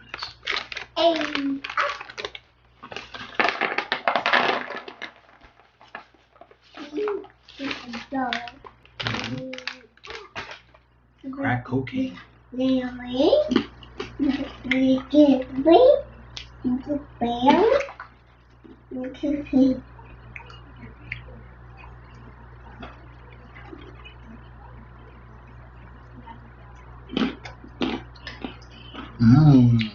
Like it? Yeah, you like it too. Yeah. Anytime I know you walk away, I know you like it. Yeah, leave me alone. Yeah. Snack review. Yeah. Yeah, they good. Yes, sir. Yes, sir. Snack review. But okay, let me get back to the picks, y'all. I'm tripping now.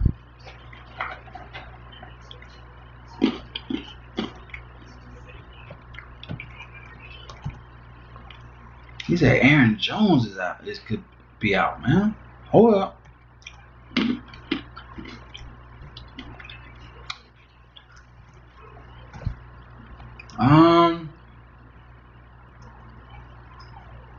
Let me get back to the tight ends real quick.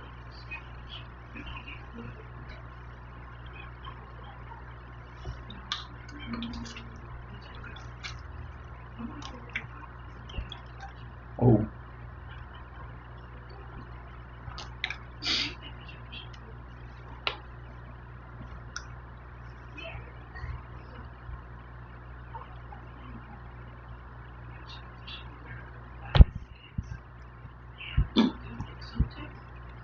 What we're looking at, Dalton Schultz. 3,900 for Dalton Schultz. He had 8 fantasy points. I mean, he had 5 targets. He was 4 for 5 against Arizona.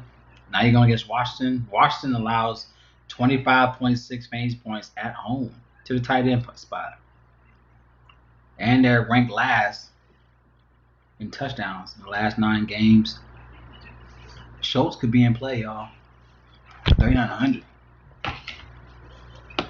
He could definitely be in play. Nah, I haven't looked yet, bro. I haven't looked at my Twitter yet. There he is. I see you. He said, "Oh no." I hit you with that. I hit you with that Elmo emoji, G. I gotta get you with that Elmo emoji. I got you, bro. Got you back with that emoji, man. Oh, man, no. I've not seen it practice. So if we're looking at Green Bay, I guess you could look at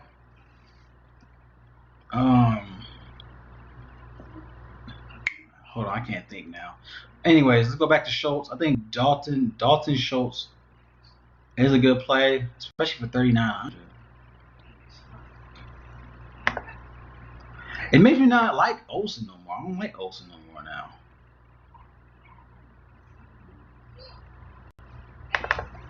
I don't know. Like, the more times I look at these plays, I don't like it no more. I don't like O'Shaughnessy no more.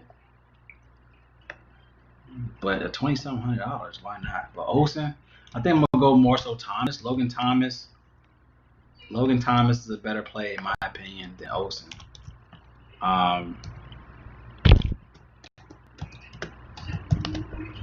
L. Thomas, and then we got, I think Schultz is in a good spot too against. I mean, if Dallas want to keep this close, I think Schultz is definitely a great play. Schultz has been doing well. He averages 6 targets a game, 3.8 receptions, 2 touchdowns. And so far he has 2 touchdowns for the season. I don't know. It's definitely, I mean, it's a good play though. 3,900 is not bad. I mean, I'd rather pay that than any cash play for tight ends. I'm not going for. Like, I don't think you have to go Kelsey. You don't have to go Kelsey. There ain't no point, honestly. Like, and also I'm looking at Carolina. Like, Ian Thomas is in a good spot here against New Orleans. They're garbage against the tight end spot. They allow 20.9 fantasy points to the tight ends, 1.2 touchdowns a game to tight ends, 73 yards to tight ends. Like, Ian Thomas for Carolina is in a good spot, but he's not getting no targets, and he should. He only got 2.2 targets, but he's in the ideal spot at 3K. Like,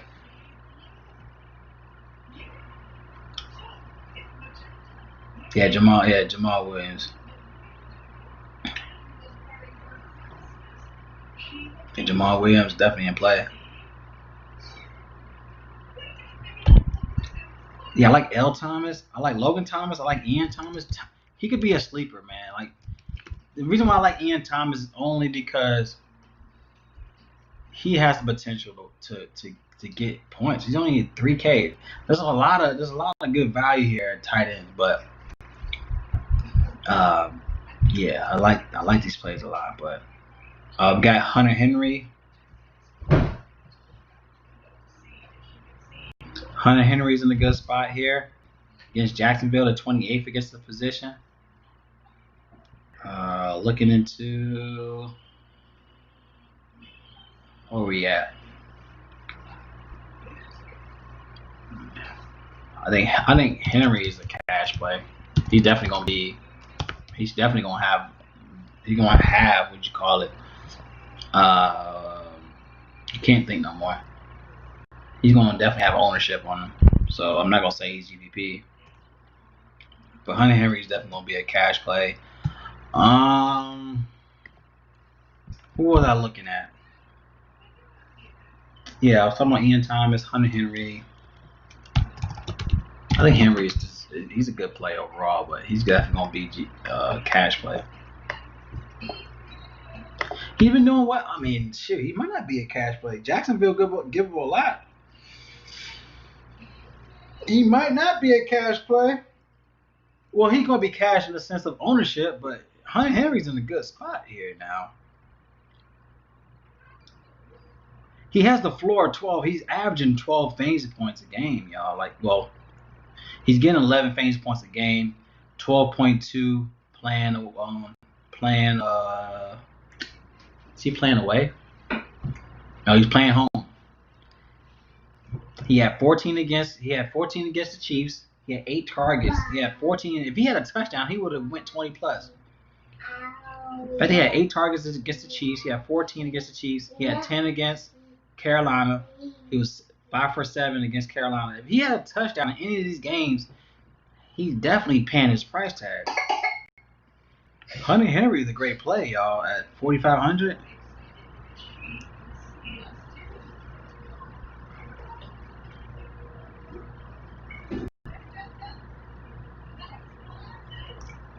Yeah, this is definitely a good spot here, y'all. Jacksonville gives up 19.7 fantasy points. Went away. Hunter Henry is definitely a good spot. Well,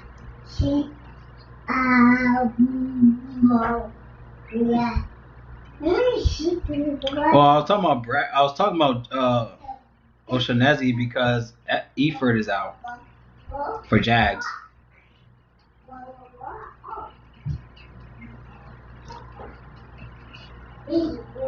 Yeah, I got you.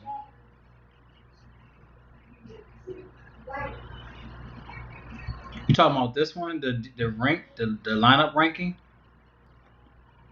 Brad, you want the lineups? You want the ranking one?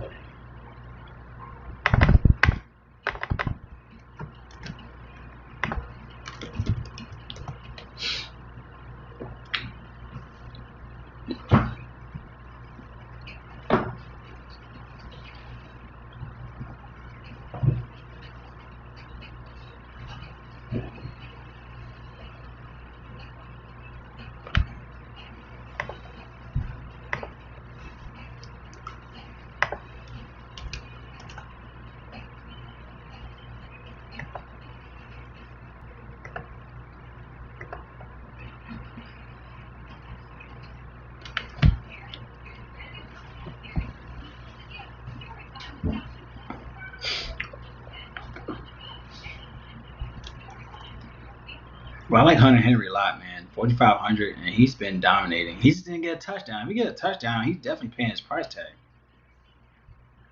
Hunter Henry, he definitely cash, but he could definitely go off.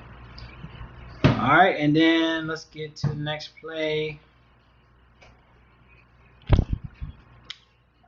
Let's get into defense, and we're done, y'all. Thanks for staying tuned with your boy. We get to the lineups, y'all, and try to dissect these lineups, though. But I really feel like we did too many tight ends. That's one thing I do feel like. I don't think we need that many tight ends, y'all. We did a little bit too many tight ends. I know that for sure.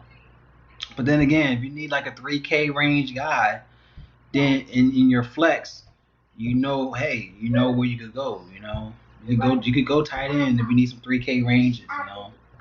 We got a few guys in the 3K range that can help you in your flex. So I'm not going to say we did a lot of no tight ends. We need some tight ends because if you need a 3K guy in your flex, why not go to a tight end? You know what I'm saying? Why not? You know. All right, let's get to defense, and then we're done. Defense to me is pretty simple. I don't really care for defense, but if I'm gonna go defense, appreciate it, buddy. Get it online with your boy. Let's go defense real quick. It's only a few I like. Of course, you got Bills, but then again, Bills like to, even in a good matchup, Bills like to give up points for no reason. But you're going against the Jets, to where they really got nothing to go for. But this is too expensive for Bills. You go cash for Bills, but they like to still make it interesting.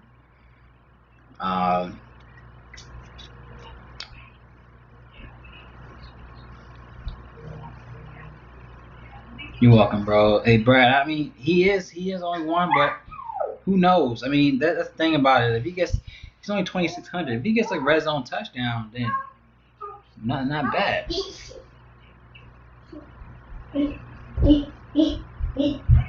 She likes Jets defense. Bills, man, they be in good positions and like to F it up, you know. But I'll say defense. I'll say cash. I'll say Chiefs. Chiefs against Denver is definitely a cash play in my opinion.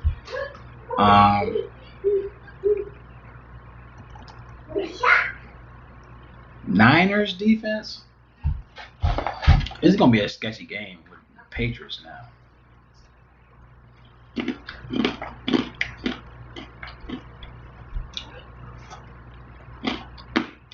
But opposing defense is so far averaging 8.4 fantasy points to the Patriots offense. I guess you could say Niners. I think Niners is probably Niners is a good maybe GPP.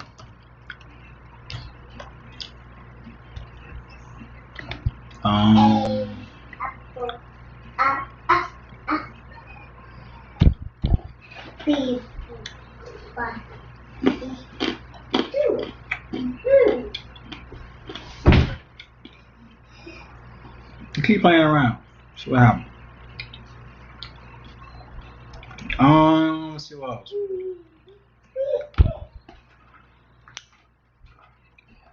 See, Patriots defense, they average 1.2 interceptions a game. They average 11 fantasy points at home. Patriots defense, it could be a problem, man.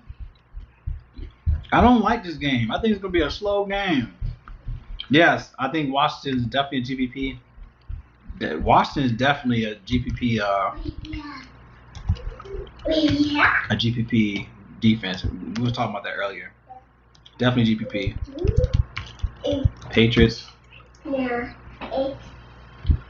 Patriots to me is in a good spot. They average 11 fantasy points when at home. Well, they had 11 fantasy points against Miami. They had 15 against. They had 15 against the Raiders at home. And now they're playing San Francisco. And they're saying the Niners averages 2.9 sacks a game. The Patriots they don't really get sacked a lot though. They only average 1.6 sacks. I don't know. Patriots is definitely a GPP. Niners. I want to say they're in a good spot, but they're not doing much in defense, man. They allowing so much crap. I hate my team. Let's see, Steelers defense. Steelers defense could be a DPP. They average 4.8 sacks, 1.6 interceptions,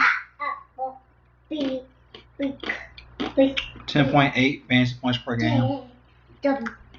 But they only average 8. They average 8 went away.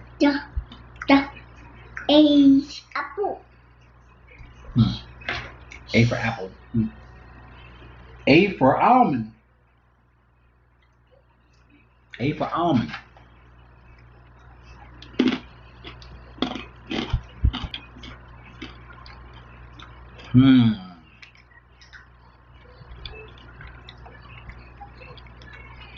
Yeah, I think Washington is definitely a GPP, $2,500.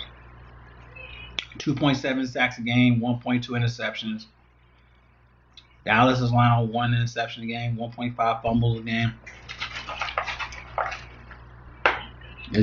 Washington definitely GPP. $2,500. I like Cardinals too. I think Cardinals is going to be GPP. $2,300 for Cardinals. But I don't know, man. Last time they played Seattle, they had 11. Last game, they had 11 at Seattle. They had 11 and 16 the last 2 times playing at Seattle. And now they're playing at home, though.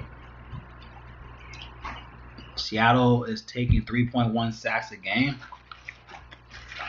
That's not good.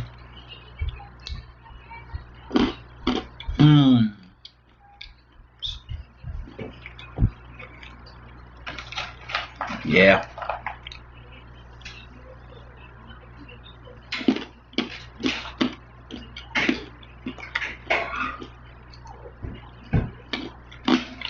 Yeah, I like Washington a lot. I like Cardinals.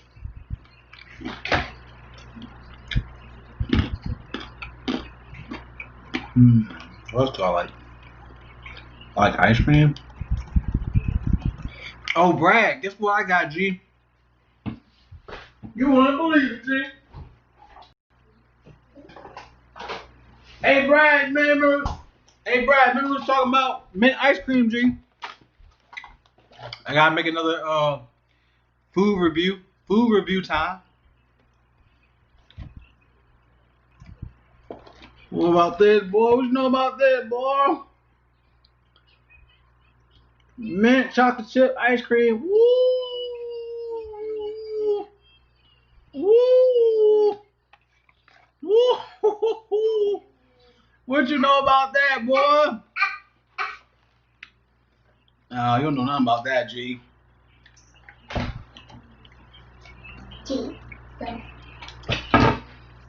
here.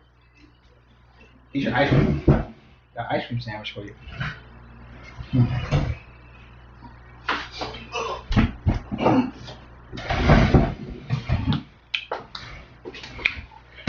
Food review. Woo!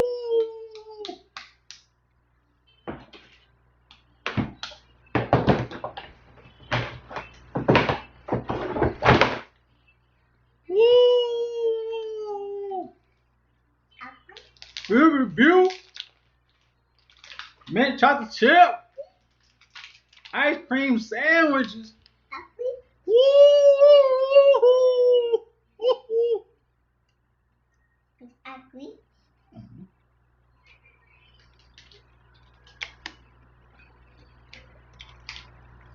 Woo!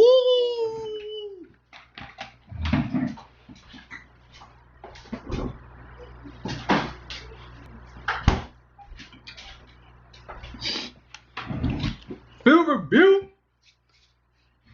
Well, yeah, on a lighter note, Chiefs definitely going to be in play. Denver, opposing defense against Denver is allowing 9.8 fantasy points. I don't know about the Jets defense, though. I mean, damn, they might be in good play.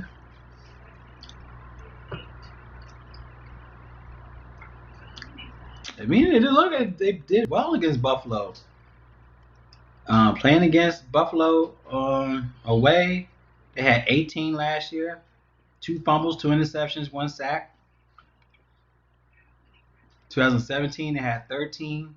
2016, they had 21.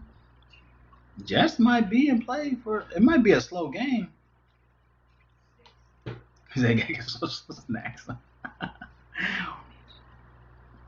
I think Jets might be in play, y'all. I mean, it might be a slow game for Buffalo.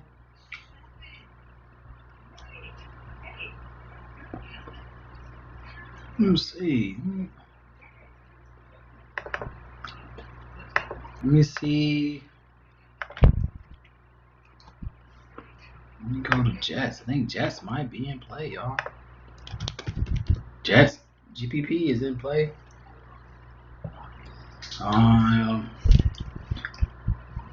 Where else is?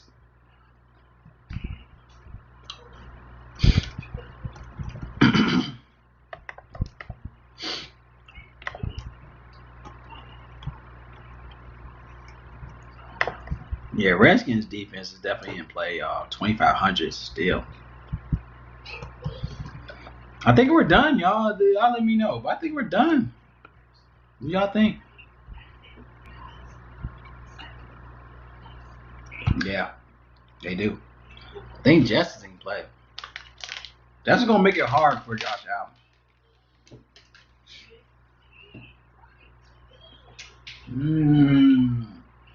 Happy.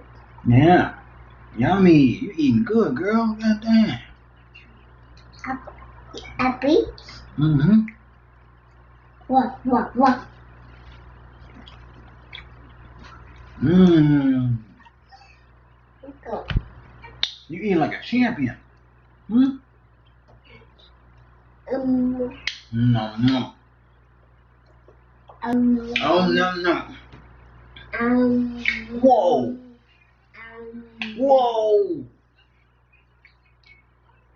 Whoa. Good job, baby. You eating good. You eating just like your dad. So, all right, y'all. Lineup time. Injury watch list. I gotta change my watch list now. We got all these news. Who's out? McCoon.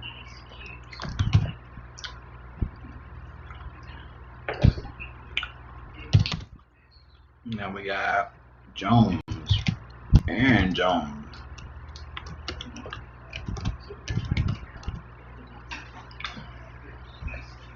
Anything else y'all can mention, let me know so I can put it in the injury watch list. But I think that's it, man. We went through the whole plays and positions. We went the quarterback, GPPs, cash, GPPs, cash. Wow. All that good stuff. GPP cash. Defense cash. GPPs cash. All right, let's get into these lineups, man. Let's get into a lineup for Draftkings. Please like, please share. Thank you for everyone that has been sharing.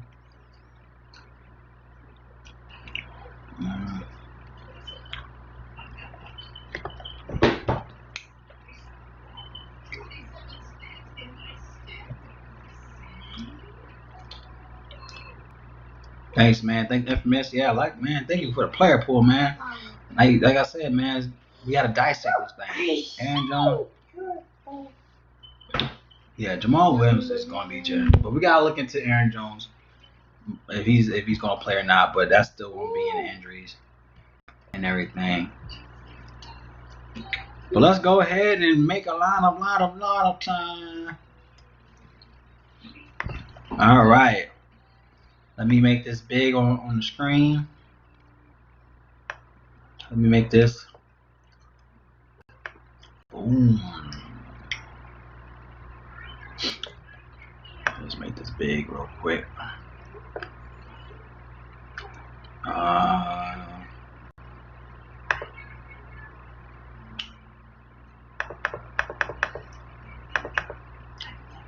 All right.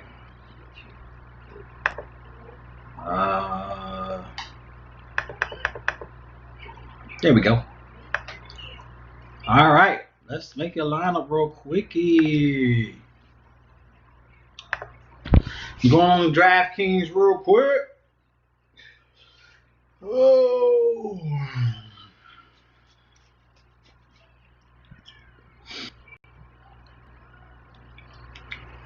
see what we got here real quick.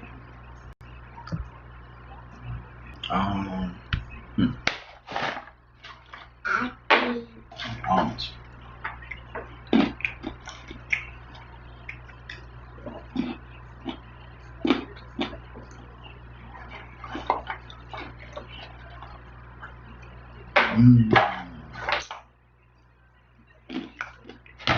You know what's up, girl. You know what's up. All right.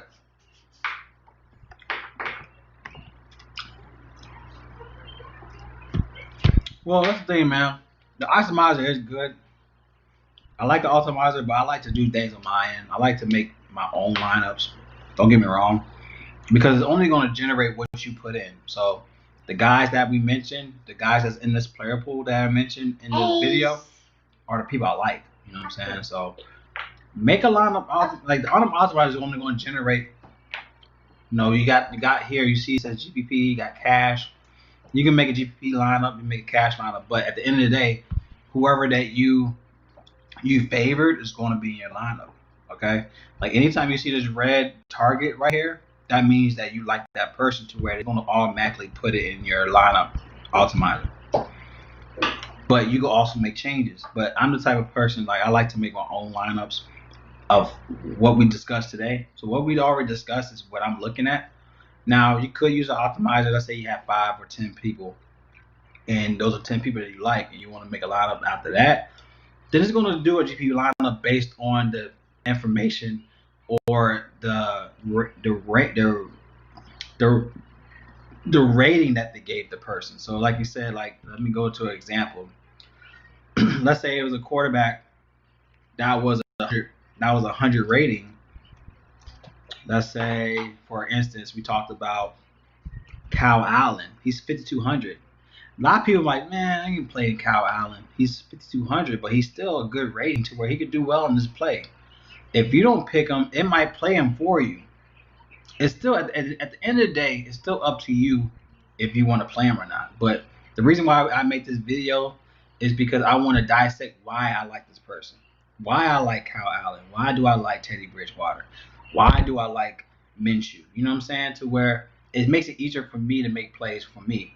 Now, if you're the type of person who like to make 5 or 10 players, then if they give you a Kyle Allen and you don't know why they gave you a Kyle Allen, that's what I wouldn't recommend. Like, don't allow. I mean, it's any optimizer, but don't let it optimizer dictate why it picks it for you. You know what I'm saying? Like, if it gives you a Kyle Allen, you like, man, I don't like Kyle Allen, he's garbage, and you don't pick him, and let's say he goes off and give you 25 plus, then you know what I'm saying? Like, you have to understand why somebody will pick that person. You know what I mean? That's why I like to dissect into these weekly NFL videos, because I like to dissect and see why this is a good play. You know what I mean? To where a Kyle Allen at $5,200 isn't a great play, but he's GPP. You know what I mean? Because he's $5,200, but he could do well. You know, so I'm just trying to give you examples. The optimizer is only going to be based on what you program it to do. That's what any type of optimizer. Sorry, now I forgot about my boys, the Broncos, Tim Patrick. I don't like them.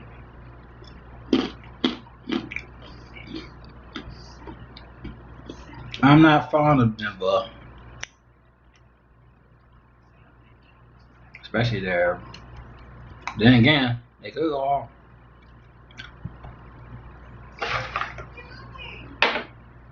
Man, girl, like the almonds, girl. Oh, you just like the damn salt. You're not even eating it. You was just sucking all the damn hickory smoke off.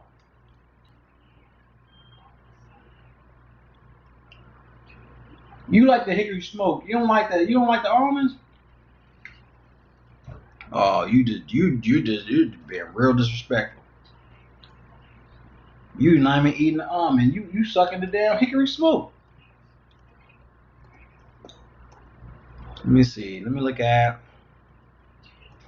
Tim Patrick. Like, $4,600 for Tim Patrick. Like, he getting the targets. 17, 26, 14. But going against the Chiefs, it's gonna be a tough game. It's definitely gonna be a tough game, man. They're 6 against the receivers. I'm not sure if they give him a lot, but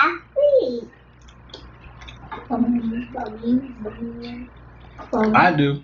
I agree. I think they should add filters, but let me see real quick. They have certain other stuff they can add. They have certain other stuff that you can use when you generate like your the optimizer. You could go to the mass optimizer.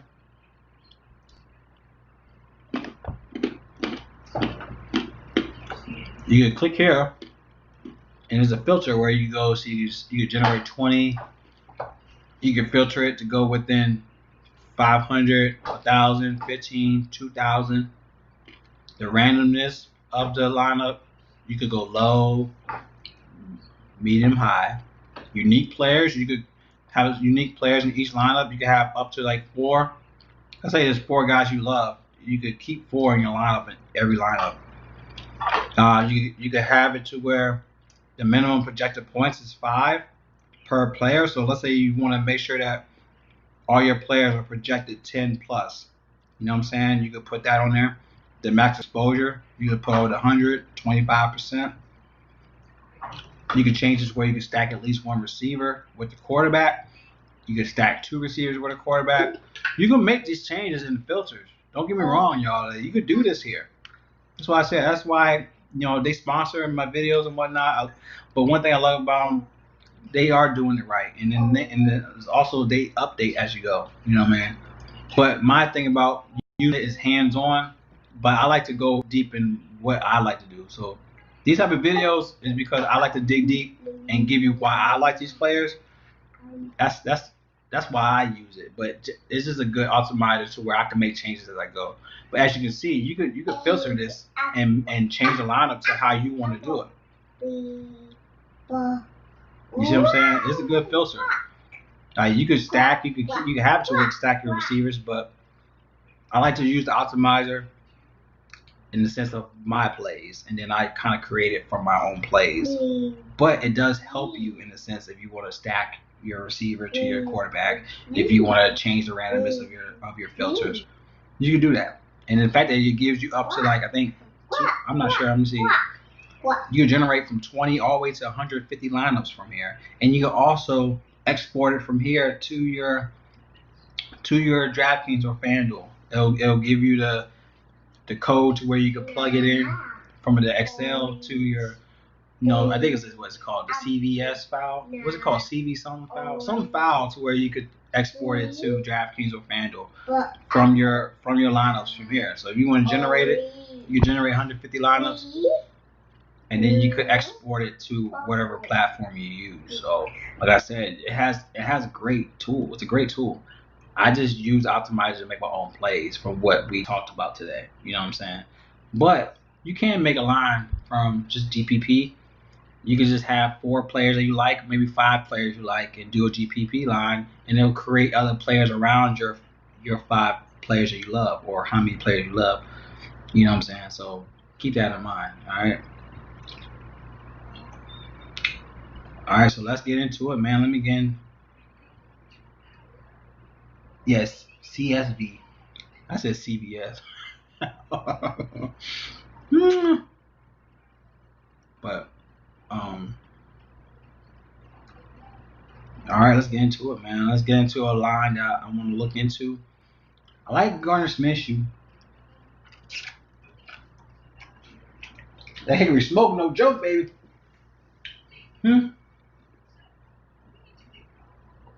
She down. But let's say I want to make like for the players we talked about. Let's say we do a Kyle Allen.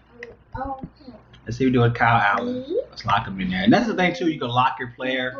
You can lock the players you love, and then generate another lineup, but it keeps the person that you locked as in your lineup. You know what I mean? So that's good to know. All right. Let's say if I go Alvin Kamara 7,900.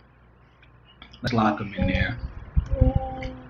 Only reason why you want to lock it is if you generate that lineup, it keeps that player in that spot. But I don't think I have to do that. I'm not gonna probably have to do that, but. All right, another running back we was talking about. I like David Johnson, man. David Johnson at 5,300 for David Johnson. I think that's an ideal spot for him against Green Bay. Definitely gonna be GPP for me. Receivers. Good job, baby. 1, 9, A, B, C. You got Terry McLaurin. 1, 9 to sing with me. Yay. Good job, baby. Good job. Let's say we go from McLaurin to a Christian Kirk. We go Christian Kirk here. Christian Kirk could be a valuable spot once again at 4,900. We go AJ Green. Another thing too, you can add it. You can type his name in and it'll pop up for you. We talked about AJ Green, 4,300. Tight end. We talked about Hawkinson. But if I want to stay with the whole, you got Njoku at 3K, y'all. Njoku is in a good spot, y'all. But we was talking about Logan. You want to go back to Logan Well with Logan Thomas. You know, you can pair him up. But I really feel, man, I like Logan Thomas. Don't get me wrong, but I think Njoku, man, is a beast. 3K for Njoku. And then you go. Let's see. I go Niners or maybe I go Chiefs. Go Chiefs defense. How much do you have? They got a whole bunch left. You can go all the way up to like a Devontae Adams if you wanted to. That's still like 48,600 remaining, which is not bad. I mean, that's the thing though. You don't have to put all the way. You don't have to put all your money. You know what I'm saying? You can leave money down. That's what makes your lineup unique, y'all. One thing I tell people all the time: what makes your lineup unique is leaving money on the table. You don't have to always plug in these high-end guys, and then because if they crap the bed, more likely everyone else is gonna crap the bed. So you want to make your lineup different. That you're not in the same curve with everyone else, you know. But I like Devontae Adams only because if Aaron Jones is out, if he will be out, Adams is definitely gonna get more looks, y'all. So this is not bad of a play. We talked about Kelsey. No, we didn't talk about Kelsey, but we got Ronald Jones, Odell Beckham, Todd Gurley. You can still put in there. You got Chase Claypool. You want to still put in there, but I think Adams will be that guy that could give you that 20 plus. This is something I like here. There's still something I like here. I could say that lineup. I could even change Kyle to like a Joe Burrow. We talked about Joe Burrow to where he could be in play if you want to stack him, and then you want to go Tyler Boyd. You got Tyler Boyd at 5,400. You got AJ Green in the mix. You can change him. You can still put Adams in there. You know what I'm saying? That's still not bad. 600 remaining. You can do that. Joe Burrow, Alvin Kamara, Johnson, McLaurin, Adams, AJ Green, Njoku, Tyler Boyd, Chiefs. Not bad. If you don't like David Johnson, I mean, you go Swift. Maybe you want to play Swift, 54. I mean, you still got enough money to where you go Minshew, you want to go Bridgewater. I mean, you can still go up to the big guys. You want to go to the big leagues. You still could go up to like Ben Roethlisberger. Let's see, Kyler Murray. Let's say we do a Kyler Murray line. You might go Kyler Murray, Alvin Kamara.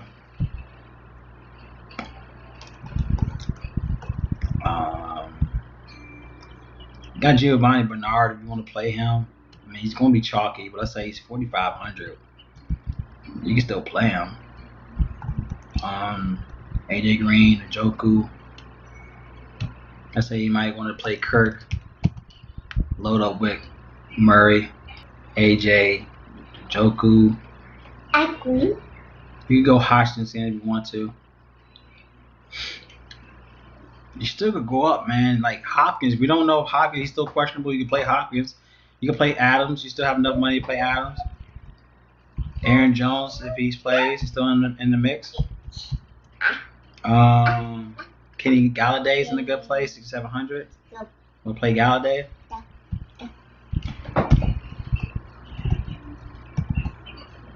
You know, we got Kamara, we got Bernard, McLaurin, Kirk. Let's say you might switch out Kirk. You got Odell Beckham, you know what I mean? Like Odell Beckham could be a good play at 6,100. You got Claypool. We still got Claypool at 5,700. See, Kyler Murray, Kamara, Giovanni Bernard. Let's say you need a safe running back at that price tag. I mean, you don't have to go Bernard. I mean, the fact that everyone might go Bernard, obviously everyone might play Bernard. You don't have to go Bernard. Let's say, I mean, I like Gibson. You could go. We talked about Gibson in the red zone. He's a good play in the red zone. That you can get $5K for Gibson. Maybe get Kamara, Gibson, McLaurin, Claypool, Green, Njoku, Galladay, Chiefs. A lot of people were talking about, playing the Jets defense. You want to play Jets? Oh, let's play Washington defense, 2,500. There's so many ways you could go about it, y'all. There's so many ways you could go about this. But like I was saying, like you could play a line and leave money on the table. It's okay. It's okay to leave money on the table. Like I don't understand why people don't want to do that. Like you could do that. You know what I'm saying? Like Boyd, let's say we do Washington, Boyd.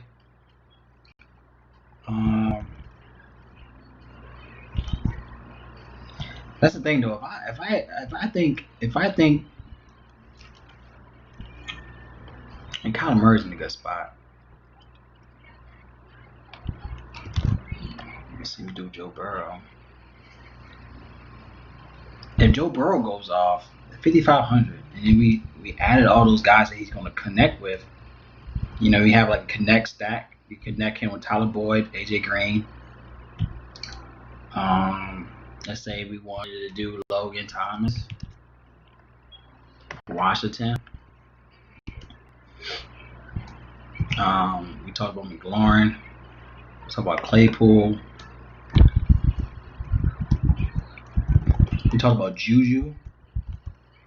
I feel like Juju's is too cheap. 5,500 for Juju. Let's say he goes off. You know what I mean? Like, let's say he goes off. You know what I'm saying?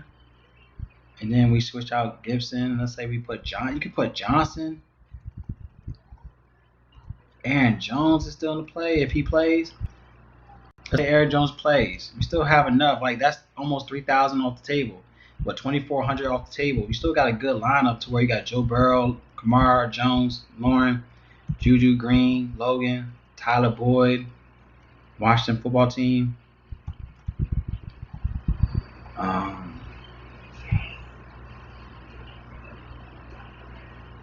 No, I mean, that's what I said. When I talked about the Panthers, I mean, I think they have a chance to win this. And of course, Robbie Anderson gets the most looks. I did overlook him though. I ain't gonna lie to you though. We didn't talk about him.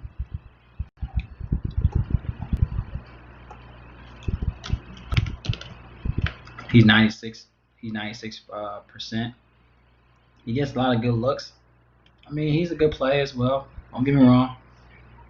Robbie Anderson is a good play because if you want to, let's say you want to look at Bridgewater. Everyone want to look at Bridgewater. Look at Bridgewater versus, the Saints. He has a chance. He can go off. He can give you 24, 27 fantasy points. He did before. Get a Kamara. You still got Jones. You want to put Jones in there? If he sits, we could change it up. I still like Ronald Jones. I think Ronald Jones is a great play.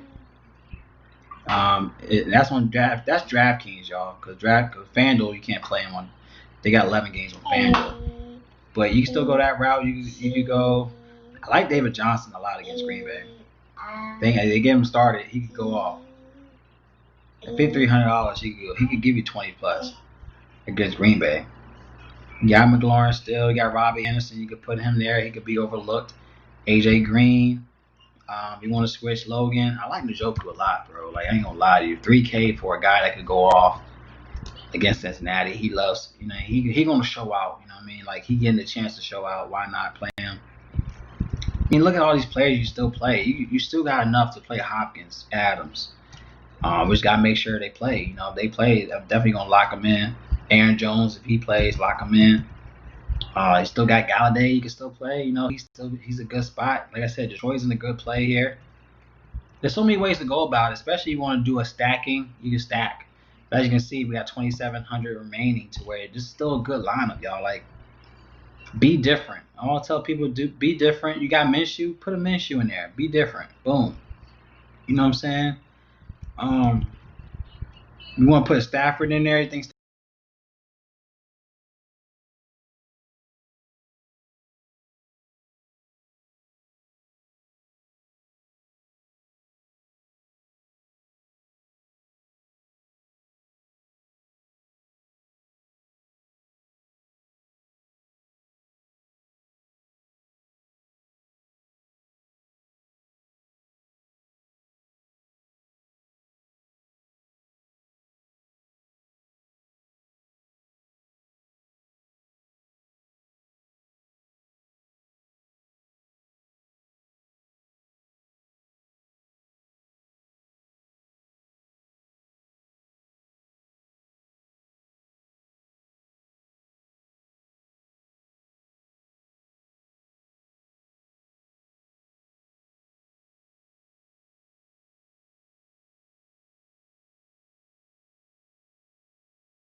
Can you hear me now? 8. Dig. A, B, C. This is another good line. Like I said, you can just switch up the receivers. You can switch. I mean, you can switch up just the quarterback alone. If let's say you want to get away from the chalky of Murray, you know, and we talked about Minshew. Minshew could be a good spot here against Chargers. 7,200, as you can see. You know, he could give you good numbers. He could give you 25 plus here. You know, against the Chargers.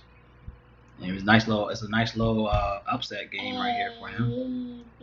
So you could go him because both teams, you know, they've been losing like back to back. So Gardner Minshew could be a good spot here if you want to just change it from Murray. Everyone's gonna go Murray, so you go Minshew. You could go Joe Burrow. We talked about Burrow and all the players he got around him. You know what I mean? He could go off. He probably give you 4 touchdowns at 7,100.